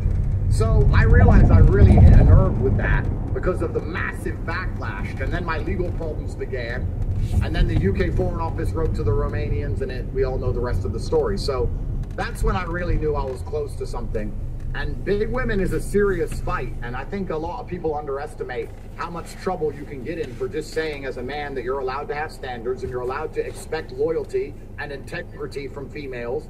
And you, for the same reason you don't want disloyal men around you, you don't want disloyal women around you. And their pasts do matter, because if someone was a thief their whole life, they're going to continue to steal. And if they were a whore their whole life, they'll continue to be a whore. And all of these things are very valid, but for some reason you cannot say them. And at the time, the internet was a lot more controlled. Nick, with all due respect, barely saw him. They had his ass locked out. And I was around a little bit, but Kamala was in charge and all these things, and they did their very best to get rid of me. So that's when I really realized that they are very threatened by the basic idea of masculine integrity, sovereignty, and honor and strength. They're threatened by men who are not afraid of them. That's all it is. They're threatened by men who do not bend to peer pressure. I got a question for you, Nick, because when it comes to women, me and Tate have a very similar ideology. Get sexual experience, increase your net worth, become the highest status you can be, and then kind of have your pick of the litter and get to a position where female sexual leverage can no longer control you, right? Someone like yourself, right? You're religious, you're devout Catholic. Obviously, you're young. You have a huge young audience that follows you. Obviously, on one end, you have the Catholic mindset where, you know, monogamy, one wife, etc. But on the other hand, we know the realities of modern women now in 2025 versus 1955. And a lot of people that are your kind of counterparts, like a Matt Walsh, etc., advocate for the monogamy style, despite the fact that we're dealing with modern women. So as a guy that's like religious, right? That's religious, but still based on what modern women are. What's your take on this situation? How should men navigate the current sexual marketplace, in your opinion? Well, I did a whole show about this on the Walsh versus Tate debate, and obviously I'm Catholic, so I do believe in one wife, one wife, monogamous, no adultery, no cheating, and you have kids. But I do think that the trad cats, the traditionalists, they're just not being honest about the deal. They want to LARP like it's the 50s, but it's not the 50s. And that matters. You know, they're telling everybody, get married young, have more kids than you can afford. And that was the law, 100 years ago. Maybe that was the rule. That's what everybody was doing. But the whole situation was different. There was a social and cultural taboo against women even being like bossy, mouthy, sarcastic. They didn't want to be a shrew. They didn't want to be a bitch. They couldn't just divorce you with no reason by themselves and then take your stuff and your kids. They didn't have group chats. They didn't have TikTok. They didn't have Instagram. It was a different world. And so, a lot of people like to, it really is a reckless message. And they like to say out of this LARP, pandering to the crowd, they say, oh yeah, get married young, have more kids than you can afford. You know what the elite would hate? Have more kids, all this kind of stuff. And my message to the young men is you really got to get solid before you consider marriage. And when you get married, it's got to be an extremely judicious decision. If you're going to have a wife, and I believe you should have one wife, you got to pick the right one. And when you pick the right one, you got to lay the ground rules early. A lot of these young Catholic men, they're so taken by the women because they have no experience with them that they become simps. And the women run their shit. And I see it. I know many people that are like this. I know many young men who are married and the wife runs their shit. She wears the pants. And these good little Catholic boys, it's almost like they buy into it more than the woman does. Because a good little Catholic guy says, oh, she's an angel. God gave me an angel and all this kind of stuff. And the woman is thinking, this pussy, I'm going to run this guy's life. I'm the one who's in charge of the house. And I hate seeing it. And for this, they call me gay. For this, they say I'm anti-family. For this, they say I'm a fake Catholic. They say, why don't you encourage your followers to get married? I think they should do it, but I think they should do it responsibly, and they got to put the women in their place. You know, me, here's the thing. I find women incredibly annoying. I'm a super high IQ person. I find most people annoying in general. I think women are dumber than men. I find them extraordinarily annoying, and I don't know how most men don't.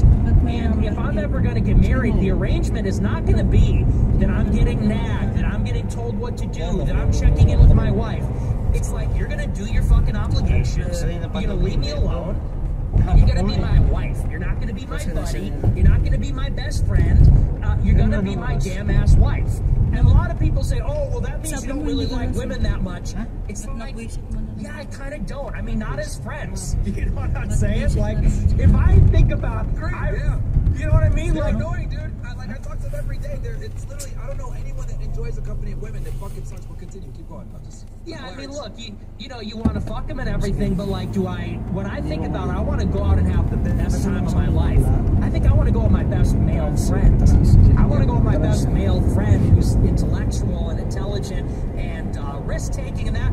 I don't think like, oh, we're going to go on a trip. You know what would make this really awesome? If my wife were here. If my fucking wife were alive. You know, and here's the litmus test.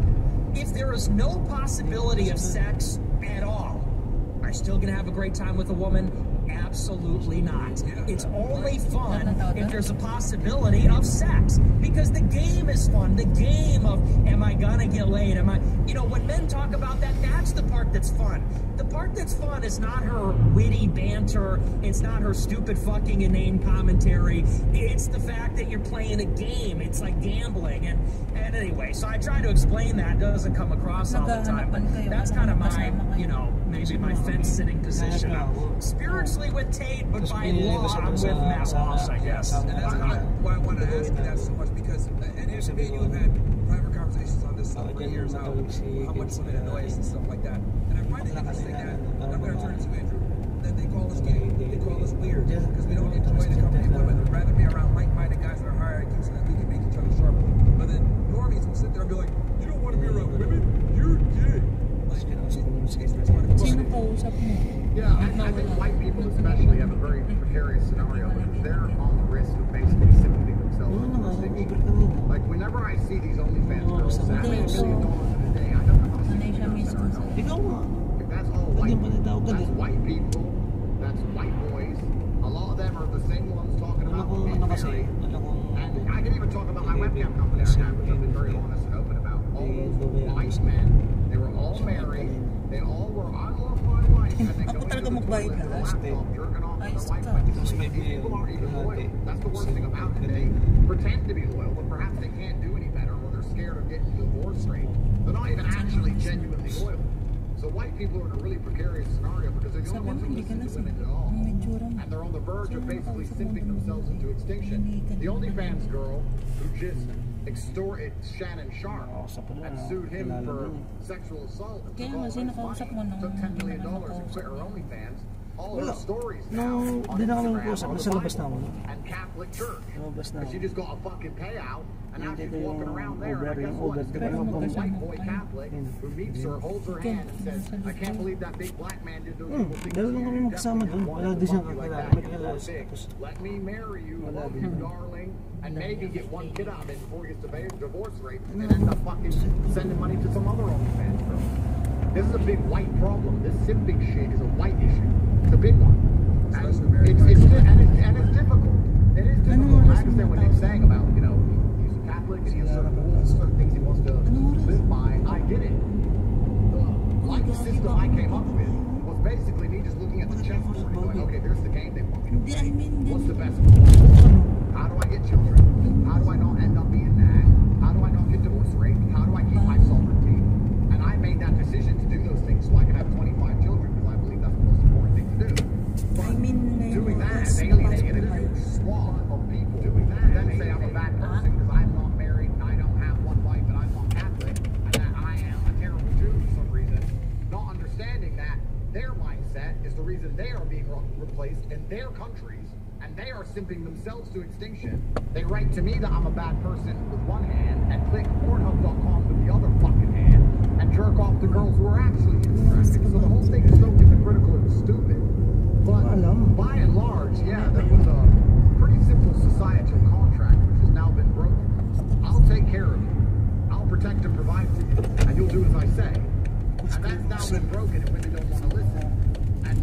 hindi ka maka-discarte doon. Kawawa, nandun doon.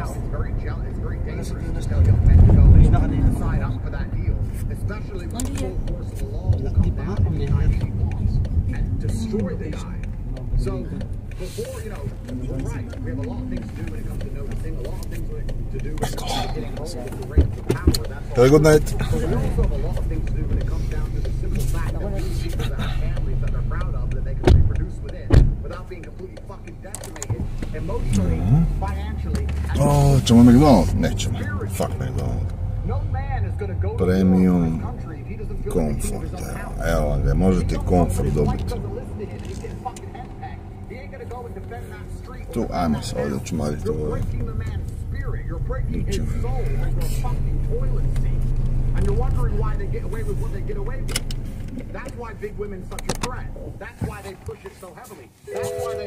U redu je.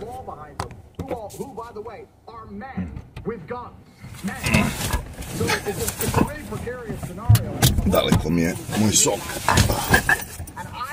Nema naprijed. Because I'm in a very unique situation. I'm one of the famous men on the planet with hundreds of millions of dollars. Of course I can get women to have my kids. Of course I can see them all.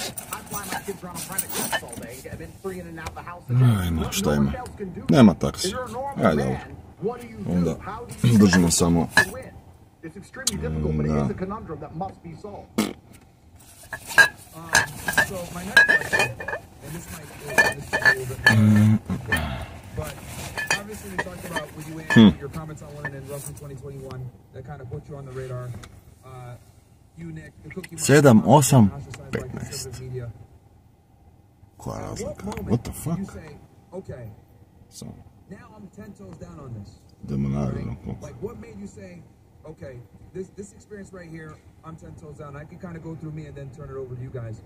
For me, 20, 23, as you know, Nick, 39. We've been talking about this for what, well over 2 years now, right? And I credit a lot of my knowledge on this topic of, you know, ali ne kužim priority, ne razumijem čemu služi.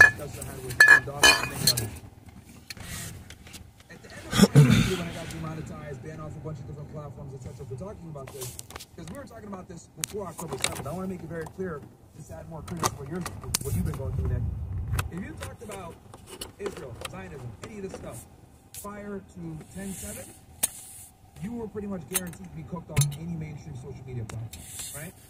So we talked about it before then, and then what ended up happening is I got all this shit happening, right? So the thing that made me say, you know what, was when I started seeing limbs of kids getting blown off. When I started seeing that we were paying for literally what's going on right now is a genocide. I think it's irrefutable now that what's going on is a genocide. Every single scholar that's a genocide scholar, hell, even Holocaust researchers are coming out and saying this is a genocide. I said it on October 8th and got 11 months back in jail for it. Yep. And that was still when things were hazy through the fog of war, but now I would say... Stiže sam jes. A je, okej. A da, za 10 minuta vožnju 5 nešto eura, okej.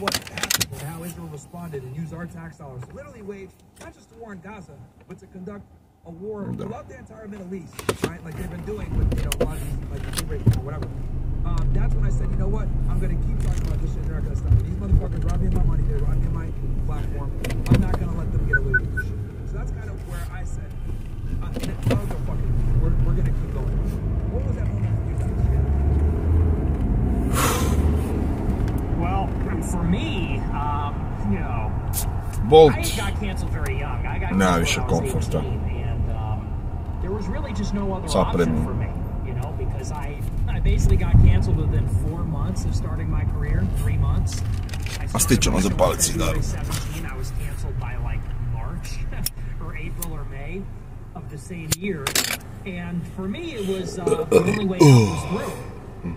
I knew that if I just took my lumps, I was just never going to work in politics. I had already been blacklisted, so the idea that I would get a job at Reform or Daily Wire, PragerU, I was out. And I was out because of my views. I knew at that time, not even just my views about the Jews, but about race, about any of it, it was just not kosher. I could not get access or opportunities anywhere. It was so gay back then. People don't even realize, people forget that, and that's why I think I don't get enough credit, Because back in 17, it was like you had to be on board with like limitless immigration and like gay marriage and feminism to be in the right wing, to have a job. Like I remember there were people at like Daily Caller that thought they were based because they would sneak in like the, you know, the most entry-level red pill or something in an article or whatever. So I basically made the decision I was going to have to kind of build my own thing. I was going to have to do my own thing and change the culture. Either make the scene on the outside so big, or by existing on the outside, change the inside. And that is what happened. Either with some of my influence, or probably just due to the course of events on some level. But it was very early on. I just made the decision that, look, I'm in politics. I'm just going to do it. I'm just going to figure it out one day at a time. So I was on the outside almost from the very beginning, and there was never going to be any other way for me. I guess the big thing was I tried to get a job in the conservative movement at the Leadership Institute, and I went there for a 2-week job training. And the first day they said, everybody in the class go up and down and answer the question why you're a conservative. And I gave this like speech. I was like, you know, France is no longer France. America's no longer America. I'm like, if we don't close the damn borders to these immigrants, our civilization's gone. It's about the people. And which, like, nowadays, it's like, okay, that's like 101. But the lady who oversaw the class, she was an immigrant herself. She tanked my application the first day.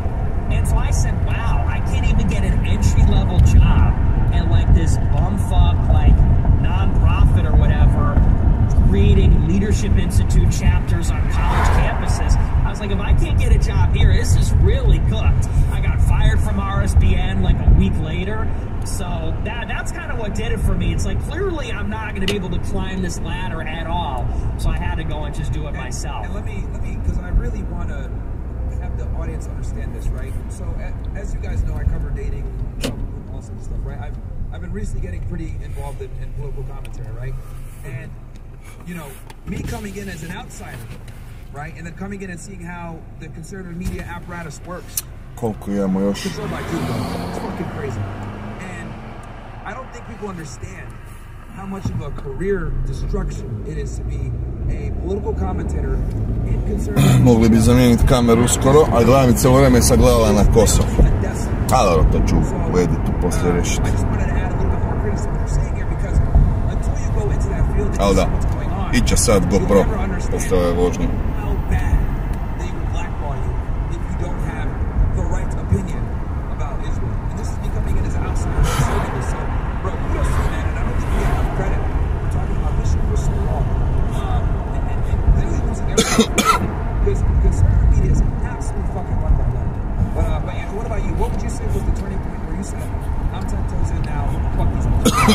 No, you're absolutely right, because it's an indefensible position to still be defending Israel. I Marta bi trebala biti desna, ne ide. In fact, it's tanked conservatism as a whole. I would argue that this whole Israel-Palestine debate has destroyed the whole idea of conservatism as a whole, because I have nothing against Charlie Kirk, for example. I don't know him. I've never spoken to him in my life. I've seen him on the campuses destroying people about the basic things, about, you know, transgenders or whatever. I have nothing against him. But the second he defends Israel, it's indefensible. It's indefensible. There's no way to defend blowing children to fucking pieces. You can't do that. And the fact that they still try to do it, even though it's a completely defensible position, shows how afraid they are of the blackballing and of the backlash. My mentality was, I guess, perhaps I came to this conclusion, which isn't completely correct, but I like to believe that our enemies, although they're evil, they're not particularly special individuals. They're not particularly unique. They're not actually great people. They're evil people, but they're not great people. And this was my conclusion from going from a Luton Council estate, single mother household, mixed race guy, all the way up to like the Bugatti Owners Club and hundreds of millions of dollars. And my entire way up the chain, I was like, so where's the good people at? Where's the amazing individuals? And you get up to the top and realize that everyone's a fucking dipshit. Even the people who are running the country's a dipshit. Even all these people with all this power is a dipshit.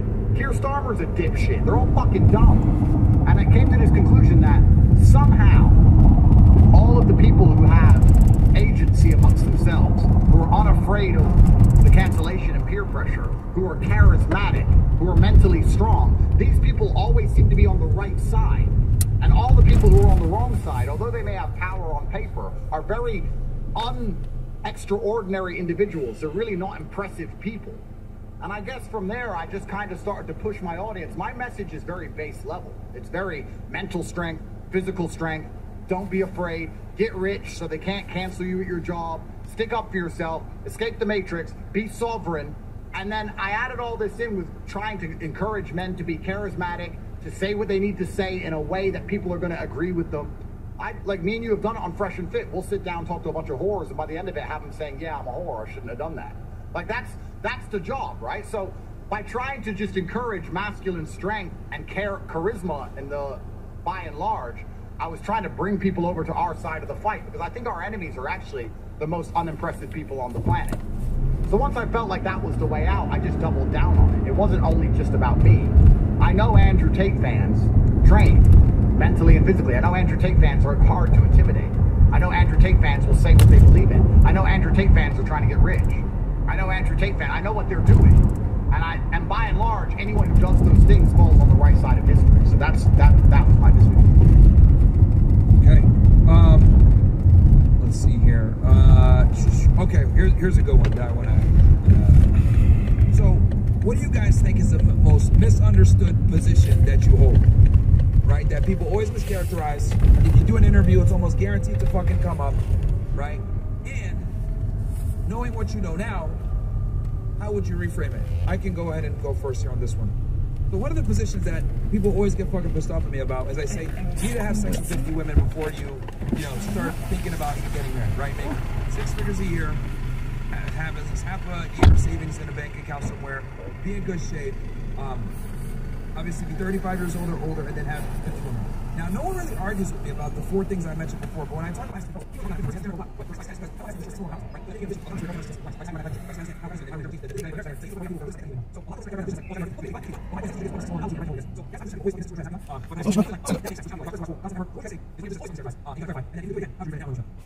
I guess that's where it's coming from. With regard to the morning clouds and everything, it's always everything else. Race, Israel, women, you name it. Others from the rights. I would say the biggest one is on the streets. I don't think it's not about it's not a new thing. Because lots of people here anticipating like raising a caricature of a skinhead or something like that. And when it comes down to it, with regard to all these it was all far right, it was all anti-Semitic, it was all white supremacist. It's just reality. You know, I have the Bible, that's what we start talking about black people and and we emerged from a time recently where there's so much political around race and relations between blacks and whites. And the conversation is now. People start taking our saying like, look, the city is a shithole. And it's a shithole because you got talk down all the time. So you're providing everywhere.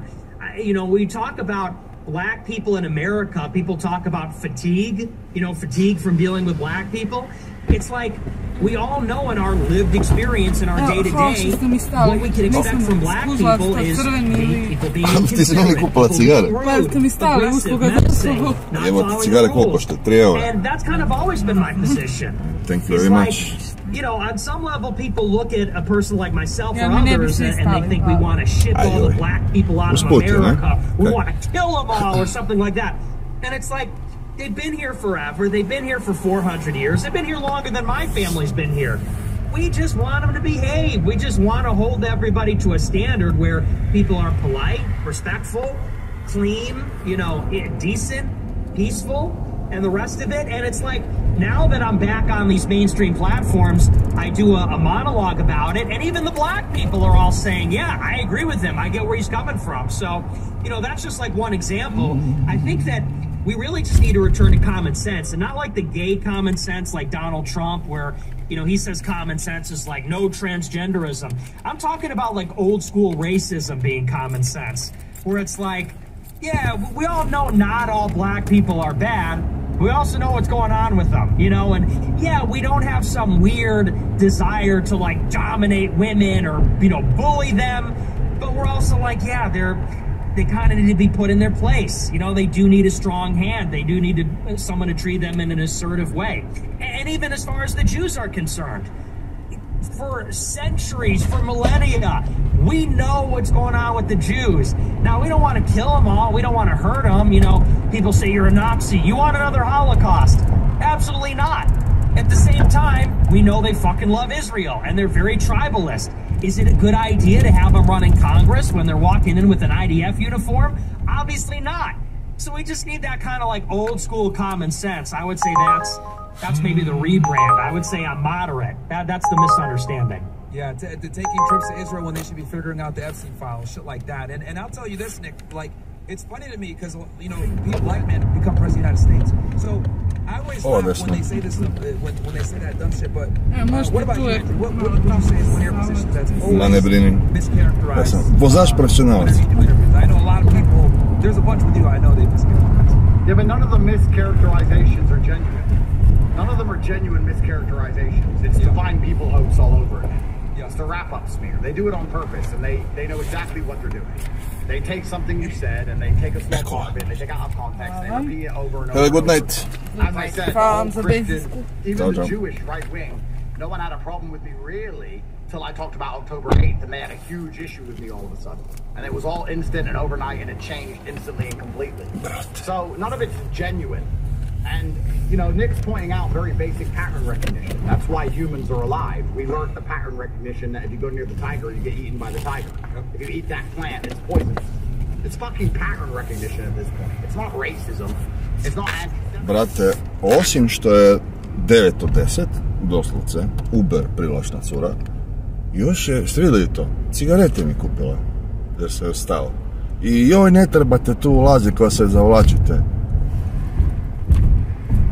Znači, ma vjerojatno, ma ne znam, to treba ženi, to je jednorog.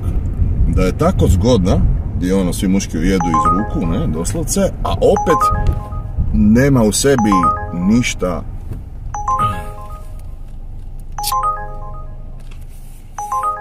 Šta kažete? Možda. A nema u sebi ništa bahato pokvareno, nego je baš ono super, ono ljubazna, dobra, fina. Inače, kad vidim tako zgodne ženske, očekujem od njih ono, da je to razmaženo i trgavo i bahato i stazno, ono, da ne. Ovo je komed. Ono, jebote, hujiš. Ženit, samo probably sam premator i preružan za nju. I mator i ružan, da. I pada mi na pamet. Ali evo, sad ćemo pušiti Marlboro. Nisam htio ispravljati kao ja ti pušim crveni York. Nisam htio ispravljati, who cares, jebote. Eto, da. Marta, ako slučajno pogledaš i kad ovaj video, pošalji mi poruku u inboxu. Ako hoćeš na kavu. Hej, eto. It's out there.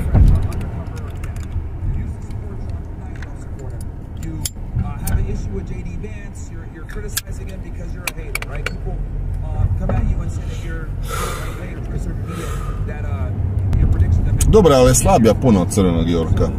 Ono, vuče mi i ništa ne osjećam. I malo me nadražuje me na kašalj, iako nema onu snagu. Ono, drugačije cigare, nisam navikao na njih. York moj ima forcu, sviđa, opa. Yeah, I mean, as far as the whole Democrat thing is concerned, it's very amusing to me. It's very amusing. I almost don't even mind. York je jači, ima ono, ovo je malo slabiji, ali dobro, to je možda malo škake. Na neki kašalj me tjera, nisam navikao na njih, nisam navikao na Yorkče. Ovdje je trokut meni. Balda ili njima, ko će znam. Da,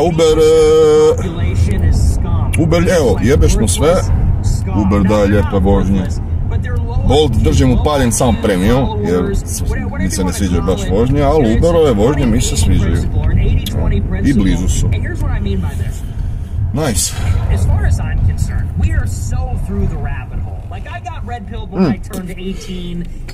Rekao sam kameru promijeniti, koliko još ima? 46 minuta. Ajde još ovu. Ajde još ovu, onda ćemo morati sjetiti da promijenim kameru. Mogu staviti drugu karticu unutra. Nastaviti opet snimat s ovom Insta. Ali hoću malo za promjenu, pa mi vi kažete u komentarima. Znam, vjerojatno će biti bolja GoPro, ali meni čini da bolji kut, bolje izgleda slika, ali po noći ova Insta 360 se bolje vidi, više svjetla, svjetlija je slika, bolje radi po noći, ja mislim. GoPro će biti malo premračna. Ljepši kadar, to krivljenje slike i kako taj wide angle od GoPro je malo bolji, ovo je neko neprirodan, ali kao video svijetli, kvalitetni malo. Veći senzor ima, vjerovatno, za opijenje svjetla. You know, people like to say, oh, you know, but the Dems, but the left, but this, that, and the other. The Republicans are the same. They are virtually the same. The platform is effectively indistinguishable. They have the same donors. They go to the same parties. They're the same people. And so, you know, like Dinesh D'Souza and I debated back in June, and Dinesh said this to me. He said, you're starting to sound like a Democrat. I'm like, Democrats, Republicans, are we really still doing this thing? As far as I'm concerned, it's like there are the people that are... Šta je s podcastom?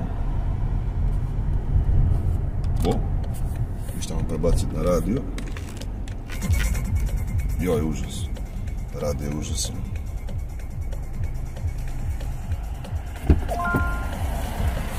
Pozdrav.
Have a good night.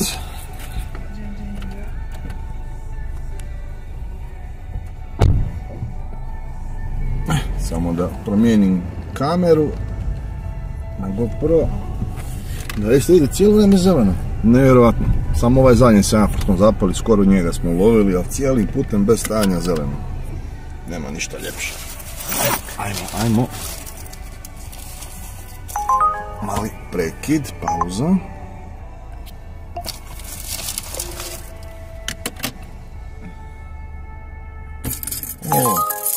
Evo, daleko. Nema smisla. Čak i cijena nije loša. Nema smisla mi stvarno ići 15 minuta po nekog je fakat bezveze. Bolt. Samo premium imam. Naravno neće niko. Ajmo probati komfort. I ajmo vidjeti na vozačkoj aplikaciji koliko je ljudi oko nas. To je taksista. Da vidim gdje je podcast nestao.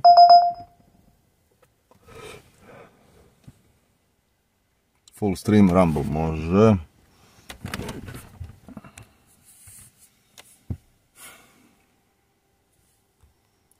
Uopće nema taksija oko nas, ovo je malo jako. Mislim, dobro, nije baš malo. Da, to će desiti ako upalim običan Bolt tamo. Ovo. A gle ovo. Čekaj, sad je bilo nešto drugo. Gdje je nestalo?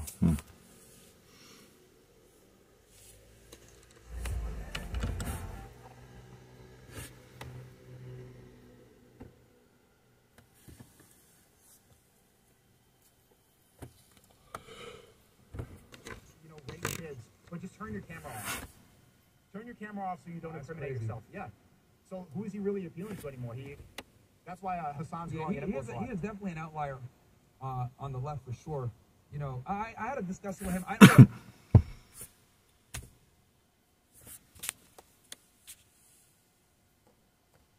Before, we're right. We have a lot of things to do when it comes to noticing, a lot of things to do when it comes to getting hold of the reins of power. That's all true.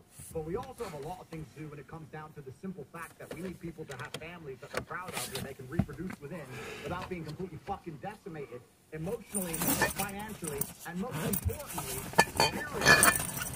No man is going to go to war for his country if he doesn't feel like the king of his own house. If he goes home and his wife doesn't listen to him and he's getting fucking he ain't going to go and defend that street or defend that town. You're breaking the man's soul. You're breaking his soul. Nešto mi nije jasno. Kako može toliko trajati? Nešto tu nije štimalo. Treba sam prihvatiti. Mislim da je Uber zabrio. Mislim da je Uber krivo slao i krivo odredio da će trajati duže nego što treba trajati. Zna Uber to napraviti.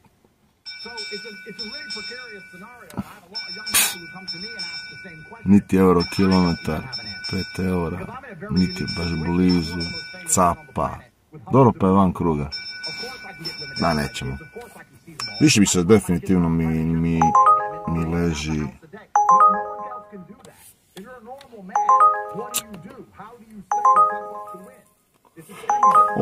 Ovo je dobro, actually. Opet. 6 km. Kako mi se ne da ovo? 15 minuta za 6 eura. Samo da ugasimo ovo sranje.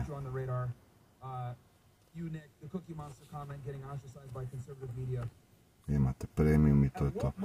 15 minuta za 6 eura. Puno bolje ponudu mi sad Uber nudi ovo tu.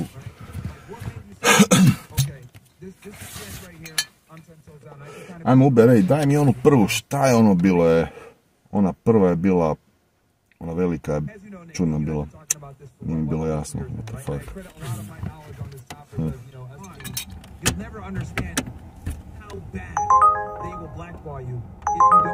Ovo.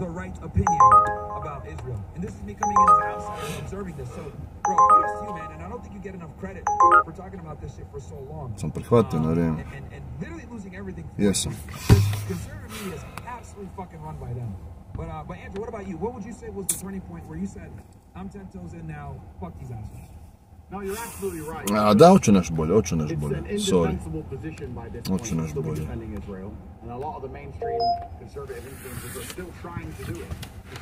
Hoću nešto bolje. Daj, zašto Uber X? Dajmo ovoga. Kako se zove? Okej. I have nothing against Charlie Kirkland. I don't know him. I've never spoken to him in my life. I've seen him on the campuses destroying people about the basic things, about, you know, transgenders or whatever. I've nothing against him. But the second he defends Israel, it's indefensible. It's indefensible. There's no way to defend blowing children to fucking pieces. You can't do that. And the fact that they still try to do it, even though it's a completely indefensible position, shows how afraid they are of the blackballing and of the backlash. My mentality was, I guess, perhaps I came to this conclusion, which isn't completely correct, but I like to believe that our enemies, although they're evil, they're not particularly special individuals, they're not particularly unique, they're not actually great people. They're evil people, but they're not great people, and this was my conclusion from... Opa, 1.7x uvećanje, 4 km, 7 eura, ali gdje je 10 minuta od mene? Nadgudena, to je 17 minuta, 7 eura. Sad sam imao Uberu tako, pa sam rekao, hoću nešto bolje. Even the people who are running the country's a dipshit. Even all these people with all this power's a dipshit. Keir Starmer's a dipshit. They're all fucking dumb. And I came to this conclusion that somehow all of the people who have agency amongst themselves, who are unafraid of the cancellation and peer pressure, who are charismatic, who are mentally strong, these people always seem to be on the right side. And all the people who are on the wrong side, although they may have power on paper, are very extraordinary individuals. They're really not impressive people. And I guess from there, I just kind of started to push my audience. My message is very base level. It's very mental strength, physical strength. Don't be afraid. Get rich so they can't cancel you. Ja mi se previše čeka. A i do sad su mi obične, ovo su sve bile obične Uber X vožnje, bio sam zadovoljan s njima, tako da. Super me to čudno.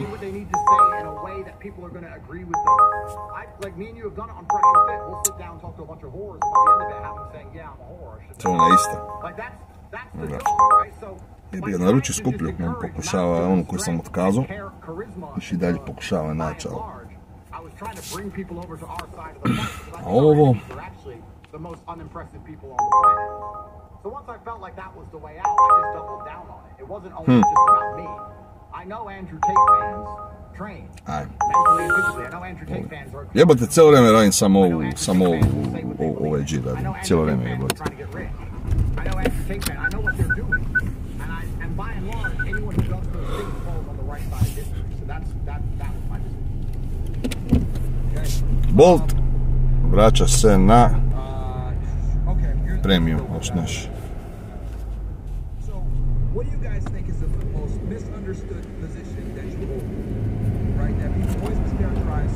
If you do an interview, it's almost guaranteed to fucking come up. Right? And, knowing what you know now, how would you reframe it? I can go ahead and go first on this one. So one of the positions that people always get fucking... Nema mi crve, jebem ti mater! Znao sam! Kako me iritiraju semafori, jeben je... Za koga? Ko će proći? Jes bila lijepa ova zadnja vožnja, do tu sam došao cijelim putem. Bez da sam stao na semafor, ja. Osim ove pred krajem tamo. But the reason why I say that is because I want guys to be in a position where sex is no longer a novelty, right? So that they can be in a position of dominance where their girl can't lever sex against them in compliance, right? This happy wife, happy life bullshit, right? Just so I understand how feminism and modern women in general have changed the dating dynamic or the marriage dynamic to even to the point where we got people that are religious like Nick that can even get knowledge. So a lot of people mischaracterize that position. It's like, oh, it's got to be hard 50. Look, dude, it could be 5. It could be 1. Well, my point is I just need you to get to a point where sex is no longer a novelty to you and your wife can't hold it against you. So that's my position that people always fucking listen to and try to attack about. But when I actually explain it full through, they're like, oh, that makes sense. But you know how people are. They watch clips, they watch full content, whatever. So what would you guys say is one of your positions that's always fucking mischaracterized and you got to clarify? And then if you could do it again, how would you reframe it now knowing what you know? I mean, it depends on where it's coming from. And with regard to the normie crowd, it's like everything, and it's always been everything. You know, it's they mischaracterize my position on race, Israel, women, you name it, or if it's from the right. I would say the biggest one is that I'm an extremist. I mean, I don't think I'm an extremist at all. I think I'm moderate. It's kind of like my new thing. Because I talk to these people and they're anticipating me to be like a raging caricature of a skinhead or something like that. And when it really comes down to it, with regard to all these different issues, I think that what is called far right, what is called anti-Semitic, what is called white supremacist, it's really just reality. You know, I had a clip that went viral over the past couple weeks talking about black people in Chicago. Iza ima mjesta, iza. Ovo je BMW petica, ima, garantiram ti da ima mjesta. A šta 5 vas, a onda jevi da. Nema mjesta. Ja sam mislio da vas je 3. Ne, oprosti, popio sam pa sam malo neugodno. And it's a shithole because you got carjacking all the time. Sorry, nije namjerno.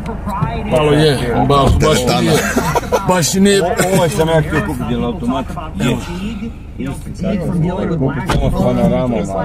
We all know in our lived experience in our day-to-day, what we can expect from black people is people being inconsiderate, people being rude, aggressive, menacing, not following the rules.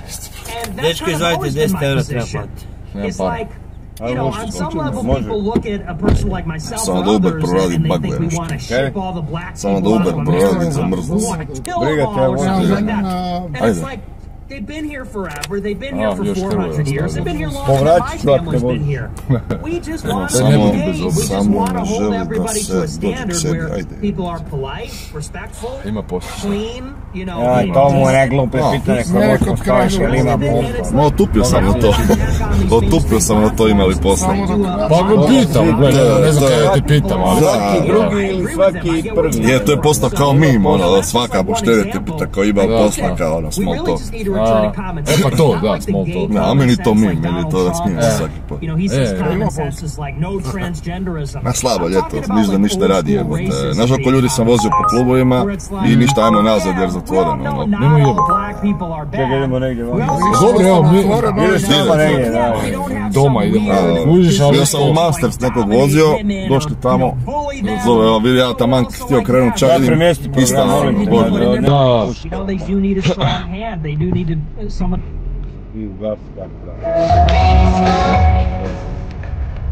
Dobro, a si vozio negdje da radi danas, večeras? Sad ti je koliko, još malo 4. Šta raditi, jedno onaj out bunker za onu djecu i... Ništa vozi na to.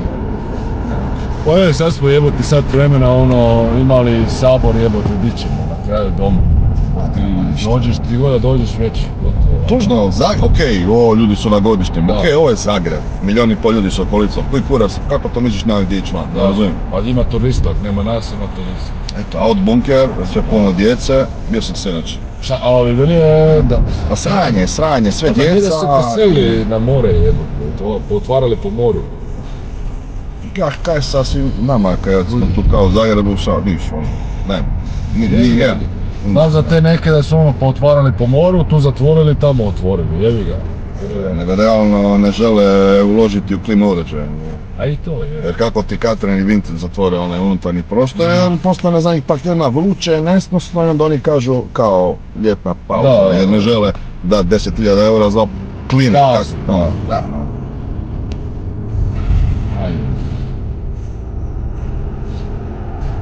Prva stanica Kraš, moram te. Usput, da.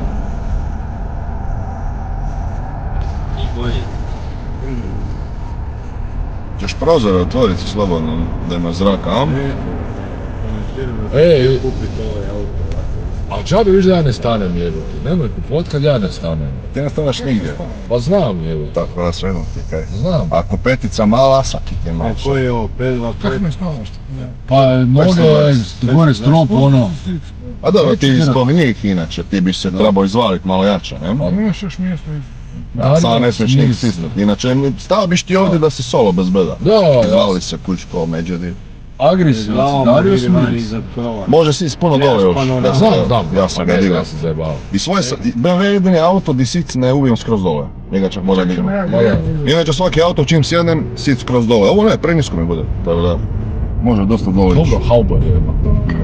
I ovaj dashboard.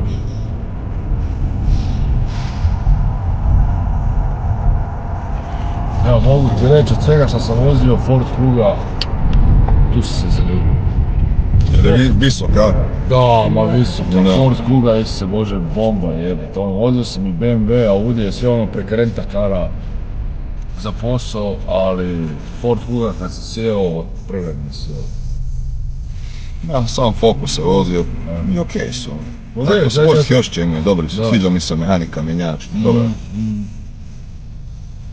A na BMW-u sam tek nakon 4 tjedna skužio da ima onaj brzinomjer na ekranu, na šajbi. A, heads up display. Da, to sam tek nakon 4 tjedna skužio. Kaj ti je ovo, kamera? Ma da. Ne budi agresivan, kaže. Za YouTube snimam. A? Za YouTube snimam. Aha, kao ono... Mako vozim u to. Ono za sigurnost. A ne, za sigurnost je ova, ona je 0.24, a ovo mi je kao moje za YouTube bude. I šta snimaš? Kucaj na YouTube-u kako je vozit Bolt Uber zadnje, ono što ja skočiti. Ćemo biti sutra na epizodi. Da. Ozbiljno? Ali gledaj, vidi se samo kaj. Aha. Dep se vidi, ne.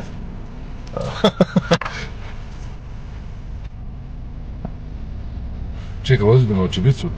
Pa ne, treba će mi 5 dana da ga editiram. Ej, Ivona, volim te. Odmah me ispusti. Sad je bario tam 3 pičke. Zaljubio sam se večeras u jednu, znači vozim malu, 9 od 10. Okej, neka.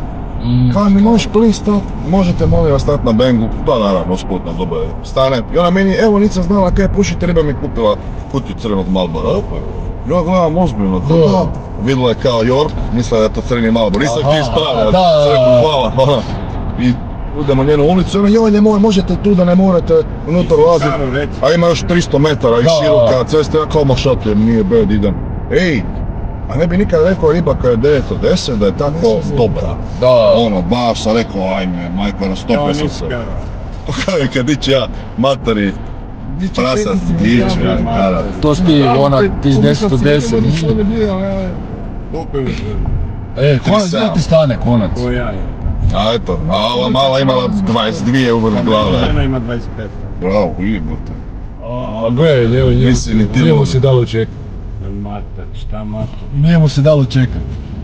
To je uspio su životu. Tu možeš Nije, šta, stanem nekom. Sediš ti tu mater. Što ti možeš doma je? Ti si lud, staka. Gdje ti živiš? Ajde se. Upica, ajde. U Parkićeva ti upica. Budite pozdravljeni. Pozdravi mi ovo tamo klackavicu. Ja se spričavam, ovo je lud. Ajde ti sad pomakni tamo. Neću čovjeku dirat stvari, je. Ne ti.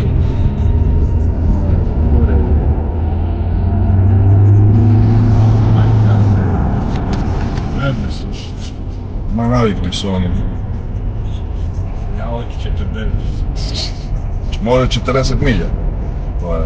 Da li moj šutio si? Do sad si šutio, kaj si kad se probudio je? A ne, sorry, zamijenio sam.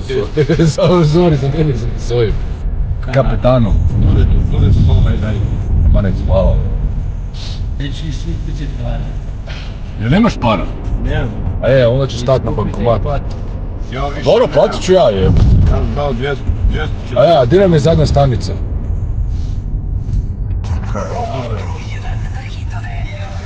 Gdje si prijavio opće da idem? Ma može. Na kaj ti stavio? Ana, je li Ana? Dane. Aha, može tako. Može, možeš sam produžiti onda njih ostaviti, a gdje si ti dao? Ja sam još iza iza Lidla. A ideš prijaviti? Da, ja ću platiti. Ne, platit ću ja jebati. Otići ćemo do Lidla, jel može to? Da, i ko ima aplikaciju, ti? Nemam ja, on ima aplikaciju, ali nema para. Ali mislim da samo produži do bankomata da ja dignem i platim. A ne, ja ću to platiti. Nemoj, daj. Aj, Isuse Bože, ajde, ti si platio za momačku. Ajde, nemoj.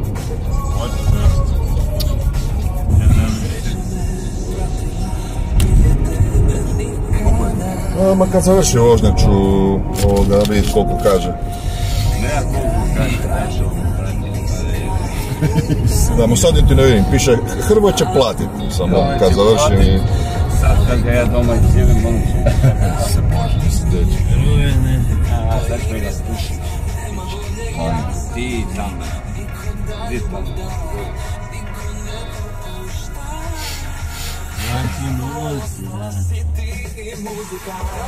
Evo još jedna petica. Samo ovo novi. Najgore krmine da sam nikad bio, majke. Pa nije bilo dobro, ja sam mislim da će biti katastrofa. Zašto? Pa bilo je jebeno. Bilo je dobro, ali mislio sam da će biti katastrofa, što mi momačka u 2.20, daj ne. Pa dobro, mi smo napravili da bude show. Dobro, jesu. Digo, da, odemo, uvijek mi napravimo da je show, to je to. Nije bilo loše, ja sam mislim da će biti katastrofa. Kuća, u planu su imali tamo negdje iza Samobora, ne znam ni sam više, di, evo, pa ne da mi se trebali vozi. smo negdje otići i kuda na bilo. Joj, to je momačka, nije.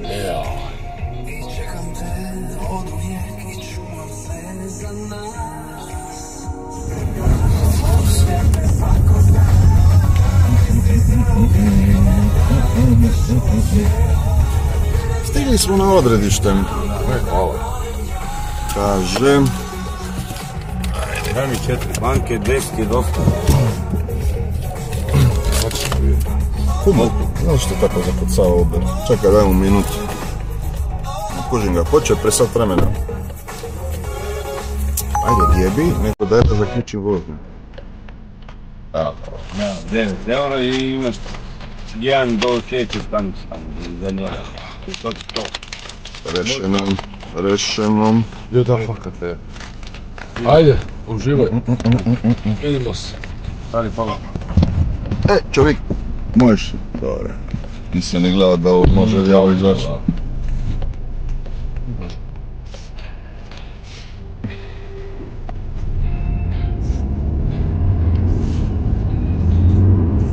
Da, druga stanica je Pranovska.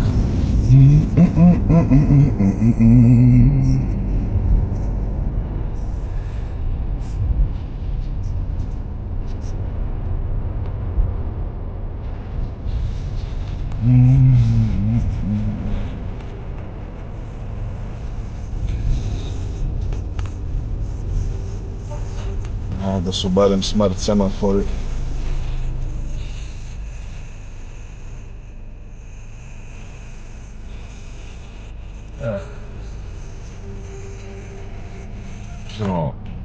Živi duše, ne, nikom ništa. Hoćemo modernizaciju, to bi danas bilo tehnički riješiti pičkim njim. Smart semafori, da oni sami imaju senzore, znaju kad ko ide, kad ne ide i da se naš ono. A to treba uložiti. Da, to je dobra ideja, dobra investicija.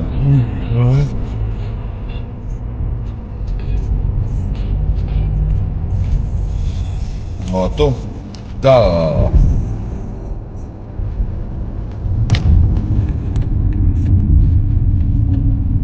Mogu sam zamoliti tu pojedinaču.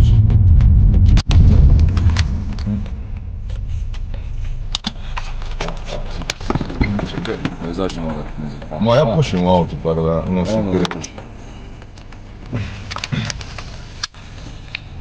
Ajde, stani, uživaj. Sekundu. Ovo jesam, da. Ajde, hvala ti puno, uživaj, čao. Hvala Bog. Zipu. Nije uspio vam. Hvala ti, ajde, pozdrav. Idemo se prema nazad.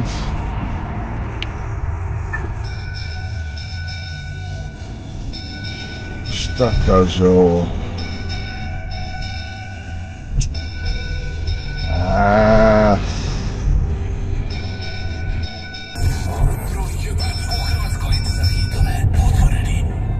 Dobra je, treba sam ju uzeti, dobra je, evo te. Kaj? Da, nema se.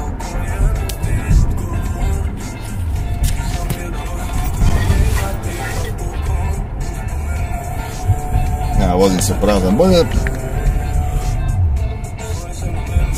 sat i joj, čekajte. Ja mi se radio, slušajte, katastrofa, ajmo se vratiti na... Šta je ovo?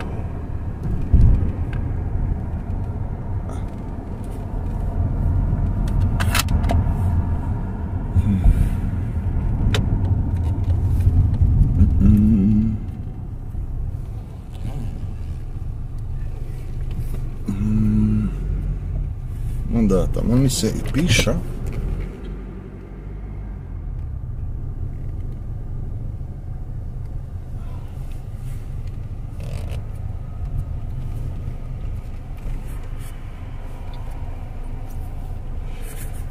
Dubrava mi ne gine, sve vožnje me vode ovdje.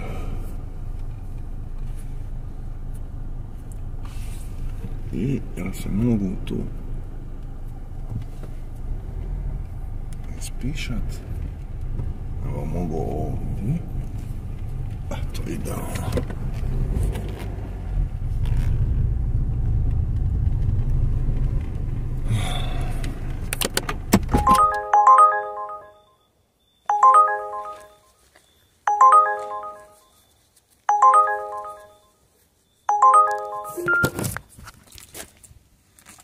Ajde, ovo je okej.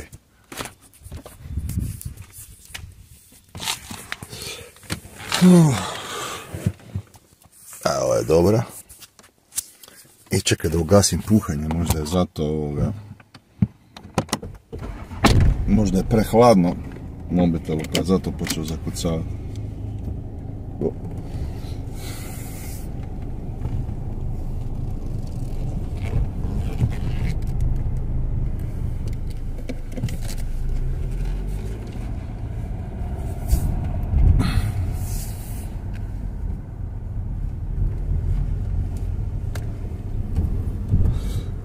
Se zakucao i kako lijepo po noći voziti. Sad će neki debil u komentarima reći, vidi ga radi svaki 5 minuta prekršaj. Da je, puši kurac majstore, koja je debila, ne, vozim perfektno,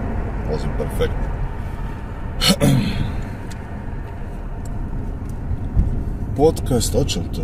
Hoće.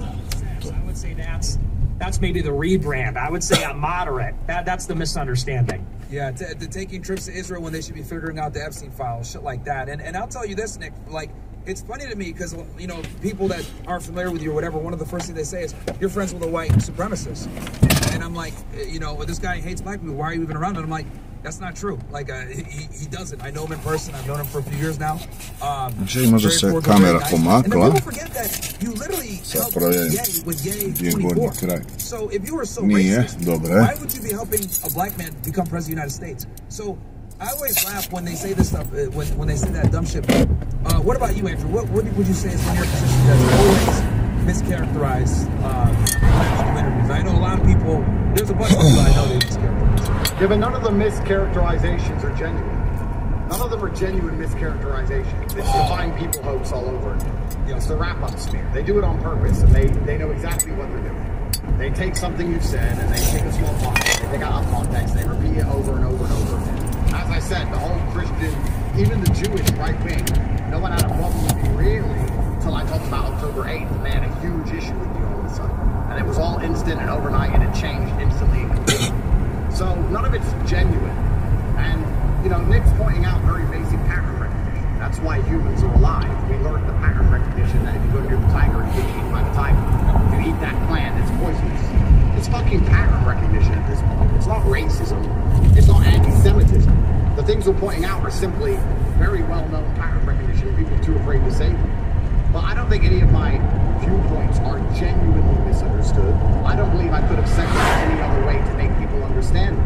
I believe no matter how I said it, they would have taken it, twisted it, and weaponized it. And one of the things that's most important you have to understand about the world is when they weaponize things against you, they always weaponize virtue. They're not going to weaponize the fact that, you know, they're not going to sit there and pretend that you're a bad person unless they get to be a great person. So they're going to come along and pretend they give a shit about women so much so they can attack me. They're going to come along and pretend they give a fuck about the Holocaust so they can attack me, guys and me. It's all just weaponized virtue garbage. It's the oldest trick in the book, but a lot of people still fall for it. So if you're going to tell the truth in this world, if you're going to sit there and say, yeah, this is the actual reality of what's happening, you're always going to get pinned with some bullshit, no matter how you say it. And the most important thing you can do is don't give a fuck and double down. Every time I got in trouble, the BBC used to print articles about my emergency meetings when I said racist words. So then I started saying them 15 times a show, so many times that they can't print it anymore. You can't do the same article every fucking day, nigger. So I just kept doing it. You have to double down on it. And a lot of people are afraid to do that because of the backlash. But no matter what you try and do and say, they're just going to attack you with it all day long. Speaking of mischaracterizations, and I kind of want to throw this to Nick real quick, because I think talk about this, and I don't think they give you a fair shot. So we got a lot of people watching right now. By the way, guys, if you're watching on first spin, I'm going to switch over to Martin Gates X on both Rumble on YouTube. So come on over. I'm going to end the question here in a second. But I'm going to ask this question first. So, Nick, a lot of people say that you are a undercover. You used to support Trump, now you don't support him. You have an issue with J.D. Vance. You're criticizing him because you're a hater, right? People come at you and say that you're doing, you're trying to mess with the Republican Party, blah blah blah. Right now, I know the reasons why, right? And I make sense, but I don't think like people have given you a fair shot when you give your criticisms of Trump and his running mate J.D. Vance. And I want to give you credit as well because you called it April of last year that JD was going to be the vice president. And then, boom, fast forward to July in the RNC, and he gets, put in there. Because I remember I was there, right? And the first thing he's talking about is attacking Iran, punching him in the nose. So I think it's pretty much undisputed now in the right-wing conservative media that your predictions have been damn near flawless. So if you can kind of just go over, because I think a lot of people mischaracterize their position on Trump and on JD Vance. I'll kind of just throw it to you there, and you can just take it wherever you want. And guys, come on over to Myron Games X on everywhere. On Rumble, YouTube, whatever. I'm gonna end the Fresh Fit stuff, but go ahead, Nick. Yeah, I mean, as far as the whole Democrat thing is concerned, it's very amusing to me. It's very amusing. I almost don't even mind it because, people are fucking retarded about politics. Like, on some level, you'd like to think that we're starting to get it. People are waking up. They see what Israel's doing. And then at the same time, you have to keep the Pareto principle in mind, the 80-20 principle, which is that like 80% of the population is scum. They're just like worthless scum. Now, they're not worthless, but they're low IQ followers, whatever you want to call it. It's a 20-80 principle or an 80-20 principle. And here's what I mean by this. As far as I'm concerned, we are so through the rabbit hole. Like, I got red-pilled when I turned 18 and I was in college 10 years ago, whatever it was. And we're at the point now where you have these basic normies, they're just discovering Israel. At the same time, I go and criticize Trump for something or another thing, and people say, yeah, but, I mean, the Democrat would have been worse, don't you think? But the Democrats would have been far worse. This is better than Kamala, wouldn't you say? And to me, this is just such like a basic mechanism of control, which is how the regime will play the right off of the left. I almost feel like it's passé.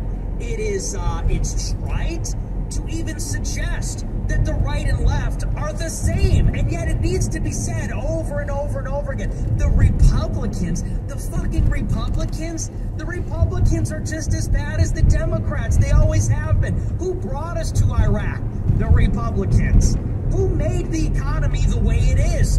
Republicans. Where did NAFTA come from? Yeah, Bill Clinton signed it, but it came from the Republicans. It's like, so, people like to say, oh, but the Dems, but the left, but this, that, and the other. The Republicans are the same. They are virtually the same. The platform is effectively indistinguishable. They have the same donors. They go to the same parties. They're the same people. And so, like Dinesh D'Souza and I debated back in June, and Dinesh said this to me. He said, you're starting to sound like a Democrat. I'm like, Democrats, Republicans, are we really still doing this thing? As far as I'm concerned, it's like there are the people that are disempowered, and then there are the people that are in power. Now, whether you or I are voting Republican or Democrat, whether we watch Fox News or MSNBC, we're still goyim. We're still stupid wage slaves. We're still a bunch of stupid, disenchanted, or I should say disenfranchised wage slaves that are eating Zog slop, watching slop on TV. And here here we are arguing it should be Biden, it should be Trump. There's continuity. Trump armed the Ukrainians first. Biden continued it. Trump gave us the vaccine. Biden mandated it. Trump started the Chinese tariffs. Biden did the CHIPS Act and continued the tariffs.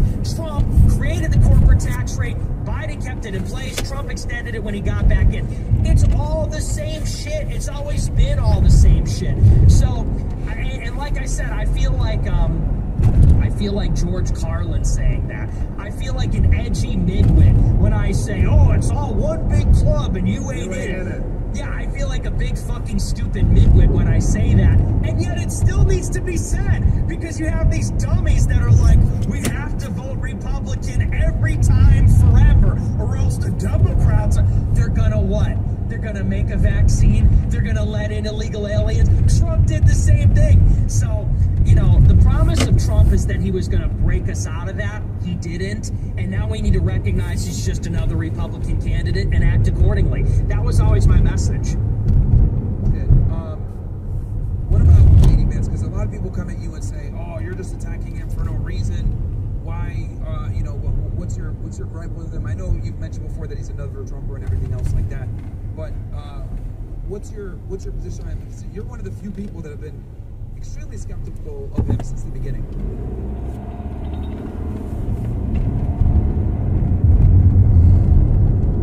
This is to me or Andrew? No, to you. Oh, to me. Yeah. They're talking to Andrew.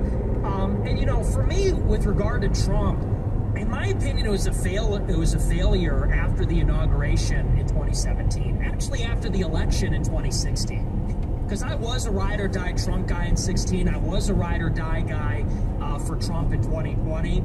But looking back retrospectively, it all came down after the election in 16. You know, and I really made this point last year during the third election that he was in. The promise of the Trump campaign originally was, it wasn't that we would be marginally better than the Democrats. Because that's what people are saying now. They say, well, you know, it's better than the alternative. Okay. But in 16, the promise was not, we're going to be better than the Democrats at the minimum.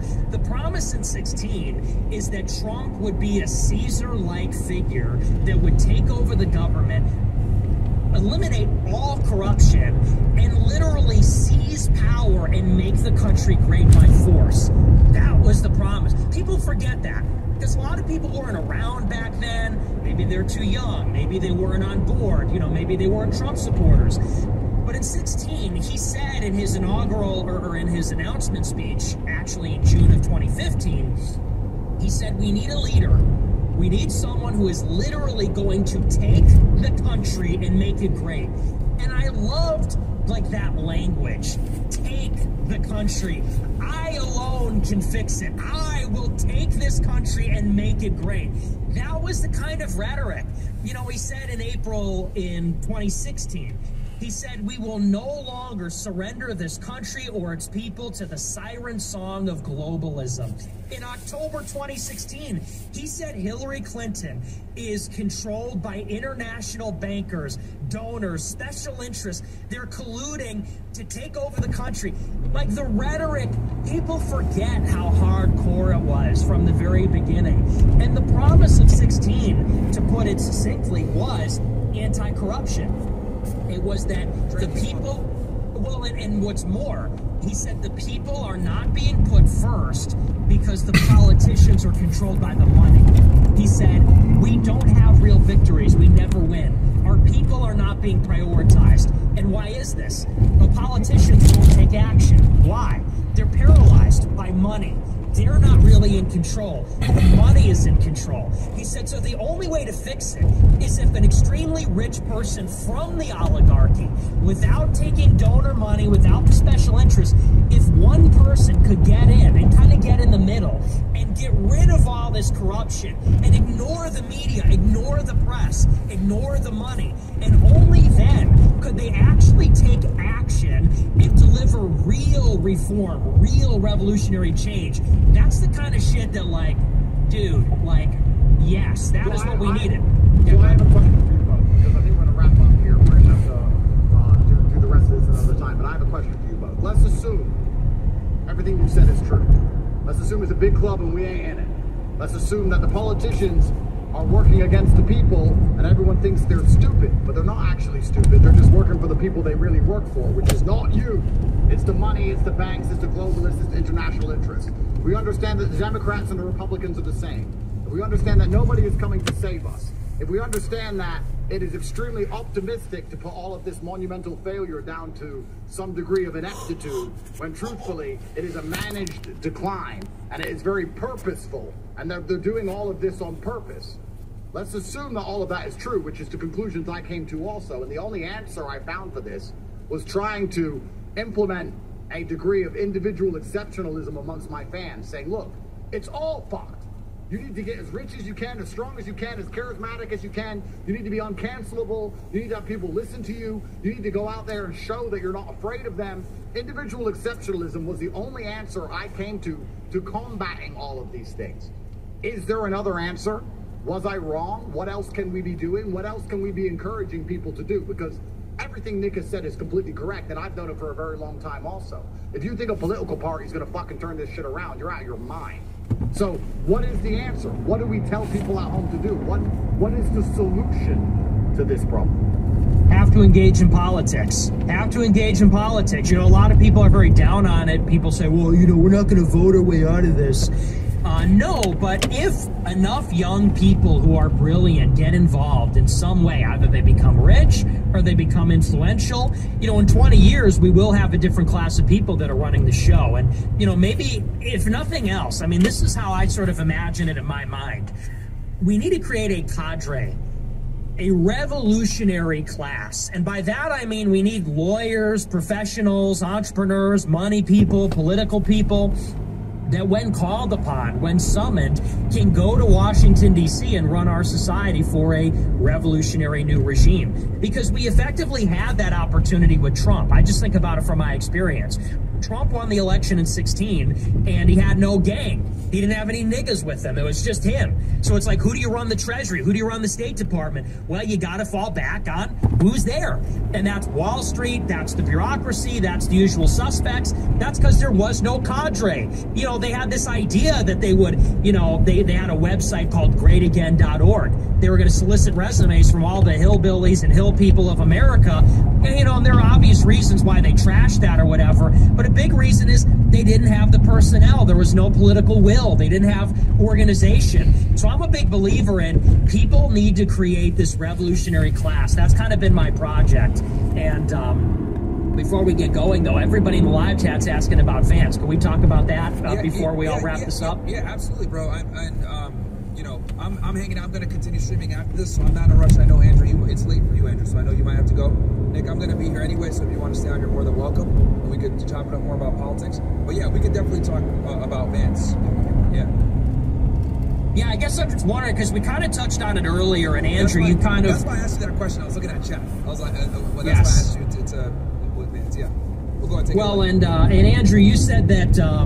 you know, you and Tristan like Vance because Vance is an advocate for you guys in Europe and Romania. So that's why I wasn't going to lean in. But I do just wonder, what is your position on Vance? Do you support him, or what's going on there?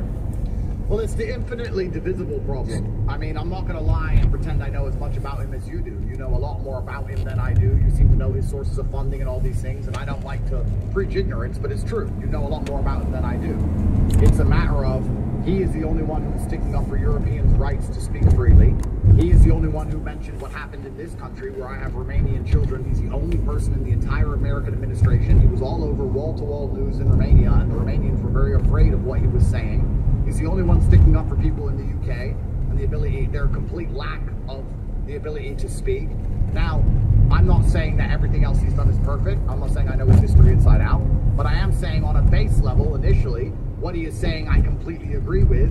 Perhaps when that battle is won, then the infinitely divisible problem, once, you know, perhaps if Europe gets turned around and he doesn't have to talk about that anymore, he might say something else I disagree with. But what I've seen of him on the issue I care about, I'm 100% aligned with it. So now you can easily say, but did you know his money came from that? I didn't know. What I did know is that he was the one who was wall-to-wall in Romania saying what you're doing here is garbage and bullshit. So I support his view he has there, and I respect the fact that he was the one sticking up for us here in Europe.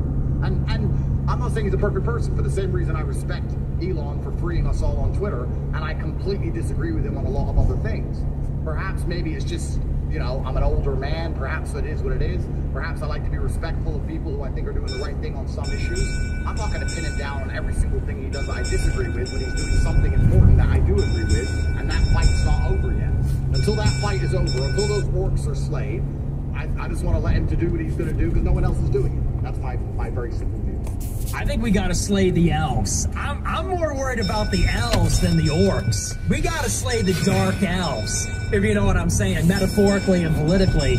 I disagree, and I think that in 2027, the Groypers are gonna overthrow Vance.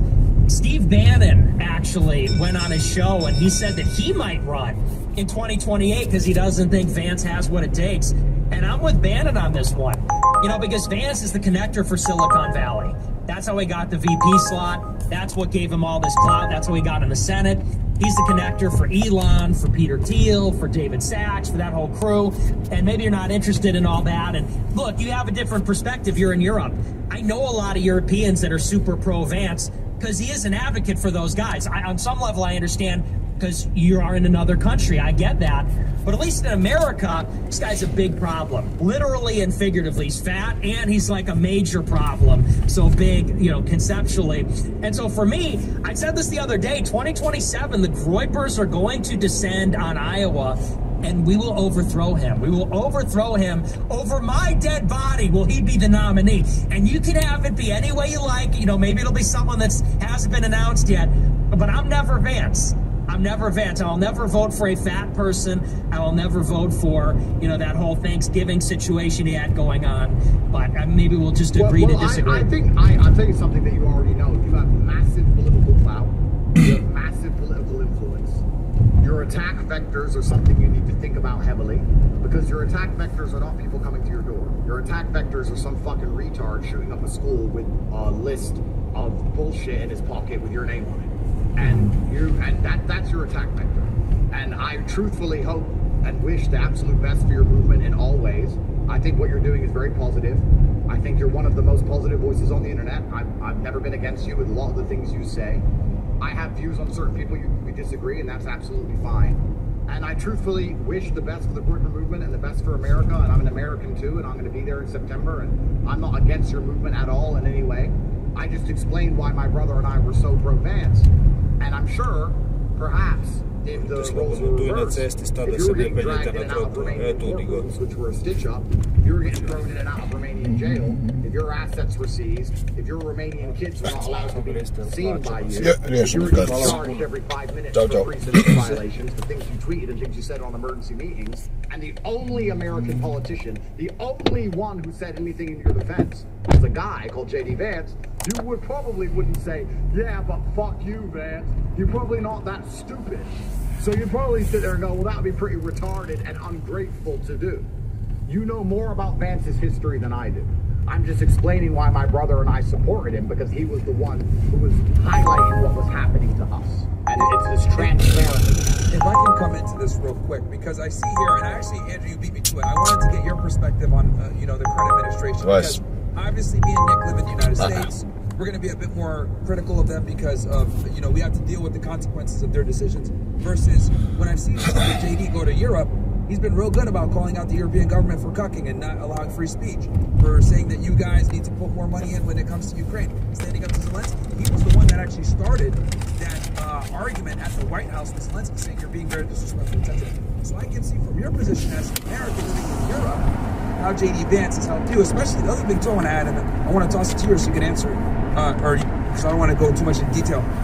Me and you have talked privately about this. We know that the Biden administration was heavily involved in your political prosecution, right? So anything compared to those dickheads is going to be better. So I don't want to interrupt, but we have to think we have to make one thing very, very, very clear. It is extremely easy for the anon who has a cartoon profile picture and nobody knows his fucking name to sit there all day and be yelling at people like us, telling us who we should go against, what we should say, and all these things. But when you're the one who's literally having their life completely wrecked, you have to look at things in a different perspective. And I'll be honest, I don't give a shit that his wife is Indian. I give a shit that he was the one saying to the Romanian government, you can't do this to American citizens who have done nothing wrong. That's what I give a shit about. And I argue anybody else who was in a cockroach-infested jail cell would probably think the same, including Nick and including you, Myron. You'd sit there in jail and go, well, finally an American politician gives a shit because this is completely unfair. Now, maybe you're different than I. Maybe you would say, fuck you, I don't want your help. Your wife's Indian. Maybe you would. I don't know. But I'm saying that what I have seen of him in my own personal experience has been very positive. Doesn't mean he's a perfect person. Doesn't mean he's the best VP. Doesn't mean I know everything about him. Doesn't mean I even disagree with a lot of what you're saying. I'm just explaining why my brother and I would then support him. It's a very obvious link there. It's not a complicated conspiracy. Da, ako hoćeš At dole... the end of the day, the administration prior didn't say anything or help you guys out at all. So I'm completely, empathetic to your position on why you support him, because the U.S. government turned their back on you during Biden administration. At least the U.S. government worked with the Brits to lock us up. Blinken signed it. Blinken himself said, get him. Like, this was the highest possible level matrix attack to the tip top. And if Kamala won, I'd be in jail for 25 years. So if anyone says, why does Andrew not go batting against the Trump admin? Well, I just think it would be disrespectful for me to do that. It's not that I don't disagree with a lot of the things they say. Perhaps it's just the old school. Okay, yes, everything Nick said is right. They shouldn't be marginally better than the Dems. Completely correct. They shouldn't have fucking bombed Iran. That was insane. They're doing lots of things wrong. Completely agree. Completely. But I'm just saying, if you ever look at my brother and I's points of view, it's not some conspiracy. We're not paid. The American admin don't even talk to us because we're so toxic. We're not on their team in any way. We don't have direct link to any of them. It's just a matter of sitting there going, well, at least they highlighted the problem that was happening to us personally. Very much like if Vance were to visit a fucking family farm somewhere in Colorado and help them with their fucking wheat harvest, I'm sure they'd be pro-Vance, irregardless of what his other shit is. That's all it is. So I actually enjoy these conversations. I enjoy learning some of the things you guys know. I enjoy hearing your perspective. I'm not arguing against it. I'm just explaining why my brother, especially, my brother more than me. In fact, if you look at my account, you see my brother especially supported Vance because he was the only one he saw on TV calling for Romania to be a fair democratic country, and Tristan has 7 Romanian children. That's all it is. It's not a complicated conspiracy theory. That's all it was. Yeah, no, your perspective, I completely understand it, right? And that's why I think it's very important, for us to kind of, because people don't understand the position that you're in as an American dual citizen living in Europe. It's a completely different perspective. So I totally get it. I did want to get into the Iran war a little bit. I don't know, Andrew, how much time you have, or you, Nick? If you guys... Zašto u isto vrijeme? But I did want to get into Iran, but I don't want to hold anybody up. If you guys got to go, that's totally cool, but I'll leave it to you guys. Yeah, I got to get going pretty soon, but we can pick it up another time. Yeah, that's fine. We'll save that one for next time. But once again, I wish you guys the best. You probably notice I'm enjoying my summer. Jesus. So I'm glad you guys are holding it down and keeping it real and saying all the racist things that need to be said. So I really wish you the best, and I'm not your enemies in any way, and I'm always happy to come online and discuss and explain why any of our points of view or any of the things we retweet or XYZ come across a certain way. Anyone who believes I'm a Fed, I strongly think you should have your head checked, and I'd love to know where these Feds are when I'm getting thrown in jail, and anyone who thinks I'm pro-Jew, I'd love to know where their money is, because I don't have any of that shit. So I know the truth, and I think most people actually know the truth. There's just some extreme people on the right who are going to call everybody a Jew no matter what. Šalji me Google tamo, a tamo se ne može. Gle sad, isto ko jučer. Zašto ja vjerujem navigaciji? Zašto ja vjerujem navigaciji? Sad ćemo prijaviti road closure. Koji kurac? Did you guys want to tell them what we're thinking about in September? It's up to you guys if you want to. Well, I know I'm going to be in America in September, so I'm going to be around. So I'm going to be around. So I don't have anything really that planned, but you know me, Myron. You know me, so just I'll be blowing up your phone anyway, whether we work or we don't work. So I'll be around. And one more thing to really keep in consideration that's so important about this internet world and Twitter and Rumble and all these comments and all this bullshit. I've never had anyone say anything negative to me in person ever, male or female. I've never had a woman even say anything negative. In fact, they come up to me and they dote adoringly. So, all of us are massive cultural forces. We're all massively loved by the general population. And that's a fantastic thing to finally feel after suffering so much, to tell the truth. So I think we should all be very proud of ourselves, and we should enjoy it for what it is, and we should continue to do our very best to be entertaining and tell the truth at a level that people can understand and digest. And hopefully we can, us three plus whoever else, can work together long enough to make a genuine impact on the culture, because all these evil people, these scumbags, this big club we're not in, they are dying. And I don't see a future for Israel with the new current generation. I don't see a future for a lot of these things, considering that the youth, the future voters, the future policemen, the future lawyers, exactly like Nick highlighted, are going to be fans of mine, fans of Myron's, and fans of Nick Fuentes. It's going to be a very different world. So I think we do our very best to keep that in mind and keep it contained and keep it as effective as possible.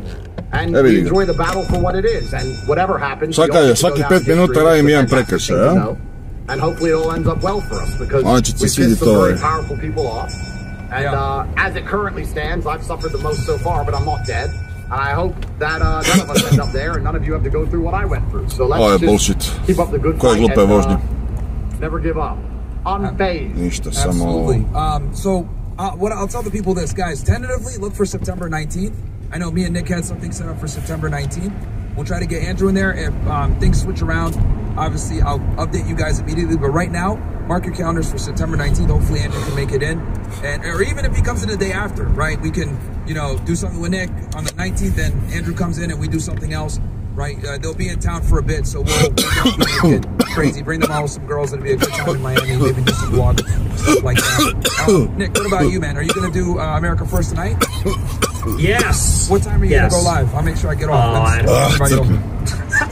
What time? Yeah. Oh, nighttime. I'm thinking sometime after I guess you know, night. I don't know, probably 9:30-ish we'll shoot for, but yeah, no, great conversation. And Andrew, likewise, I don't consider you an enemy at all. I consider you a friend, and it's good to just get on the stream and just talk, and it's different perspectives and it's different views, and that's really what it's about. You know, it's no gatekeepers, no censorship, none of that shit.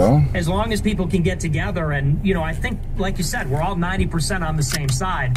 That's what counts. So great conversation, fellas. Let's pick it up again soon. Yeah, absolutely, man. All right, guys. I'll see y'all. I'm going to stay on stream, guys, if you're watching. Definitely, once Nick goes live, I'll move everybody over there and I'm going to get off. So let me know, Nick, if you do get a time. I know you're on black people time, though, even though you're white. I will. All right, man. Later, guys. All right, see you guys. All right, chat. I'll see you, Andrew. Peace out, brother. All right, guys. So hold on one sec. I'm going to go ahead. W stream, ninjas. W stream.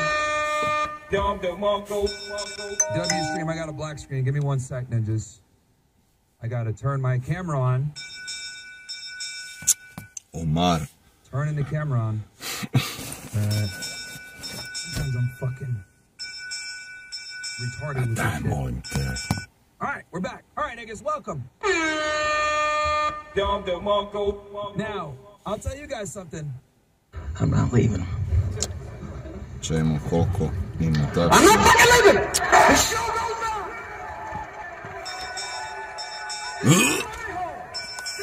Šta je ovo? Šta je ovo? Pa molim te. Offline. Stay offline. Šta je ovo?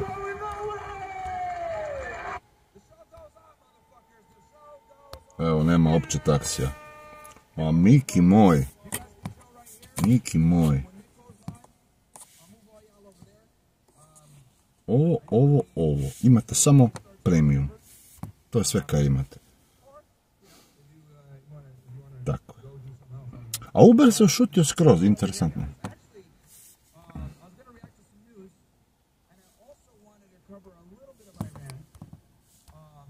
No, niš, nema taksija.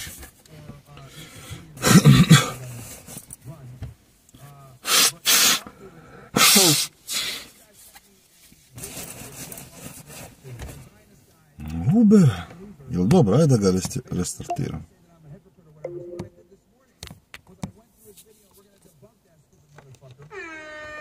Joj, dođe mi podne. Di mi kutija Malbora, evo ga, ne. Treba mi uokviriti doma. Uber ništa.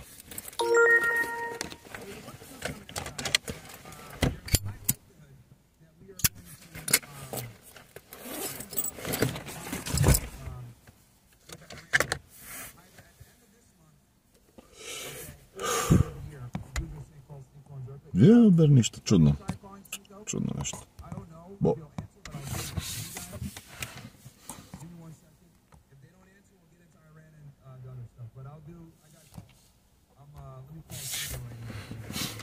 Ja, nema taksija.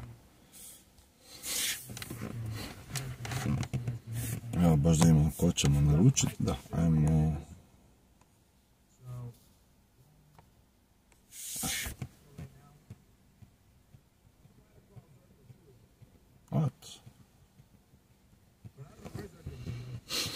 To su ti opcije. Koliko ima prioritija? Ovo je jedan. Komforta. Ova dvojica.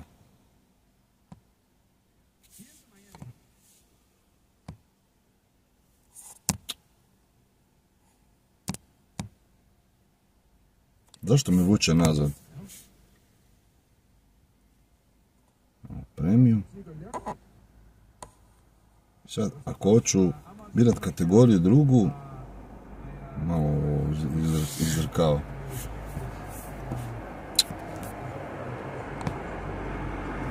Ajme, nije bitno, whatever, iritira me aplikacija retardirana. Eto, nema. Ovo ima krug paljena 5 km, bravo za njega.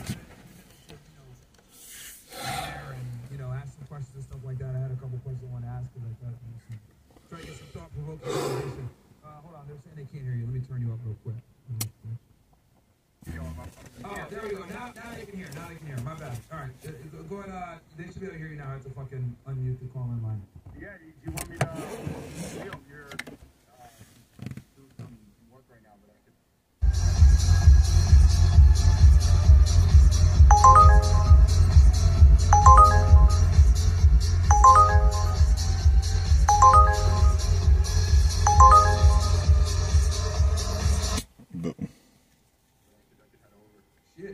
Ne znam gdje je to.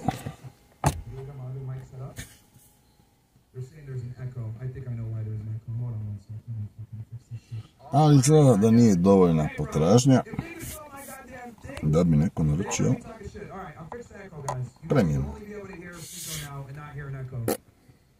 Da li čekati ili da upaliti komfortno? Ajde ima. Čekaj, ima samo cijene.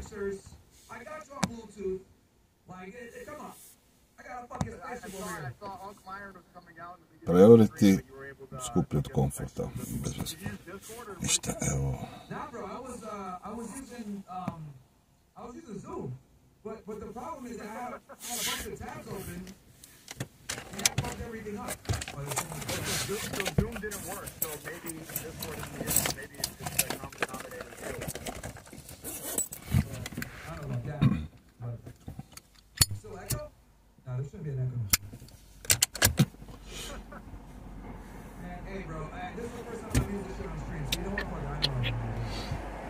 Da, vjerojatno je gotovo,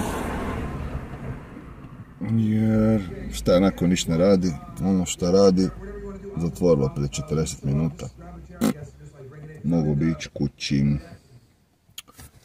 Evo koliko smo napravili. Daily, šta je 17 da. 4 i jučer, kad smo počeli u 10, nešto tako, 41 i ovih 4, a Uber,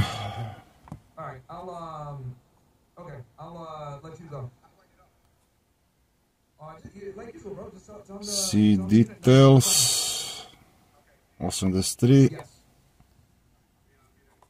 do 4 ujutro, Uber vam presjeca u 4 ujutro, dan, Bolt vam presjeca u ponoć, ne? Znači 83 plus 14, ne znam koliko je to matematika, evo, ko će.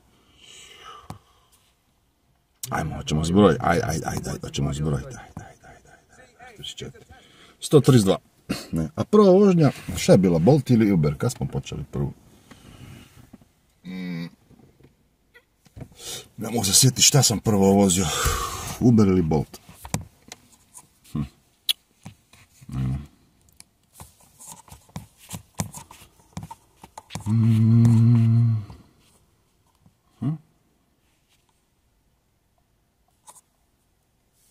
Deset, a?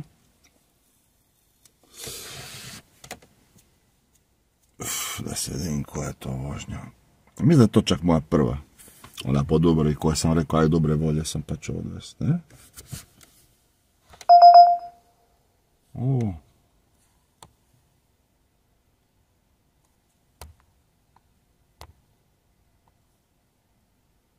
To je sasavec. Ja.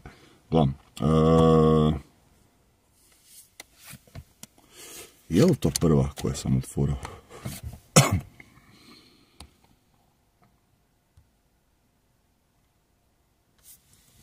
$22,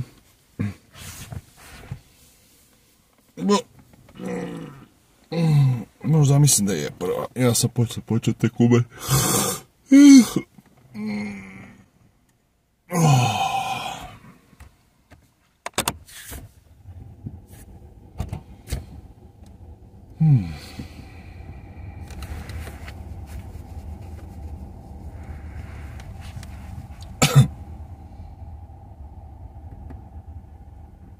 Ne. Ajmo reći da je to ta bila u 22.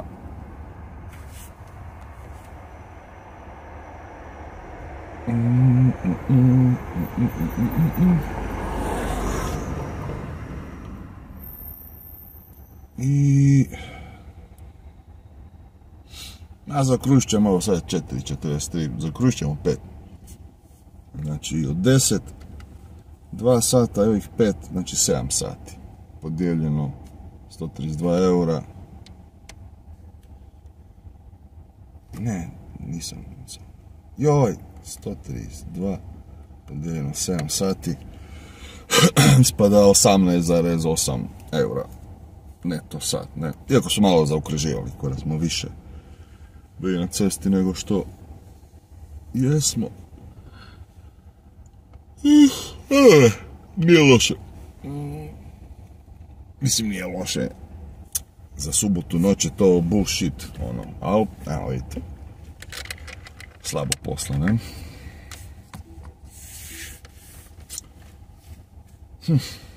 Okej. Zašto, gdje je podcast nestao?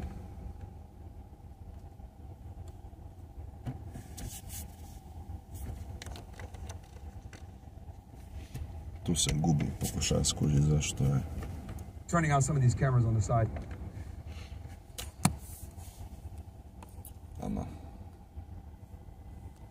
Ajmo nešto prema pekari ili prema doma da se maknemo, čisto.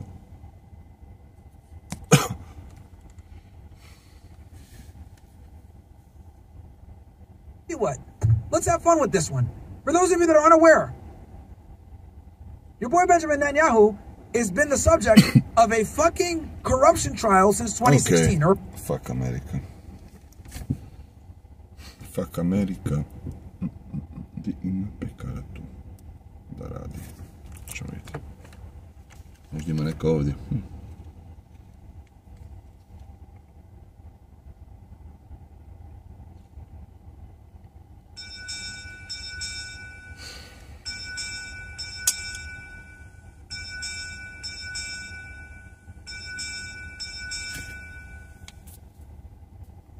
Ovo treba biti van kruga. Ovo je na dnu grada. Ovo je na dnu grada. Fuck off, jebote. To treba biti van mog kruga.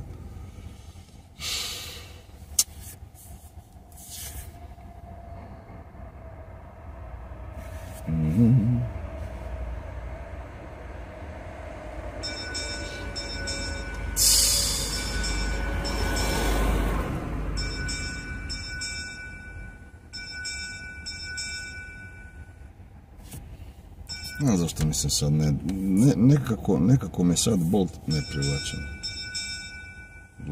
Ovo treba biti van kruga moga. Ajmo ovako. Brzo. Znači jebote, ono moraš pazit. Ne može Bolt, neću vas voziti s Boltom, imate ovo. platiti euro više, jebo vas bo. Šta kaže ova pekara Draškovića? A viš, sam dirao tamo parkiram. Prije bi kao taksi samo tamo uletio, ali sad kao ne smijem. Da nemam di parkirati. I onda šta sad? Tamo zabrani za taksu. Jebo vam pas mater. Šta još imamo?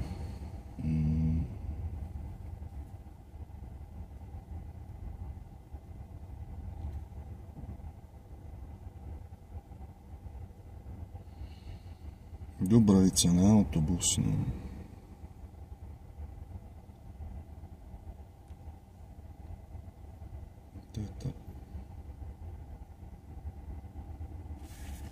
Ćemo ići Dubravicu na autobusni, jel? Ili kući, imam ja doma dovoljno kruha i svega za jest. Sve će mi opće pekara. Da, mada. A ovo, daj, skupa je vožnja ujutro. Evo, čekaj, sam opet pomjerio kameru sad.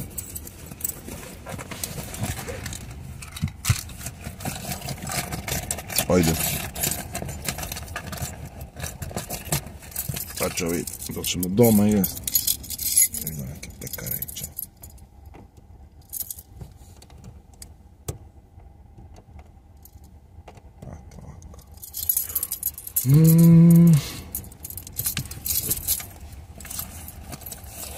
Gledajte, skupo. Evo ga, bol, jebo. Čekaj.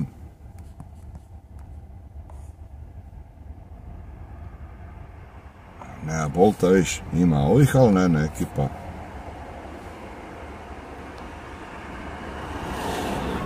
Skupo, ja. Bude jedna i za kraj.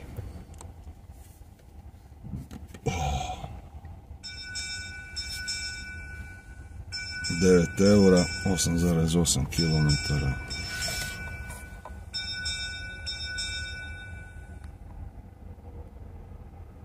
Ajde, dobro. To je generalno u mom smjeru za doma, pa ćemo prihvatiti. Radio.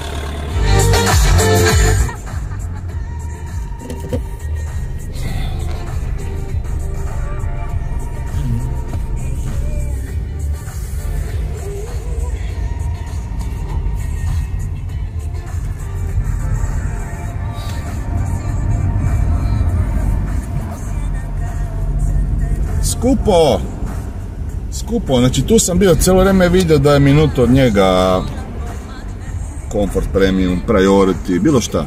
Ne, on će čekat. Ili dok ja ne popustim. Ne znaš šta, sad ako ih je više od dvoje, samo ću se okrenuti i otkazati. Znači, majke mi, evo. Ako je jedan, ako je solo ili dvoje, ajde, ako ih je 3 ili 4, ozbiljno ću razmisliti o tome. Znači, škrci jedni, sad ću vidjeti.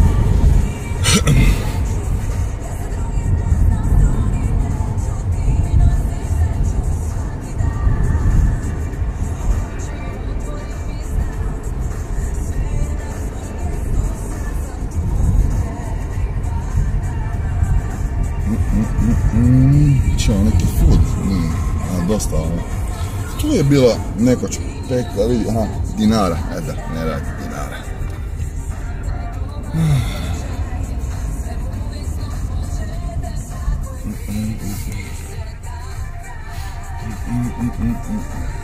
Luka je još dole.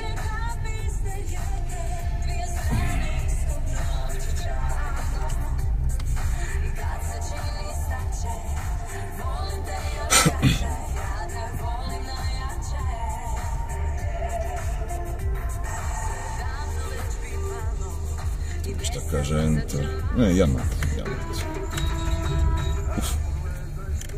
Svašta.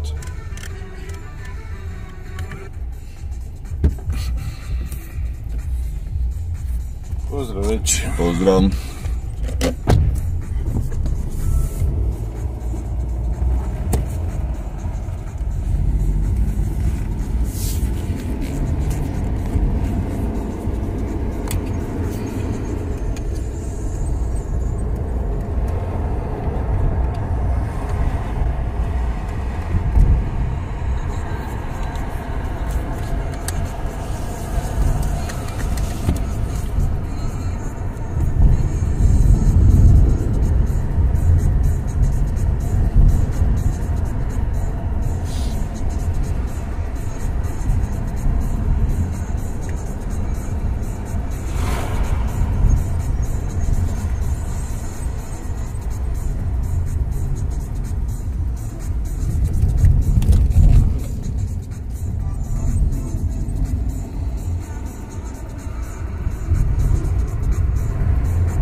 Kaže 9. U redu, hvala. Thank you very much. Pozdrav, Bog. Čovjek, pozdrav.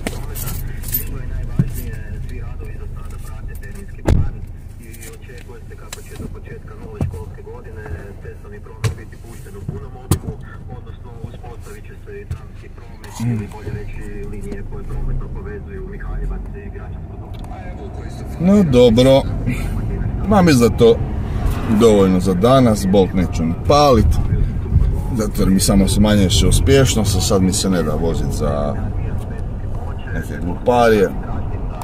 Uber se probudio kako sam krenuo voziti se, Uber lijepo probudio, ali da, svakako definitivno je Uber noćas ovoga dobar, bolji od Bolta. Lijepo se ga odvozi.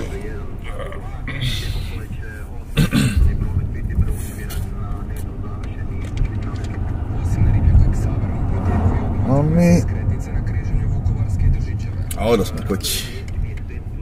Ili ima slučajno koja pekara da otvara nedjeljom u 5 ujutro, a? Ima kurac.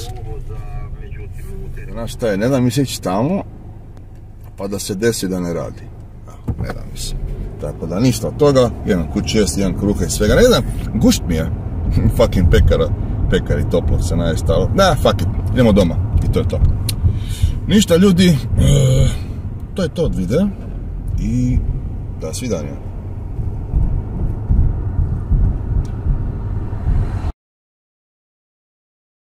The biggest way to fuck up your life as a man is to start with sitting there at home or wondering and worrying, you know, I don't feel happy. How do I feel happy? Who the fuck said you ever should? Who told you in your infinite arrogance that you were ever designed or created by God to be happy ever? Since when is that owed to you? Why is happiness something you think you deserve? Maybe it is your destiny to live 100 miserable years, like I will. Blink and cure your mind. Change the software. You don't feel happy. You don't feel sad. You're either busy with things you need to do, or you've done enough to have a short respite before the next day.